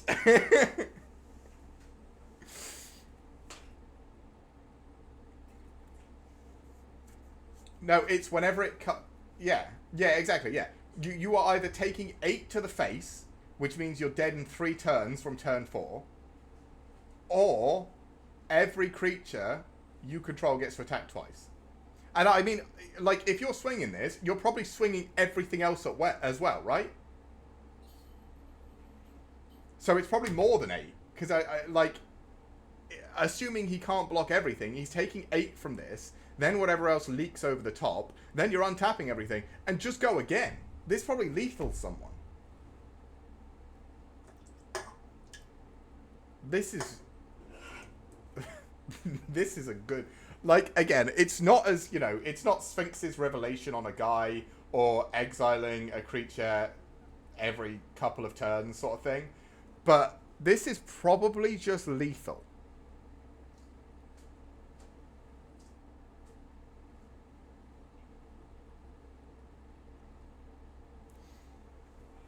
Because, yeah, like, if you swing with this, either they take 8 and whatever over the top, or they block this, don't take the 8, and everything goes again. Because you untap this as well. It's untap each creature, it's not each other creature. Like, they have to kill this on the block. And then your creature... So, you swing with this, and all your other creatures, and they have to put enough in front of the Quake Mold to kill it, and still, everything you control untaps and just goes again. This is gross. All these cards are fucking gross. Right. Assassin's Trophy, reprint, but very good card. Yeah, just jumping is a death sentence. Yeah, you can't, like, you have to... Like, if your opponent plays this, or if you play this, you have to... your opponent's going to be sat there having to do the math for, like, 10 minutes to try and work out how best to deal with this thing. Because the best way to deal with it is just take 8. Right? But you can only do that once. I mean, you can't go down to 4 taking this thing twice. Right? Especially not if other things are attacking and any damage has gone through. This probably kills you. Anyway. Assassin's Trophy, good card. It destroys a permanent. Yeah, you got to find an answer in 2 draws, exactly. This is a reprint. We've seen this before. It was good when it was printed. It's probably still good now. I think I did see this card, by the way. I think it came up on some feed of mine, and I did see... Or was this, like, the display card? I think I saw a YouTube... Like, it was a advert at the beginning of one of my YouTube videos that this was on the front of. So I have seen this, but... 5 mana for a 4/4 Flying Vigilance Haste. So you probably just win the game on this if you're playing limited. Whenever a player attacks with 3 or more creatures, you draw a card.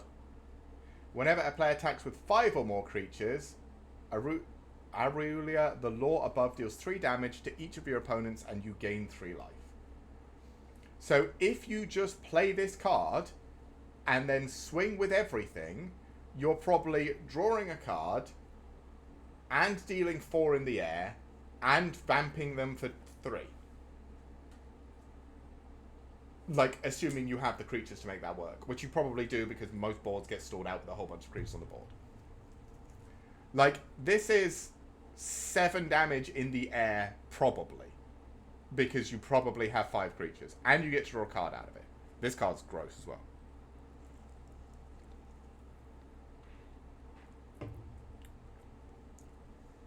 Like... So many of the 2, I always knew, like, because this is going back to Ravnica, and Ravnica always had some of the best 2-color cards. So, yeah, this card is scary good as well. So many of these cards are going to be scary good. Essentially, all you're looking for, I think, in draft, from what I can tell, or from the first 4 cards, what you're looking for in draft is your 2-color gold cards. That's what's going to be what you're playing. I mean, that's the same in a lot of sets for draft and sealed, but like, you really want to find a rare or a mythic rare 2-color card in this set. Blood Spatter Analysis. Okay, 2 mana, so black and red. When Blood Spatter Analysis enters the battlefield, deals 3 damage to target creature an opponent controls. Okay, so probably it's as good as Lightning Strike, or Bolt, or whatever. Lightning Strike, yeah. Whenever 1 or more creatures die, mill a card and put a Bloodstain counter on Blood Splatter Analysis. Then sacrifice it if it has 5 or more Bloodstain counters. When you return target creature card from your graveyard to your hand.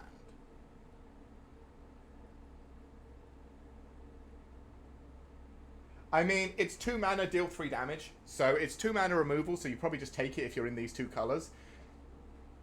But this is a bit of a weird one.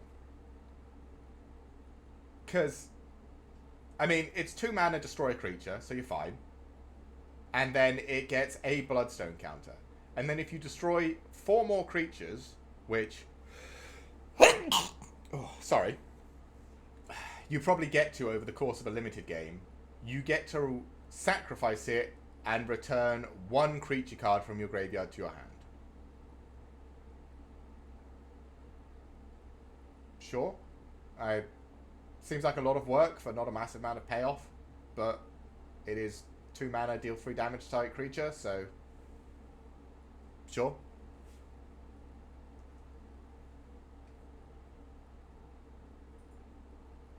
Yeah, I mean, true. Breakout. 2 mana. Look at the top 6 cards of your library. You may reveal a creature card from among them. If that card has mana value 2 or less, you may put it onto the battlefield and it gains haste. If you don't put the revealed card onto the battlefield this way, put it into your hand, put the rest on the bottom of your library in a random order. Yeah, okay. I think this is a good look at the top card. Like, I usually say for these cards, I'd rather just have the creature. But this doesn't just put the creature into your hand. If it's a small creature, it just puts it onto the battlefield. Yeah. If it's a big creature, it puts it into your hand, which gives you something big to play. So I think I like this card. Yeah. Just because you can put, like, it costs 2 mana and you can put the 2 mana creature just into play. I always feel like spending any amount of mana to look for a creature card, I'd rather just be spending that mana on the creature card. But this allows you to do that, so I think this is actually a good card. I would pick this in Limited. I like this card. And also it's red-green. I love me some red-green. This is what I'll be looking for. Buried in the Garden. Okay. 4 mana for an enchant land. When it enters the battlefield, exile target non-land permanent you don't control. Okay, so it's ossification until Buried Garden leaves. Sure, whenever enchanted land is tapped for mana, its controller adds an additional 1 mana of any color. Okay. I actually don't hate this card. Because enchanting a land so it makes more mana usually costs 1 or 2. And exiling a permanent until something leaves the battlefield usually costs 2 or 3. So I think this is about okay on the cost. I just don't think it's great in Limited, because I don't know how much you care about the extra mana. I mean, it depends. If you've got some, like, really big cards, this could be really good, and it's removal as well. No, I'm wrong. You probably just take this because it's removal. It's removal, you probably just take it. I'm speaking out my ass. Like, the extra mana is just upside to the fact that it is removal. I need to stop trying to evaluate it as just the whole thing. It's removal. It's good. Coerced to Kill. Right. 5 mana, enchanted creature, you control enchanted creature. Sure. Enchanted creature has base power and toughness 1/1, has death touch, and is an assassin in addition to its other types. This is probably good, right? This is just, I mean, no, yeah, this is good. 5 mana, steal one of your dudes, it becomes a 1/1 that has death touch. It's a good blocker. Or you can start swinging with it, and what, are they going to sacrifice 2 creatures because they have to block with one of theirs?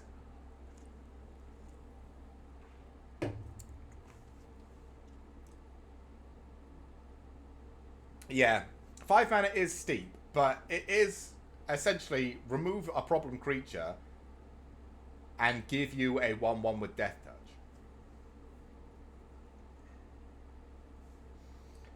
Which you can then do whatever you want with. I mean, there's even sacrifice in this set. You could just sacrifice it, but yeah, I think this is fine. I think you're happy with this card.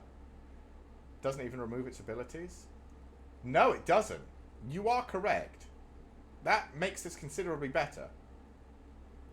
Because you could steal something on your opponent's side that has some really good abilities and just... This is gross. Yeah. Yeah, I think this is actually... I think this is very good, actually. Like I said, 5... Like you said, 5 is a bit steep. But steal a creature usually costs about 4 or 5, right? Steal the Mole God. Oh, no. No. Well... What would... So when it becomes blocked... No, oh yeah, but then you could pay the 6 so that it must be blocked. But the 6 would be red and green, and you wouldn't be able to pay for that with the blue or the black. I mean, they just wouldn't block it, I suppose. Yeah, yeah. I mean, this is an answer to the Mole God, though. Like, you play the Mole God, your opponent just coerces it, and you're like, no, my mole! But, yeah. Crowd Control Warden. Okay, 5 mana for a 4/4. Meh. As Crowd Control Warden enters the battlefield or is turned face up, put X +1/+1 counters on it, where X is the number of other creatures you control. And you can flip it up for... Okay. Actually, this is good. This is a strong card. Because even if, like, assuming it's not the only creature you control, this is probably a 5/5, 6/6, 7/7. This is probably a big creature. And unlimited, that's good. Like, it doesn't have any defenses or any protection or anything, so it probably just gets... There's every chance they just blow it up, your opponent just blows it up. But it is a big thing. And it's big whether you play it for 5 or whether you disguise it and play it for 5 later. It's big either way. So I think this card is good. It's probably, honestly, if you've got a number of creatures, this is probably the biggest thing on the board.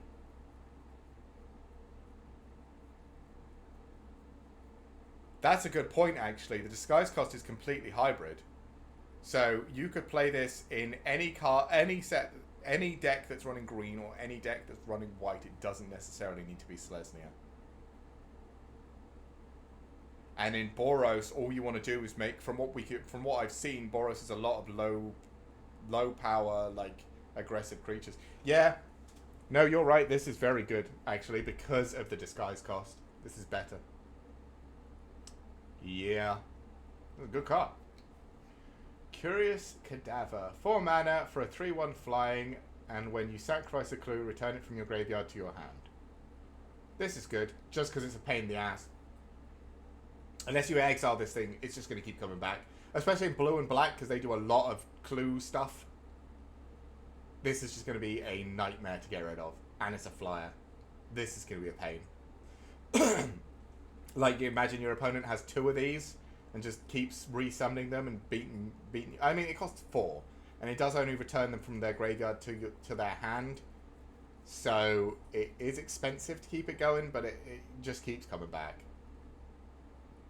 I don't know. Maybe it's too expensive, but it's probably good just because it's a recurring flyer. I'd say it's probably good and limited just because it's a recurring flyer. Deadly Complication. 3 mana to choose one or both. Destroy target creature or put a +1/+1 counter on target suspected creature. You may have it become no longer suspected. This is removal. Removal is good. So we like removal. Actually, this is really good, because this is 3 mana, destroy something, and give you a benefit as well. But, yeah, it's removal. Detective's Satchel. 4 mana, when it enters the battlefield, investigate twice. Sure. And you can create a 1/1 color swap that artifact creature token with flying by tapping it, only if you sacrifice an artifact this turn. But from what we saw, Red's whole thing is sacrificing artifacts. Maybe blue as well. I think this is good. I think this is good specifically if your deck is built around sacrificing artifacts. Because it gives you an artifact every turn to sacrifice. That's all you want. Because once you've got, if you sacrifice the first clue, you create a Thopter. And after that point, it doesn't matter if you can't create any more. If you've got a way to sacrifice artifacts, it doesn't matter. Because you sacrifice the Thopter and then create another Thopter. So with the, Krenko, we saw, he had the ability to sacrifice an artifact to give all goblins +1/+1, and then you could make extra goblins as long as you paid a mana. This just goes infinite.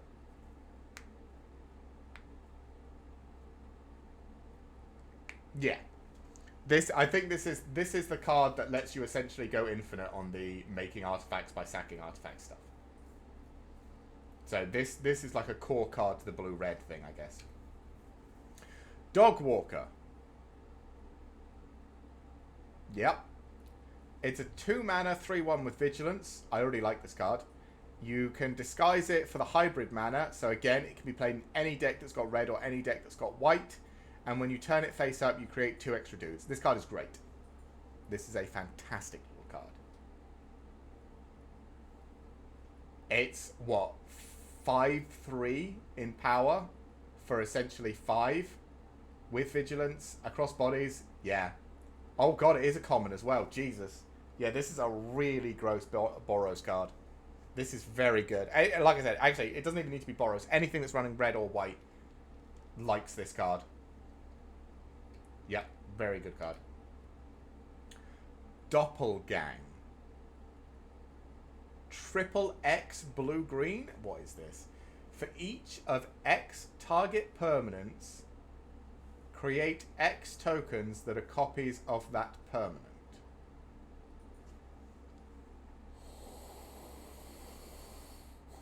Okay, let's do the math here. So for 1/1/1, so for 5 mana, you can copy 1 permanent and create 1 copy. For 2, 4, 6, 8 mana, you can create 2 copies of 2 permanents.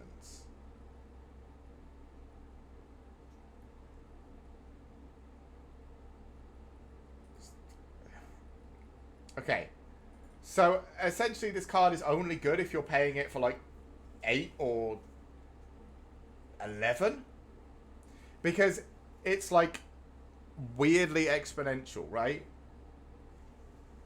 Because if you've got 2 2/2s and you play this for 5, it copies one of the 2/2s once, so you've got 3 2/2s. But if you pay it for 8, it copies both 2/2s twice, so you go to having 6 2/2s. Because you make the 2 permanents, you create 2 copies of each. So essentially, if you're paying this for 5, you're a chump. If you're paying it for more, it probably wins you the game. But god damn, is that pricey. Because yeah, if you're paying 3 for 3 on 3 things, it's 9 total extra permanents. So you go to having 3 creatures to 12.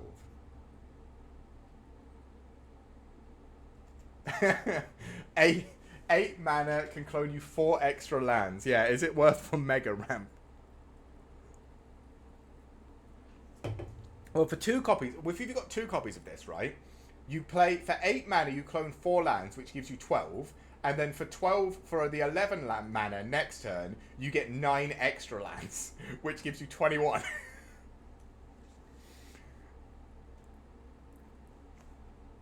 Right? And that's without playing any extra lands. That's just on the back of itself. Yeah, I think... I don't... Again, I'm not sure this card is good and limited, because it seems very finicky. But... yeah, it is. This is bust. This is an immediately good commander card, right? But I mean, no, because the thing is, I want to say it's not good in limited, and I think it's probably not. But I reckon there's that one game in limited where you get to 11 mana and you just sweep, play this, make 9 extra dudes, and your opponent just goes, Alright, I'll just concede. Right? Like, that's just the way it happens. Oh my god, this card is too expensive, but it's too funny as well. Drag the Canal. 2 mana, create a 2/2 white and... So it's black and blue, but it creates a white and blue detective creature token. Then, if a creature died this turn, you gain 2 life, surveil 2, and then investigate.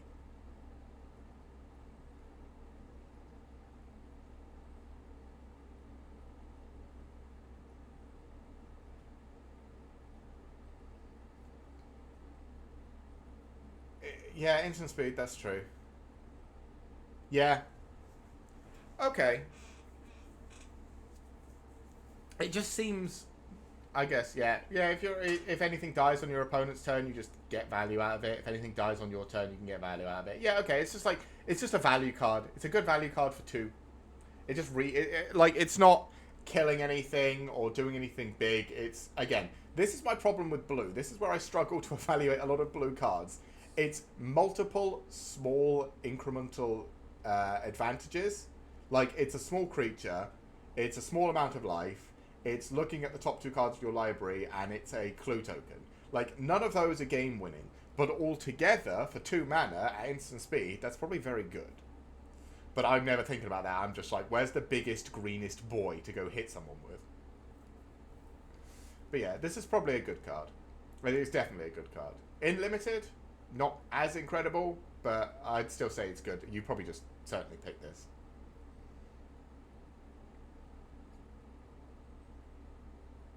Yeah. Yeah, oh god. It was just like bounce a creature, draw a card, and do something else, and then if you have descend 8 or whatever, you do all 3 or something. So it bounced a creature, it looked at the top cards of your library, and I think that was it. No, there was a third thing. I can't remember. I can't remember all of what it did, but yes, I know the card you're talking about, the Whispers one or whatever. It was a good card. Okay. Atrati, Deadly Fugitive. Okay, 3 mana. So this... Atrati was the one in the last set that had the, like, it had the alternate win condition on it, right? So let's see what this one does. For 3 mana, it's a 1/4 with Death Touch. Face down creatures you control have for 4 mana, 1 blue, 1 black, and 2. Turn this creature face up. If you can, exile it, then you may cast the exiled card without paying its mana cost. Whenever an assassin you control deals combat damage to an opponent, cloak the top card of your library.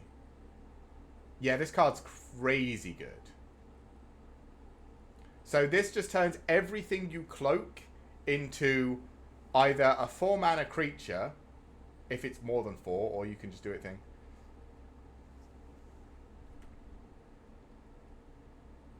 Yeah, there are some assassins in the set as well. Yeah, this card's real good. I mean, it's a 3 mana 1/4 with Death Touch, so there's probably not a lot that's going to be killing it. Your opponent doesn't want to block it, and if they don't block it, you get to start generating value with the cloak effect. Because, like, on turn, assuming the next turn you play a land, you swing with this. Your opponent either blocks it and probably just loses a creature because it's got Death Touch and 4 toughness, or they don't block it and you cloak the top card of your library, and no matter what it is, you can play it, right?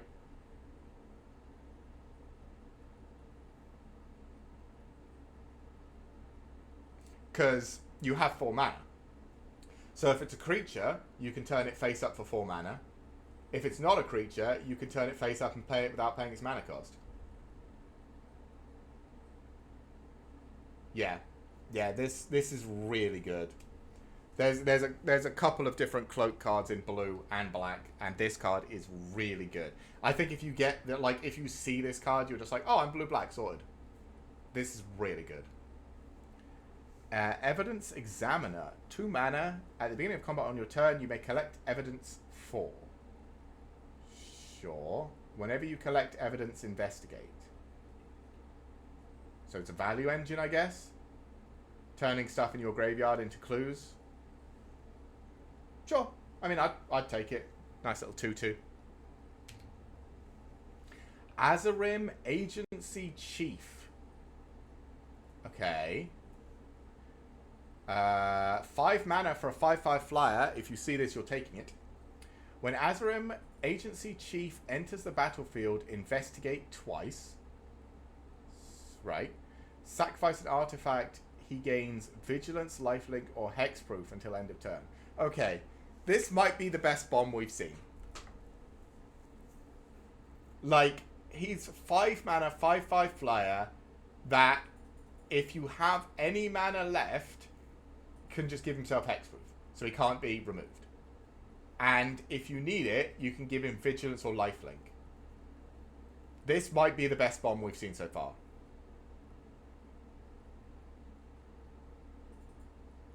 Maybe the 6/6 dragon is better because the 6/6 dragon just choose this thing out.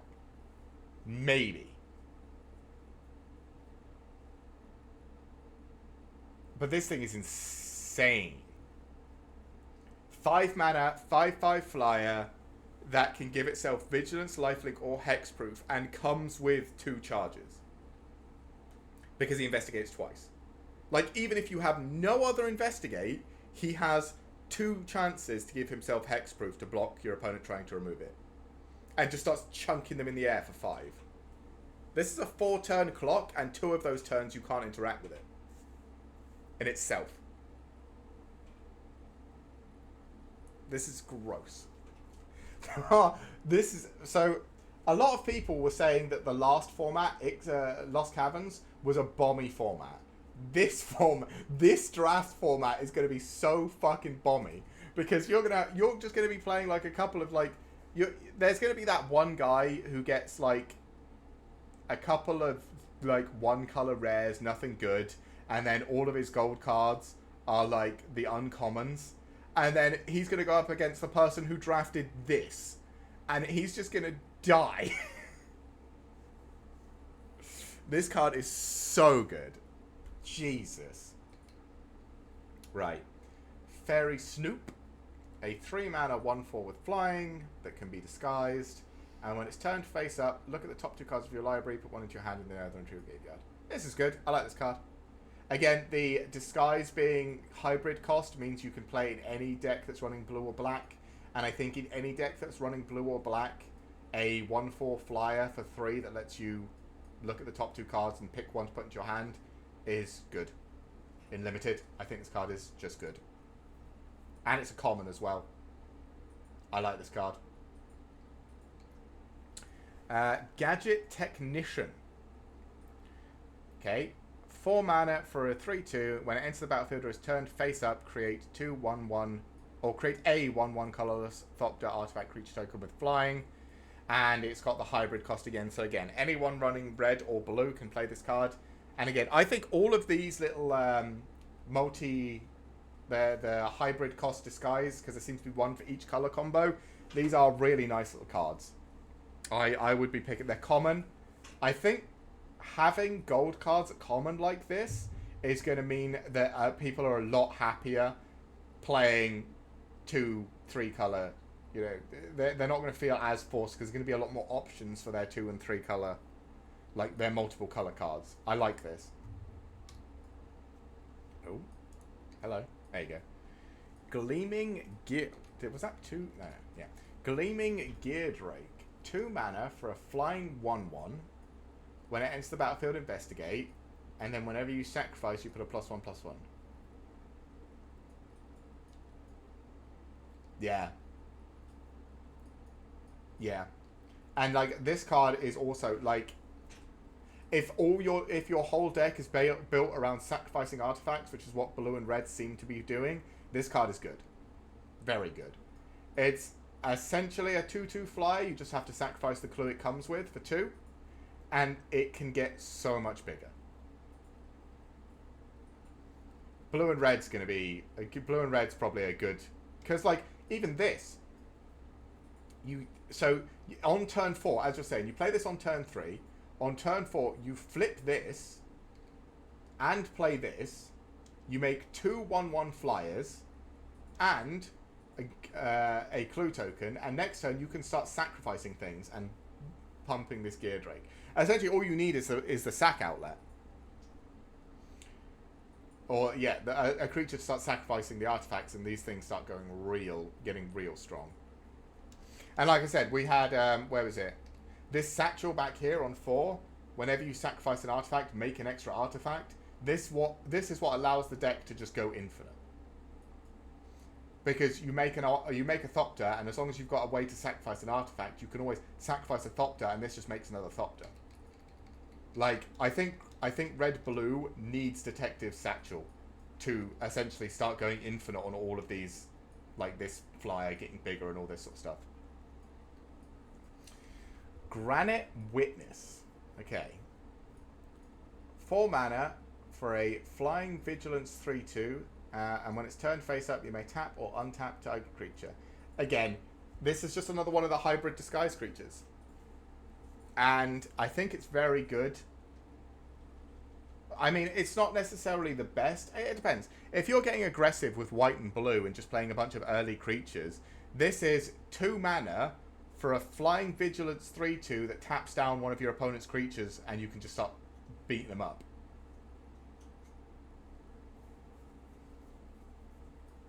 This is probably very good, actually. In limited specific. Also, it's a 3/2 with flying and vigilance, right? Yeah. This is a good card. I'm a big fan of this card. Ill-Timed Explosion. Okay, 4 mana, draw 2 cards, then you may discard 2 cards. When you do, Ill-Timed Explosion deals X damage to each creature, where X is the greatest mana value among cards discarded this way. Okay, so this is a red-blue board wipe.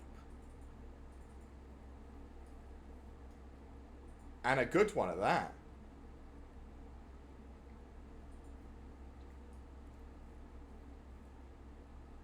Yeah. Like, this is really good. Because you draw 2 cards. Already, you're happy with that. I mean, you pay 3 for that, so you're paying slightly more. But you discard whatever expense of card you need and blow up every creature. Especially because you're probably running on artifacts, right? Because red-blue has got a lot of these like artifacty things. Like, obviously these are 2 creatures, but the satchel we were looking at back here, that's not. Like, yeah, this is a good card. I like this card. This is very good. Also, I don't think blue-red has had like a board wipe like this in forever.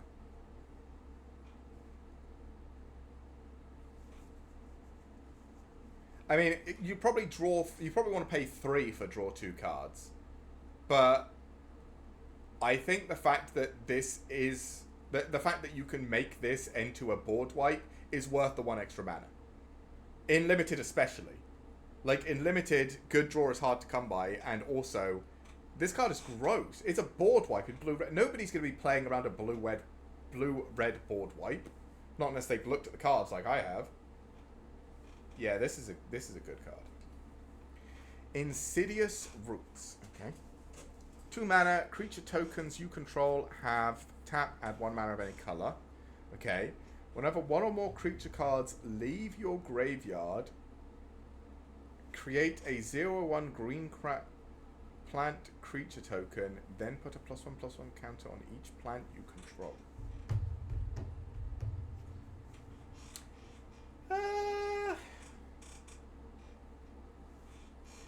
I mean, I'm more likely to play this. Like, turn 2 enchantment that doesn't really do anything is better than turn 4 enchantments that don't do anything.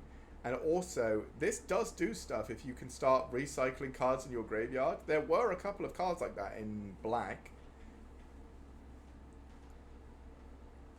And again, this triggers with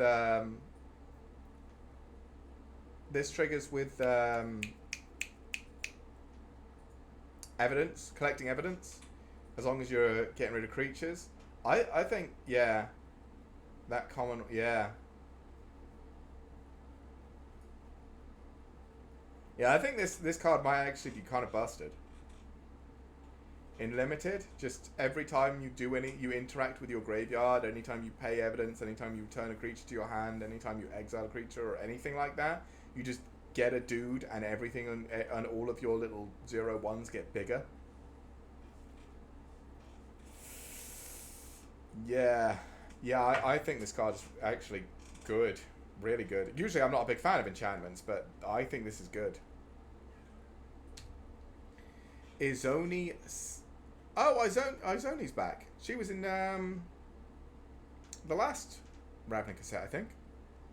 She was the one that made all the bugs. Center of the Web, sorry. 6 mana for a 5/4 with Menace. Slightly understated, but okay. When Izoni, Center of the Webs, enters the battlefield or attacks, you may collect evidence 4. If you do, create 2/1 black and green spider creature tokens with Menace and Reach. Sacrifice 4 tokens, surveil 2, then draw 2 cards, you gain 2 life. So this is a game-winning value engine all by itself.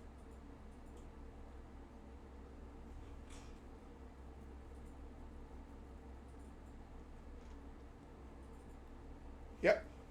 Yeah, it's bomb. Bomb card. Fantastic.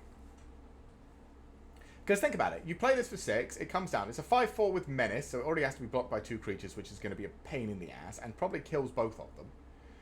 And when it comes in, you collect the evidence, you make the 2/1 black and green spider creature tokens with Reach. Right?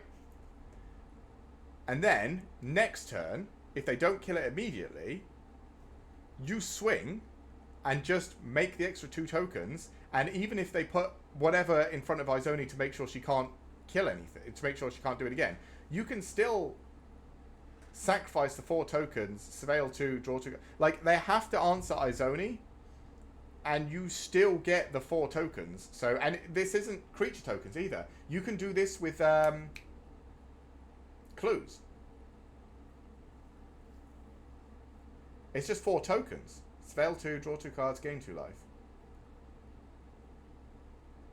Yeah, it's a good card. This is a great card. It has to be, right?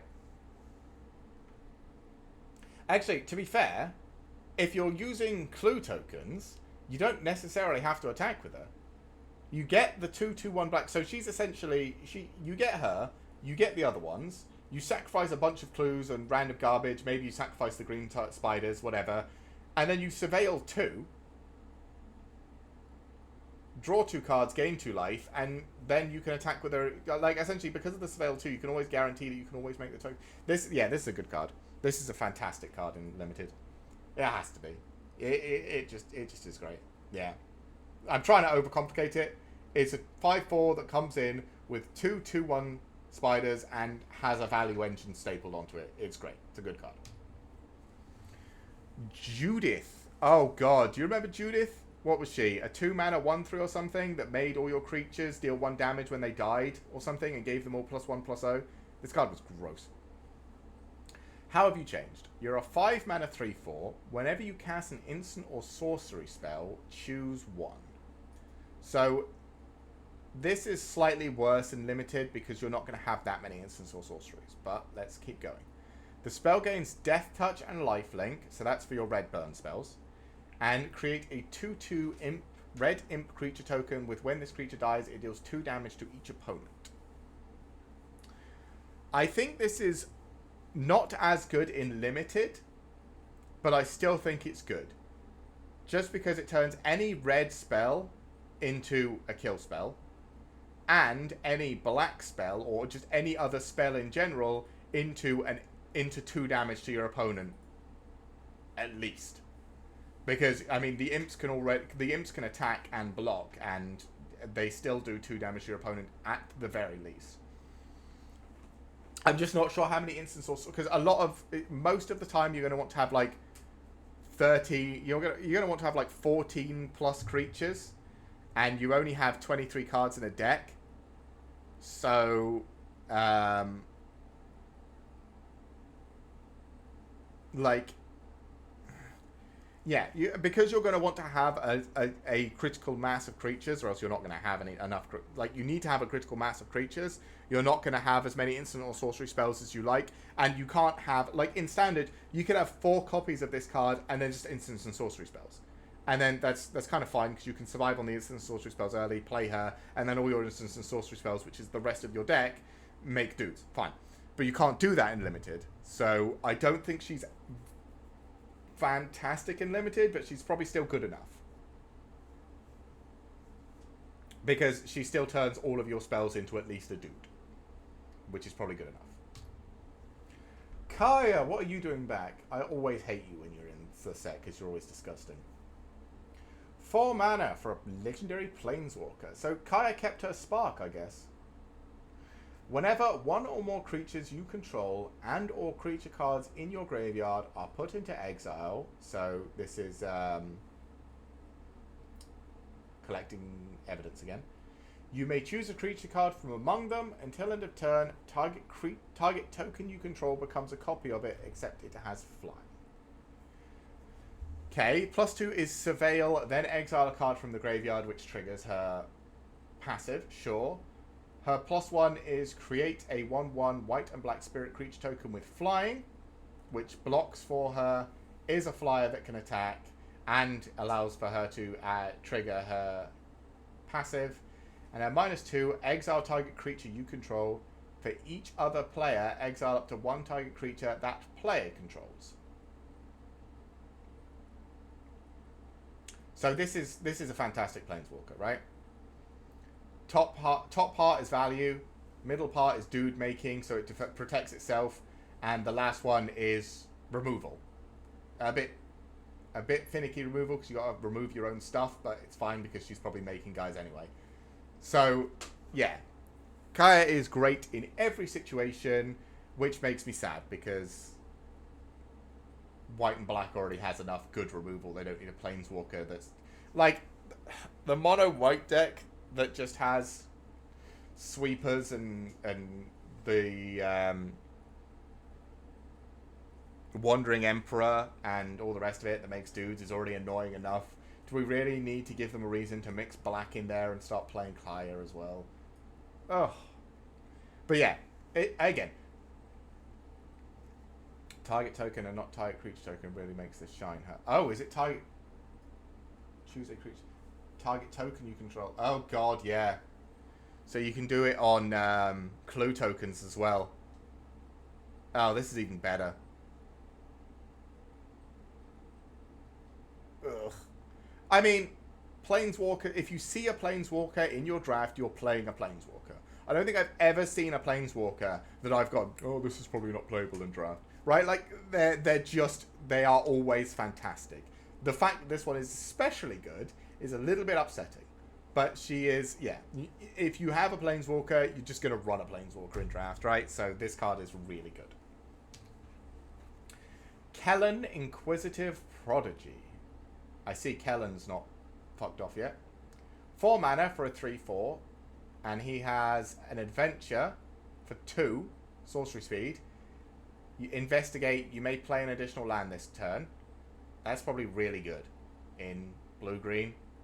And he is himself a 3/4 flying vigilance. Whenever he attacks, destroy up to 1 target artifact. If you control that permanent, draw a card.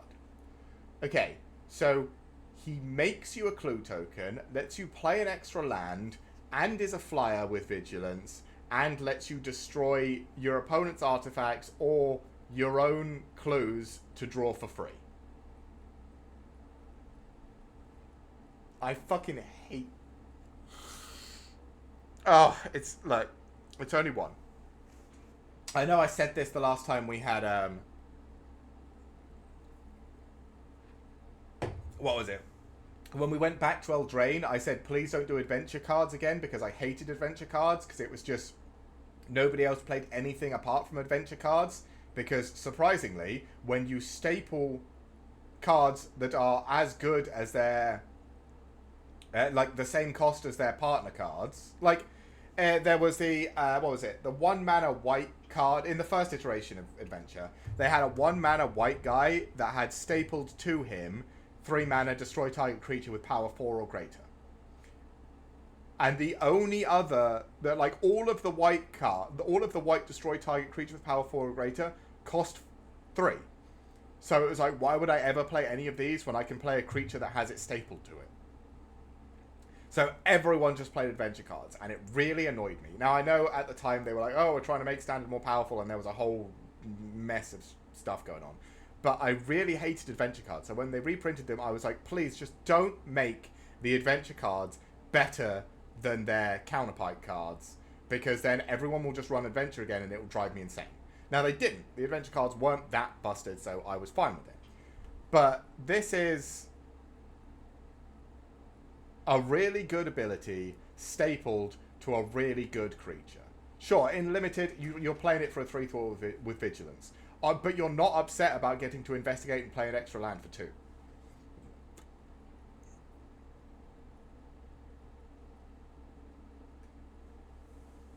Yeah. Yeah, exactly. I will say, I don't think I'm upset about this having adventure on it. First of all, it's the only adventure card in the set. And secondly, it's just wholly and completely busted. It's not specifically I'm upset about the adventure part. But the fact that it does have a good adventure stapled onto a great creature. Like, this is the problem. Like, again, with the first iteration of adventure creatures, you had the red one that was 2 mana for deal 2 damage and the damage can't be prevented. And then was a 4/3 for 3 mana that, if you targeted with an ability, dealt 2 damage to the one targeting it or whatever. And it was like, that's a good card stapled to a good card. And guess what? It was played for the entire year in every card, like almost over a year, like 2 years or whatever, how long Standard took to rotate back then. For the entire 2 years in every deck that ran red. Because it was Shock stapled to a good card. Slightly more expensive Shock, but stapled to a great creature. This is... What's the card called? There was a blue-green card that was draw a card, you may put a land from your hand onto the battlefield at instant speed. Something, I can't remember what it's called. But there was a blue-green card that was blue-green, and then you drew a card, put a land from your hand onto the battlefield. And it was one of the best cards in Standard at the time. This is almost as good as that, apart from its sorcery speed, stapled to a guy who is incredible. Like a 4 mana 3/4 flying vigilance that gets you to draw more is, yeah. I'm going to stop getting tilted by adventure cards. He's the only one in here. He's very powerful. If you see him, draft him. He's great. I'm going to calm down. A 2 mana 3/2 with reach that when it enters the battlefield, destroy target token an opponent controls. Yeah, okay. Fine. There's a lot of clue tokens, so this probably hits something. It's a 2 mana 3/2 with reach. Yeah, it is a good card. I like this card. Like, there's enough tokens in this set that this probably does something. Yeah. I think this is good. Kylox, Visionary Inventor. 7 mana. Oh my god. For a 4/4 with Menace, Ward, and Haste. Okay. When Kylox Visionary Inventor attacks, sacrifice any number of other creatures. This is in blue-red, by the way. So again, they're going to have a bunch of like cheap artifacty dudes. So this is what this deck wants to do. Then exile the top X cards of your library, where X is their total power. You may cast any number of instant and or sorcery spells from among the exiled cards without paying their mana cost. Okay, this isn't that good in... Sorry, I thought it was going to be some stupid artifact triggering nuts thing. This isn't that good in Limited for the same reason the red-black woman wasn't good, because you're not going to have that many instant or sorceries, and they're not going to be game-winning instant or sorceries, most likely. Not in Limited, at least. It also doesn't have flying. So this is a 7 mana, 4/4 with Menace, Ward, 2, and Haste. Nah. Nah, not in limited. Maybe you build a deck around this in standard. Maybe it's cool. Not in limited. I don't care for this in limited. Kylox Volt Strider, a 3-mana vehicle with crew 2. If you collect evidence 6, it becomes an... So you can either crew 2 or you can collect evidence 6 and it crews itself. Fine. When it attacks, you may cast an instant or sorcery spell from among cards exiled with it. If that spell would be put into a graveyard, put it on the bottom of its owner's library instead. Yeah, this... Right. This I don't like. This is brilliant. I like this one.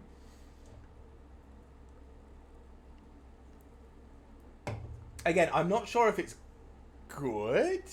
At least it's not fantastic. It's not like game-winning bomb nutso some of the other ones we've seen. But this is just cool. Right? Like, it just lets you go infinite on spells as long as you can keep putting them in your graveyard and they just go back into your library and you just keep... Yeah, this is cool. I like this card. This is a very cool card. I don't know how good it is, but I think if I see it, I think I'll probably try playing it. Why not? I think I'd draft it if I saw it, because it could be good. Alright, Lazev's back. Wearer of Faces. 2 mana for a 2/3. Whenever Lazev, Wearer of Faces attacks, exile target card from a graveyard, then investigate. So not just yours, a graveyard. Whenever you sacrifice a clue, you may have Lazev become a copy of a creature card exile... Oh. Oh no.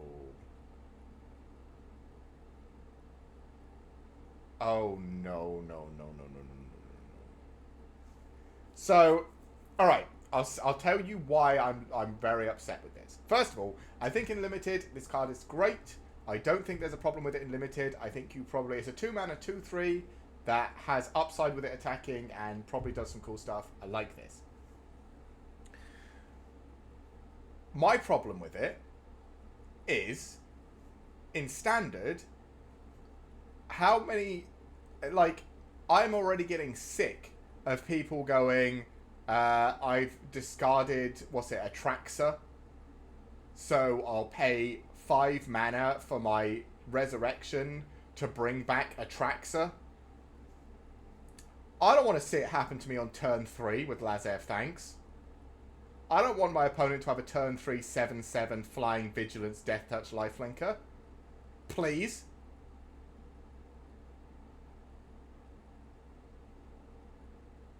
Like...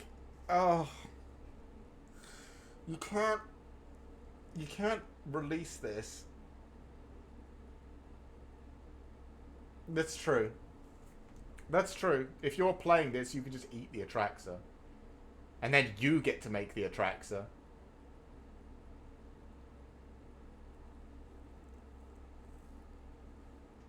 It's so cheap. It's 2 mana.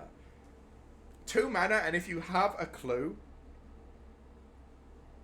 you can attack with him the follow... So turn 3, you can attack with him on the following turn, eat whatever creature you want, sacrifice a clue for 2 mana, and he just becomes it. That's fucking terrifying in standard. I will say this card is very cool. And I think in limited, I think this card is fine. I definitely think you pick it because I think it's very good, and you can definitely get some value out of it. But I don't think this card is that scary. But in standard, this card is fucking terrifying. I don't know. Again, I'm not much of a standard player, so maybe I've not got a great read. Maybe it's too slow in standard. Maybe it is.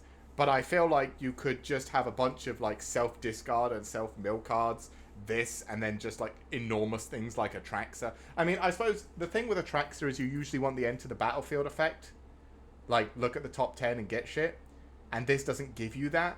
But it still does give you a 7/7... Like, if there's any big, scary hexproof things, you can just turn this into it.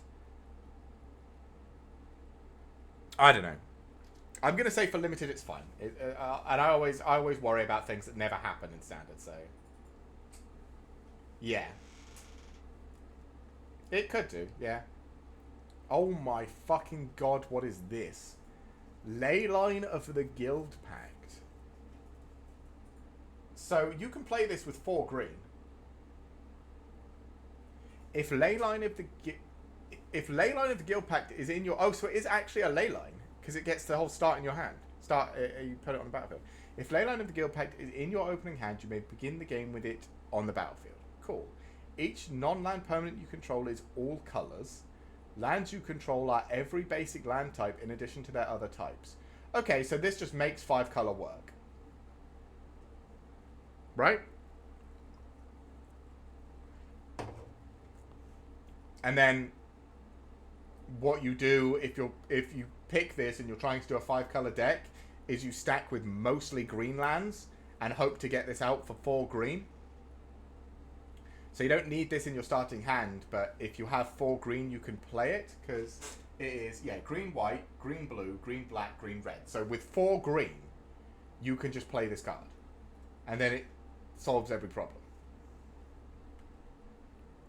I mean, is there a really good 5-color card? I mean, there's a bunch of cases for different colors that can all interact, I guess, but I haven't seen, apart from that first case that wanted us to have all 5 colors.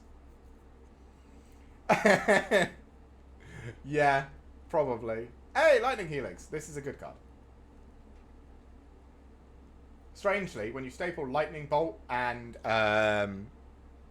whatever the old 1 mana. So, there were 5 original cards. They're in one of the first sets that would do 3 of something for 1 mana. Lightning Bolt was 3 damage. There was the healing one that gained 3 life. The green one was 3 mana. The blue one was draw 3 cards, which was obviously the most busted one in the world. And the black one... No, the black one was 3 mana. What was the green one? Oh, +3/+3.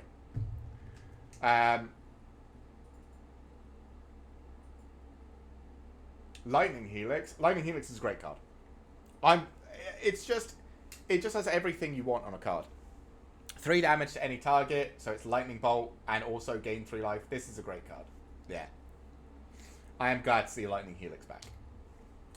Meddling Youths. 5 mana for a 4/5 with haste. Sure. Whenever you attack with 3 or more creatures, investigate. Sure. Good card. I mean, you probably just play it and swing with it, and then you've got 3 creatures and you start creating clues. Yeah, it's good. It's a good card.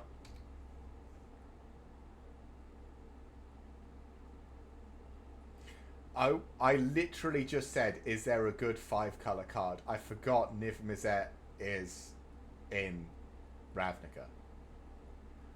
Okay, so Niv, what have you got for us? One of each of the colors. It's a flying 6/6 with hexproof and multicolored. Okay, so you just have to kill it with like a black card or something. Whenever Niv Mizzet Guild Pact deals combat damage to a player, it deals X damage to any target. Target player draws X cards.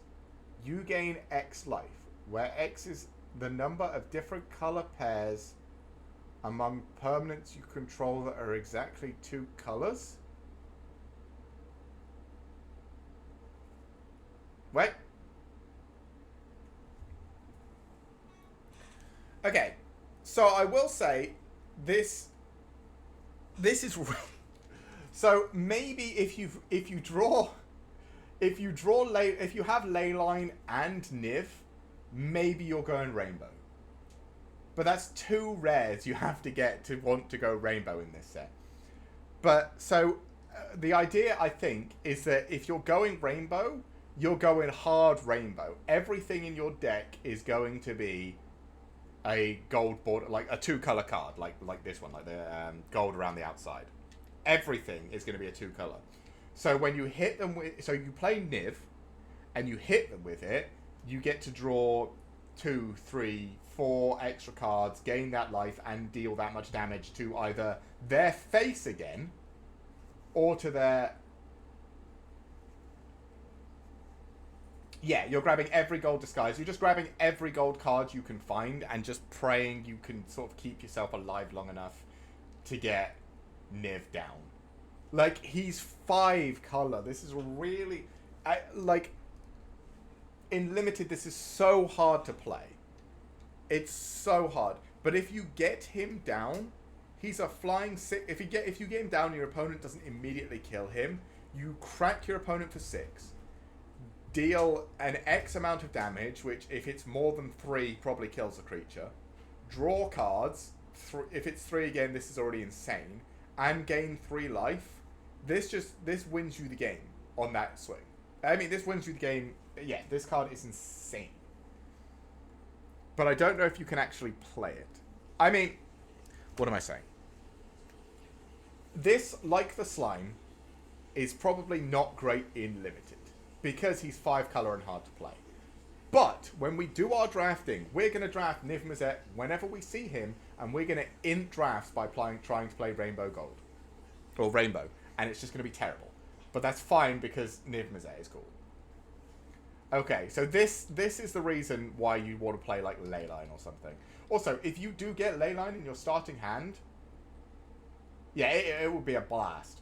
But if you get Leyline in your starting hand, put it on the battlefield and just draw 5 lands and play Niv, how fast is your opponent just fucking conceding? I mean, they might have removal for it, but yeah. No More Lies. 2 mana, counter target spell unless its controller pays 3. If that spell is countered this way, exile it instead of putting it in its own graveyard. Okay, this is a really good counter spell. I don't like counter spells in Limited though. I feel like they're usually not good enough, especially counter spells that require your opponent to pay something. Like maybe they hit something, but you can't get enough of them. Like there's just a chance it won't do anything, and it's just yeah. I don't like counter spells in Limited, but I will say this is a good counter spell. So, oh my, what? Officious Interrogation. Okay, 2 mana. This spell costs. So a white and a blue mana. This spell costs a white and a blue mana more to cast for each target beyond the first. Okay. Choose any number of target players. Investigate X times, where X is the total number of creatures those players control. Okay, so for 4, this reads like a commander card. But so in 1v1, this is 4 mana, investigate X, where X is the total number of creatures. But I guess the reason it's worded like that is because if you're playing a commander game, you can pay it for 8 and investigate for a shit ton of creatures. But okay, so for 4, this is investigate X, where X is the number of creatures. That's probably a lot of investigation, right? This probably just builds you a pile of fucking clue tokens yay high. And you just go, sweet, just start going through these. Is that good? Depends on how useful to your deck clue tokens are. But probably.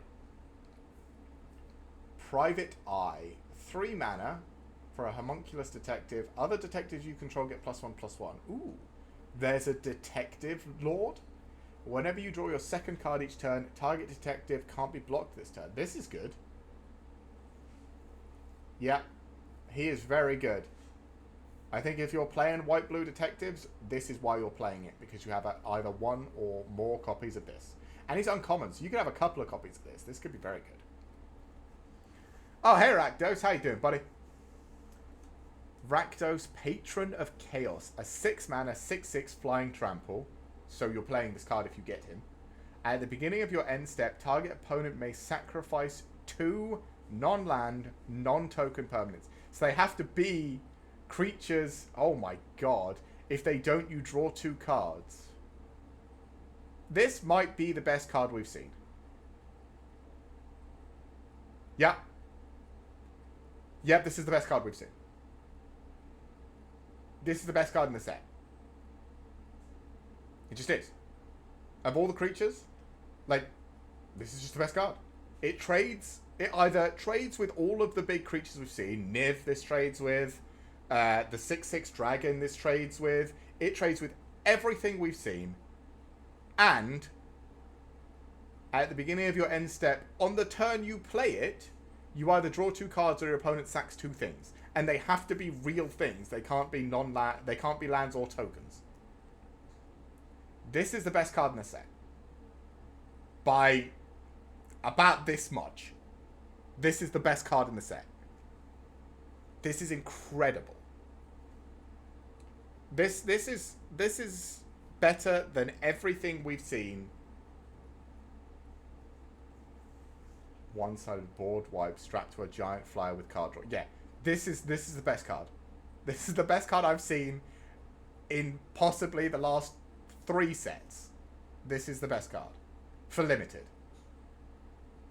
I can't think of a card as good as this for... It's a giant flying trample creature that draws you cards or starts blowing things up from your opponent's side of the board. This is absolutely insane. This, I wouldn't be surprised if this gets, like... Does this not get banned in Standard? It's that good? I mean, I suppose Red-Black doesn't really have a Standard deck at the moment, but... Like...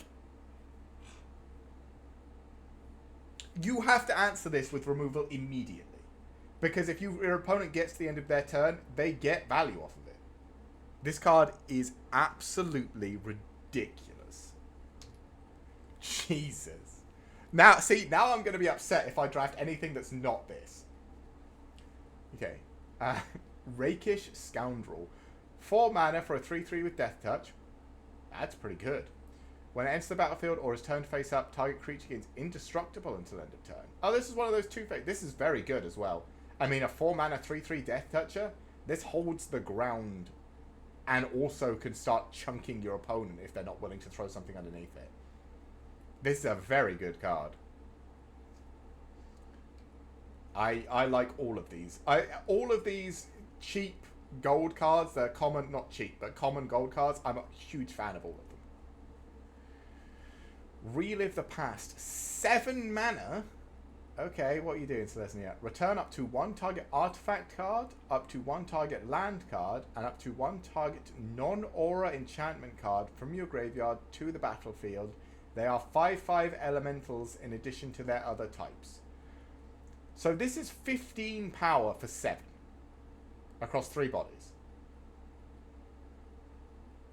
If you have an artifact, land, and enchantment in the graveyard.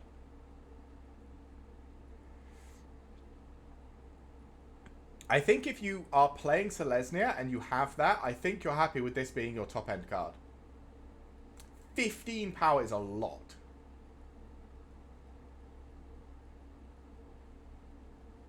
Is it too expensive? I don't think so. That's the only thing I'm wondering. But the green had some ramp, had some creatures that generate mana. There was like some rampy stuff. I think you can just... This is just good enough. I think. It's difficult to evaluate this one because there's a chance it's too expensive and you don't get to play it, depending on how slow the format is. And there's also a chance that you only have like a land card in your graveyard and this is 7 mana for a 5/5, which just makes you sad. But there's also a chance that you get to there, you get to 7, you're on a bunch of life, and you just pay 7 and make 15 powers worth of creatures in 1 turn. And your opponent gets very depressed because they're probably dead next turn. I don't know, but this is certainly very good. Well, yeah, but that's true. Well, no, because green certainly has, because green has all the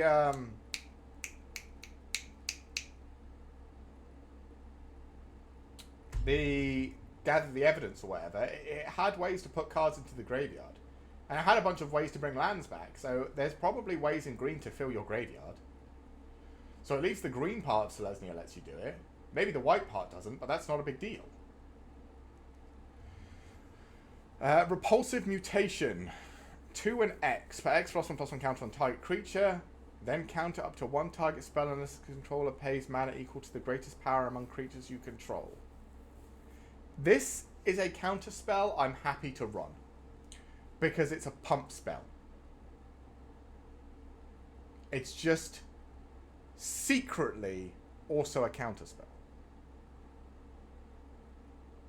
I don't think this is particularly great, but again, I think the fact that it is a pump spell with a counter spell on it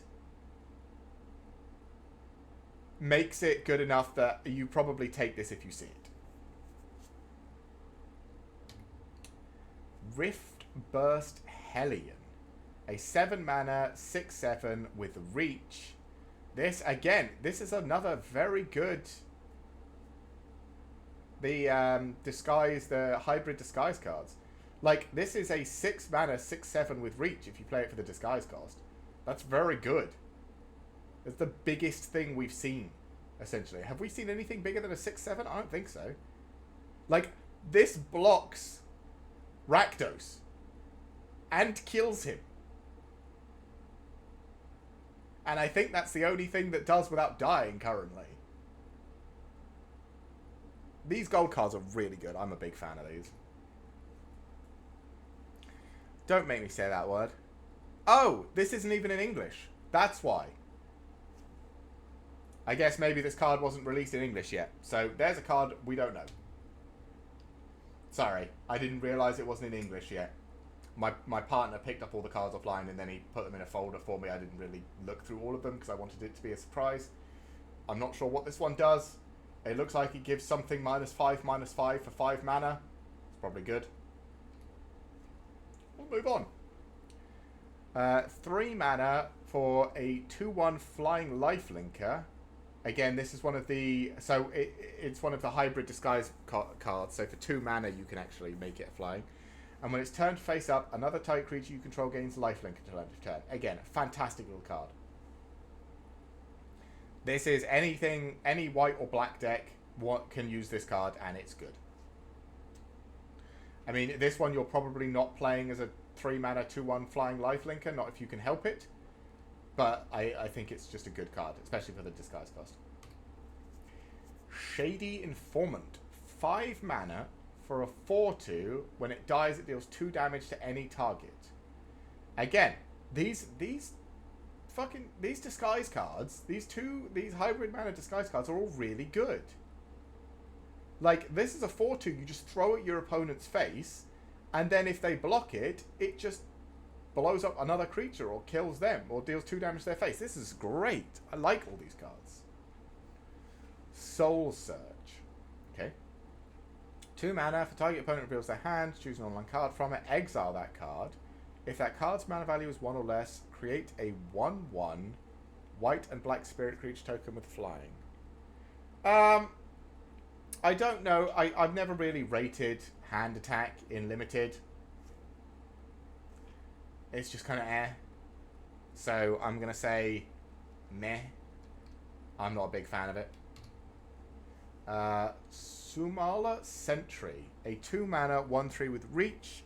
Whenever a face-down permanent you control is turned face up, put a +1/+1 counter on it and a +1/+1 counter on Sulma Sentry. This is very good. I can't remember how much morph there was in Selesnya, but if you are running Selesnya and you have morph cards in it, or disguise cards or whatever, this card's good. A pushed card. I mean, yeah, it's so powerful, right? It's just, like, even if you're only running a couple of them, it gives them all +1/+1 and itself +1/+1. Like, this is just a really good card.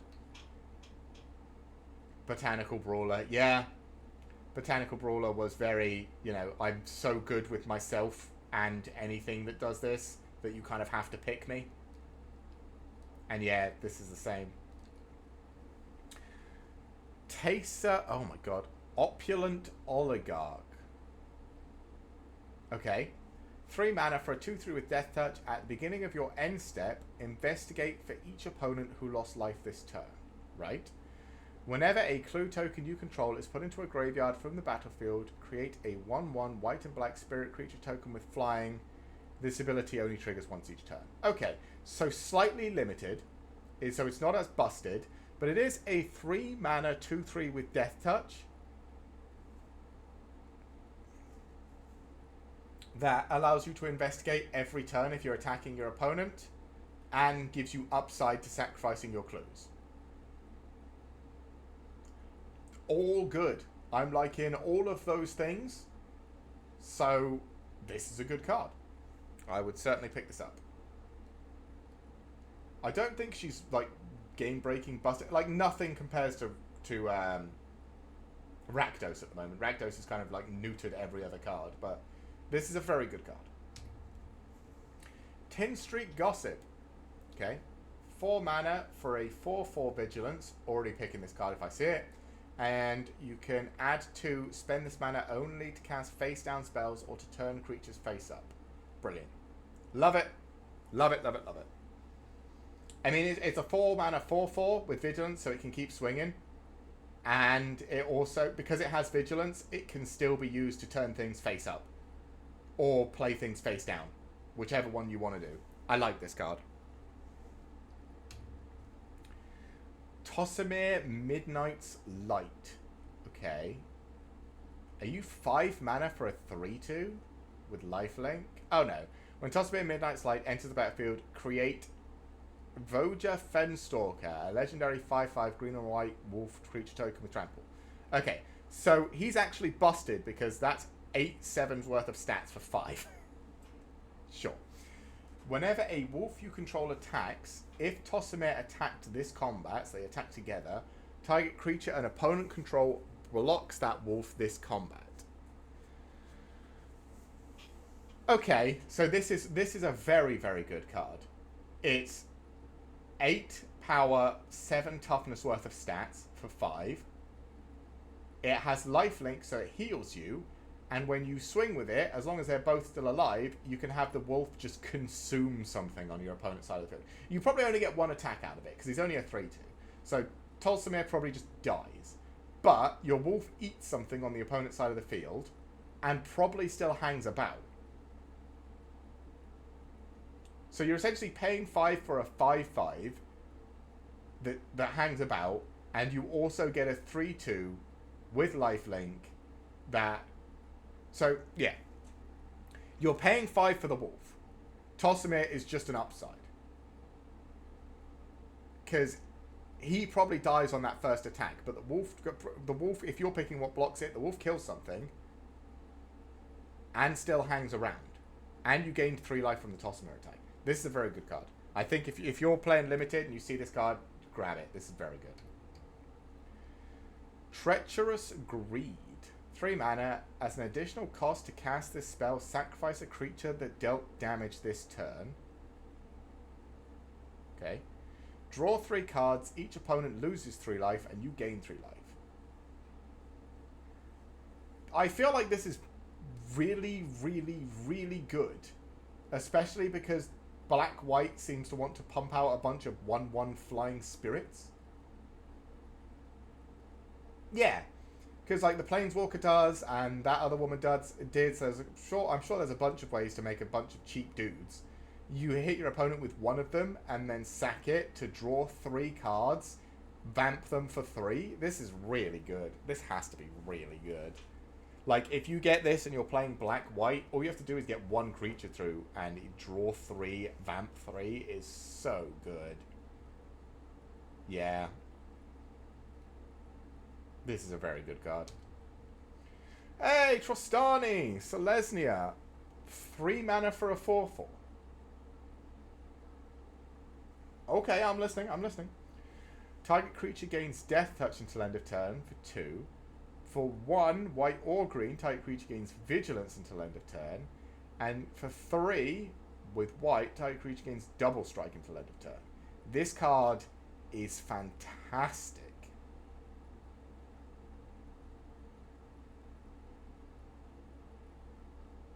Like, just absolutely incredible, right? A 3 mana 4/4 that you can just spend mana to give things like target creature gains Double Strike is fucking terrifying. So what is it, for 6 mana you can give anything Double Strike, Death Touch, and Vigilance. That just like murders. even just double strike and death touch if you don't need the vigilance. That's just I kill anything. This card is fucking powerful. Jesus. I mean, again, it doesn't have any way of protecting itself. So, you know, in standard it probably just, you know, gets blown up immediately and does nothing. But in limited, if your opponent doesn't have removal, you play this and they are immediately sad. Because next turn things are going to start getting real fucking bad for them. Undercover Crocodile? Okay. 6 mana for a 5/5. When it deals combat damage to a player, investigate. This is the disguise gold card there for blue and green. I like this. Very good. I like all of these. I'm not going to be sad about any of these. Urgent Necropsy. Okay. 4 mana, instant. As an additional cost to cast this spell, collect evidence X, where X is the total mana value of the permanents this spell targets. Destroy up to 1 target artifact, up to 1 target creature, up to 1 target enchantment, and up to 1 target planeswalker. Yep, it's a good card. It's removal. It's everything removal at instant speed. And, like, I know people are going to say, oh yeah, but it only it's, you know, 4 mana to destroy something. No, it's 4 mana to destroy 4 things. You probably get a clue token, which costs nothing, so that's fine. A creature, which is what you casted on originally. And there might not be an enchantment, but there might be, and if there is, you'll be happy about it. And a planeswalker. There might not be, but if it's there, you'll be glad this can target it for 4 mana and exiling some permanents. Yeah, it kills everything. This is your catch-all. This is like the rest of the deck has some removal pieces. This just gets rid of anything that's a problem. That's a good card. Vanifair Evolved Enigma. 4 mana for a 3/4. At the beginning of combat on your turn, choose 1. Cloak a card in your hand. Or put a +1/+1 counter on each colorless creature you control, which is all of your cloaked stuff. Wow. Fuck. Oh, it is an ooze as well. Oh, the oozes are coming. Yeah, I think this is absurd as well, right? Because you just put all the creature cards from your hand as face down 2/2s, all the land cards from your hand as face down 2/2s, and just keep the spells in hand. And then you could just start pumping your entire board. This is really good. Is the real question is this a better card for the cloak mechanic, or is the black-blue... The black-blue one, what's it? Eltrati? The one who let you turn all cloaked things face up for 4. Maybe you play blue, green, black, and just have both of them. That is 2 mythic rares, though, which in limited, if you're running 2 mythic rares, would be nuts. Although this is the set for where they're doing those new play boosters, right? So... Any dead card in your hand into a creature over and over. Yeah, I think so too. I think this is better. I think you are correct. Just because you can put, like I said, all lands become creatures. All creatures become creatures that you can turn face up whenever you want. And you can just pump your board. But yeah, as I was saying, they're doing this new play booster, which is apparently supposed to have a higher chance of having rarer cards in it or something. Like you're more likely to get multiple rares or mythic rares in your pack. Who knows? Maybe you'll go into draft, or you're sealed, and you'll just have, like, 4 or 5 mythics going in or something. Like, you could have this, and you could have the black-blue one as well, and just have a disgusting cloak deck. War Leader's cool. 3 mana for creatures you control get +1/+1. That's about what you pay. Whenever a creature... This is in place of draft boosters, right? Yeah. So that means all... I'm going to a pre-release this Friday. So I'll see how it feels. But yeah, all draft boosters are being replaced with play boosters. I don't know how that's working in Magic the Gathering Arena. I imagine they might just not do it because they can't be bothered. But yes, all draft boosters are now play boosters, which means all sealed and draft formats are now using this new play booster, which technically has a higher chance at more rarity cards, so they're charging more money for them. Which I'm not too enthusiastic about, but I'll live. As long as the draft set is cool, which it looks to be cool. Wizards have been doing a lot of stuff recently, which I'm not happy with, but that's mostly because I think, Hasbro is dying and leaning on Wizards to try and prop up their money. So, and while I'm not a big fan of their rather questionable business choices a little bit, draft is still fun and is my favorite format. So as long as they keep putting effort into making draft entertaining, I will continue to play it, even if I won't support anything else. So, yes, we'll see. I'll see on Friday what I think of it. But anyway, back to War Leader's Cool. So this is 3 mana creatures you control get +1/+1, and whenever a creature enters the battlefield under your control, War Leader's Cool deals 1 damage to each opponent. So there's 2 enchantments. Both cost 3. There's the white one, which gives all creatures +1/+1, like War something. And then there's a red one that deals 1 damage to each opponent every time a creature enters the battlefield under your control. This is both of them squeezed together and made to cost 3. This is probably really good, especially in an aggro deck. This is probably good enough to just make aggro work in standard, so I guess it's definitely good enough to make it work in draft. Oh, this one is also not in English, so I can't do this one. Again, my bad. World Souls Rage. 1 green, 1 red, and X. World Souls Rage deals X damage to any target. Okay, it's removal, we like it. Put up to X land cards from your hand and or graveyard onto the battlefield tapped. This is good. I like this. It's removal with upside, especially for green and red if you want to be playing big things. Sorry, I'm getting some messages, so I'm just looking. Yeah, I like this card. This is cool. I like this. I like this a lot. If I'm playing red-green, which I'm always leaning towards playing because I love me some big green Gruul dudes, I'd be happy to have this in my deck. Yarus, Roar of the Old Gods. 4 mana for a 4/4. Love it. Other creatures you control have haste. All about it. We're all in. This is my favorite card.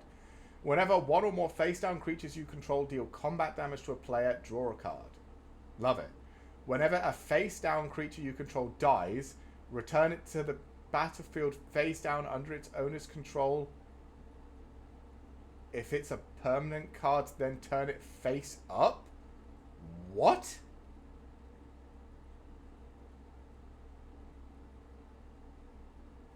This is insane.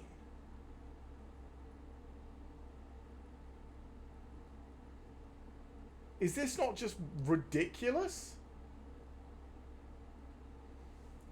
Let me read this again. Whenever a face-down creature you control dies, swing out with all your 2/2s, they all get blocked, everybody's dead. Return it to the battlefield face-down, or come back.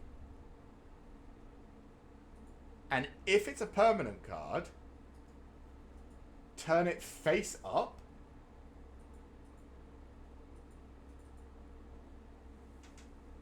What?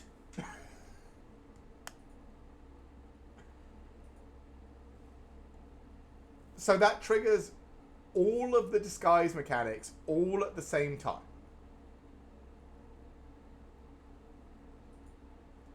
And you also don't need to, it's just, you don't need to pay for disguise anymore. Just fucking swing them. Or block with them. It doesn't matter. And it's a 4/4 for 4 that gives everything else haste. What? Okay. It might not be the absolute best card in the set, but I fucking love this card. I want to play this in my standard. Oh no! They've got split cards. Oh my god. Yeah. So wait. How do these split cards work? Are these the ones where you play one side and then you can play the other side from your graveyard? Or is this... No, this is just you play one or the other. So you can either cease, exile up to 2 target cards from a single graveyard, target player gains 2 life and then draws a card. That's pretty good. Or desist, destroy all artifacts and enchantments. I mean, you probably play it as cease 9 times out of 10, but having desist is nice. Float some mill 3, 2 mana, mill 3 cards and investigate. Sure. Jets them for 6. Each opponent mills 3 cards. Then you may cast a spell from each opponent's graveyard without paying its mana cost. If a spell cast this way would be put into a graveyard, exile it instead.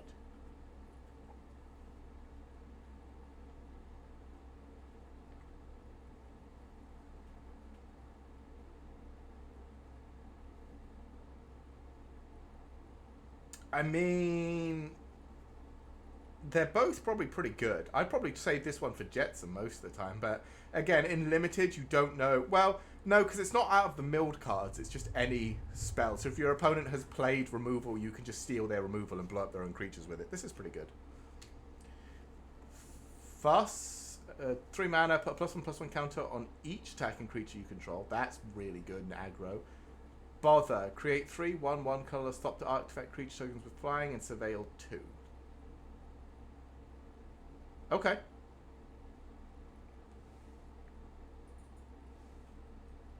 Sure. Like, I'm assuming these split cards are, you can play one or the other. You can't play one and then the other one from the graveyard like you could with some of them. I don't know. I haven't looked into what sort of fuse cards these are, or split cards these are. But Fuss is good. Hustle, target creature attacks or blocks this turn if able. And Bustle, creatures you control get +2/+2 and gain trample until end of turn. You may turn a creature you control face up. This, see, that's more like it. 6 mana to give everything you control +something and trample. The turning a creature face up is also very good. I like this. That's a good card. I don't know about Hustle, but I definitely play Bustle. Push and pull. Destroy target tapped creature. Sure. Pull. Put up to 2 target creature cards from a single graveyard onto the battlefield under your control. They gain haste until end of turn. Sacrifice them at the beginning of the next end step. Yeah. That's actually a good card. You know what? I don't mind either of those. I think all of these are pretty good as well. Ooh, artifact time. The Cryptics. Okay. 2 mana, and you can tap it to collect evidence 3, add 1 mana of any color, put an unlock counter on Cryptics. Right? So it's like a mana nerd thing. Sacrifice Cryptics, surveil 3, then draw 3 cards, activate only if it has 5 or more unlock counters on it. So that's 50, so you have to collect evidence 15 essentially to then surveil 3 and draw 3 cards. But it does essentially give you mana. I think this is fine. I think you're essentially using this as a mana generator, and then if you get it to 5 unlock counters, you just sack it for the draw. I think this is good. If you get it down early. If you get it down late, it probably sucks, but if you get it down early, I think this is good. Gravestone Strider. 2 mana for a 1/3. Add 1 mana of any color. Activate only once each turn. So it converts mana, okay. And you can exile it from your graveyard to exile target card from a graveyard. Sure, this is very generic. Lumbering Laundry. A 5 mana 4/5. With Disguise, you can play it for 5, sure. Until end of turn. 1 second, guys. I'm getting a lot of messages.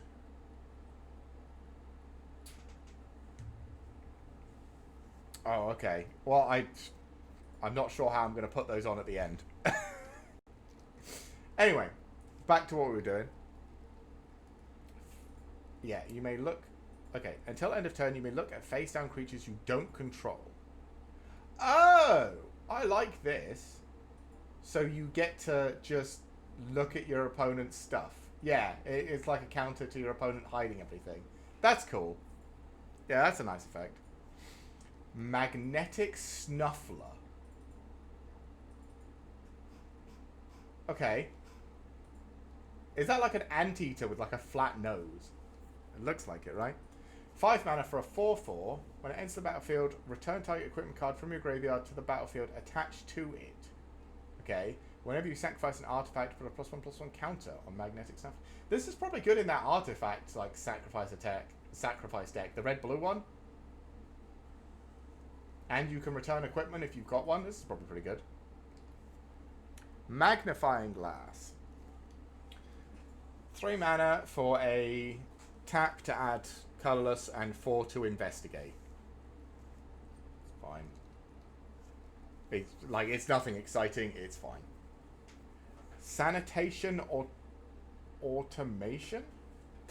Okay. It's a 2 mana 2/1, and when it enters the battlefield, surveil 1. It's fine, I guess. It's okay. Thinking Cap. It's a 1 mana equipped creature gets +1/+2, and you can equip to a detective for 1, or you can just equip for 3. Sure. Okay. Branch of Vitu-Ghazi. So it's a land that taps for colorless. You can disguise it. And when it's turned face up, add 2 mana of any one color. Until end of turn, you don't lose this mana as steps and phases end. But you're paying 3 to turn it face up, so it's weird. Yeah, I mean, I guess you play it as a 2/2, and then you can like block with it, and then flip it face up, and then it doesn't get destroyed because it's a land.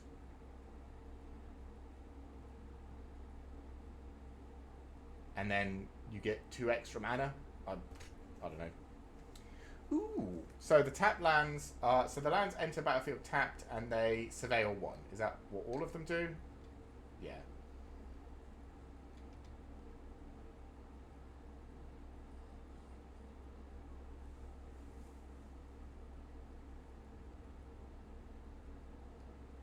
Yeah. No, what I mean is, so like I'm trying to think of where you'd want to use it, but like you can turn it.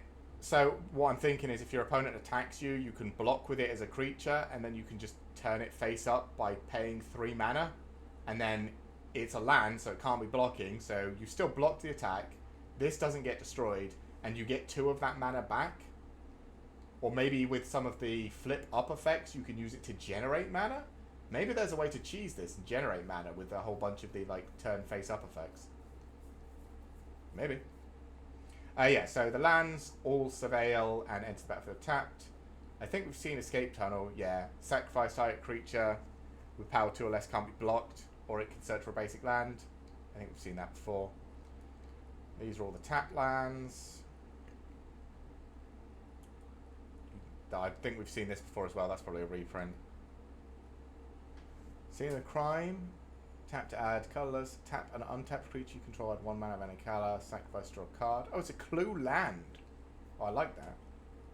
That's cool. Yeah, I think if you see this land, you probably pick it up. Just because there's a bunch of stuff that triggers off sacrificing clues, and this counts as a clue. Yeah. Oh, and the full art. Ooh. I like these full art lands. Okay. I'm going to try something very quickly. I'm not sure how this is going to appear. I'm going to try, apparently,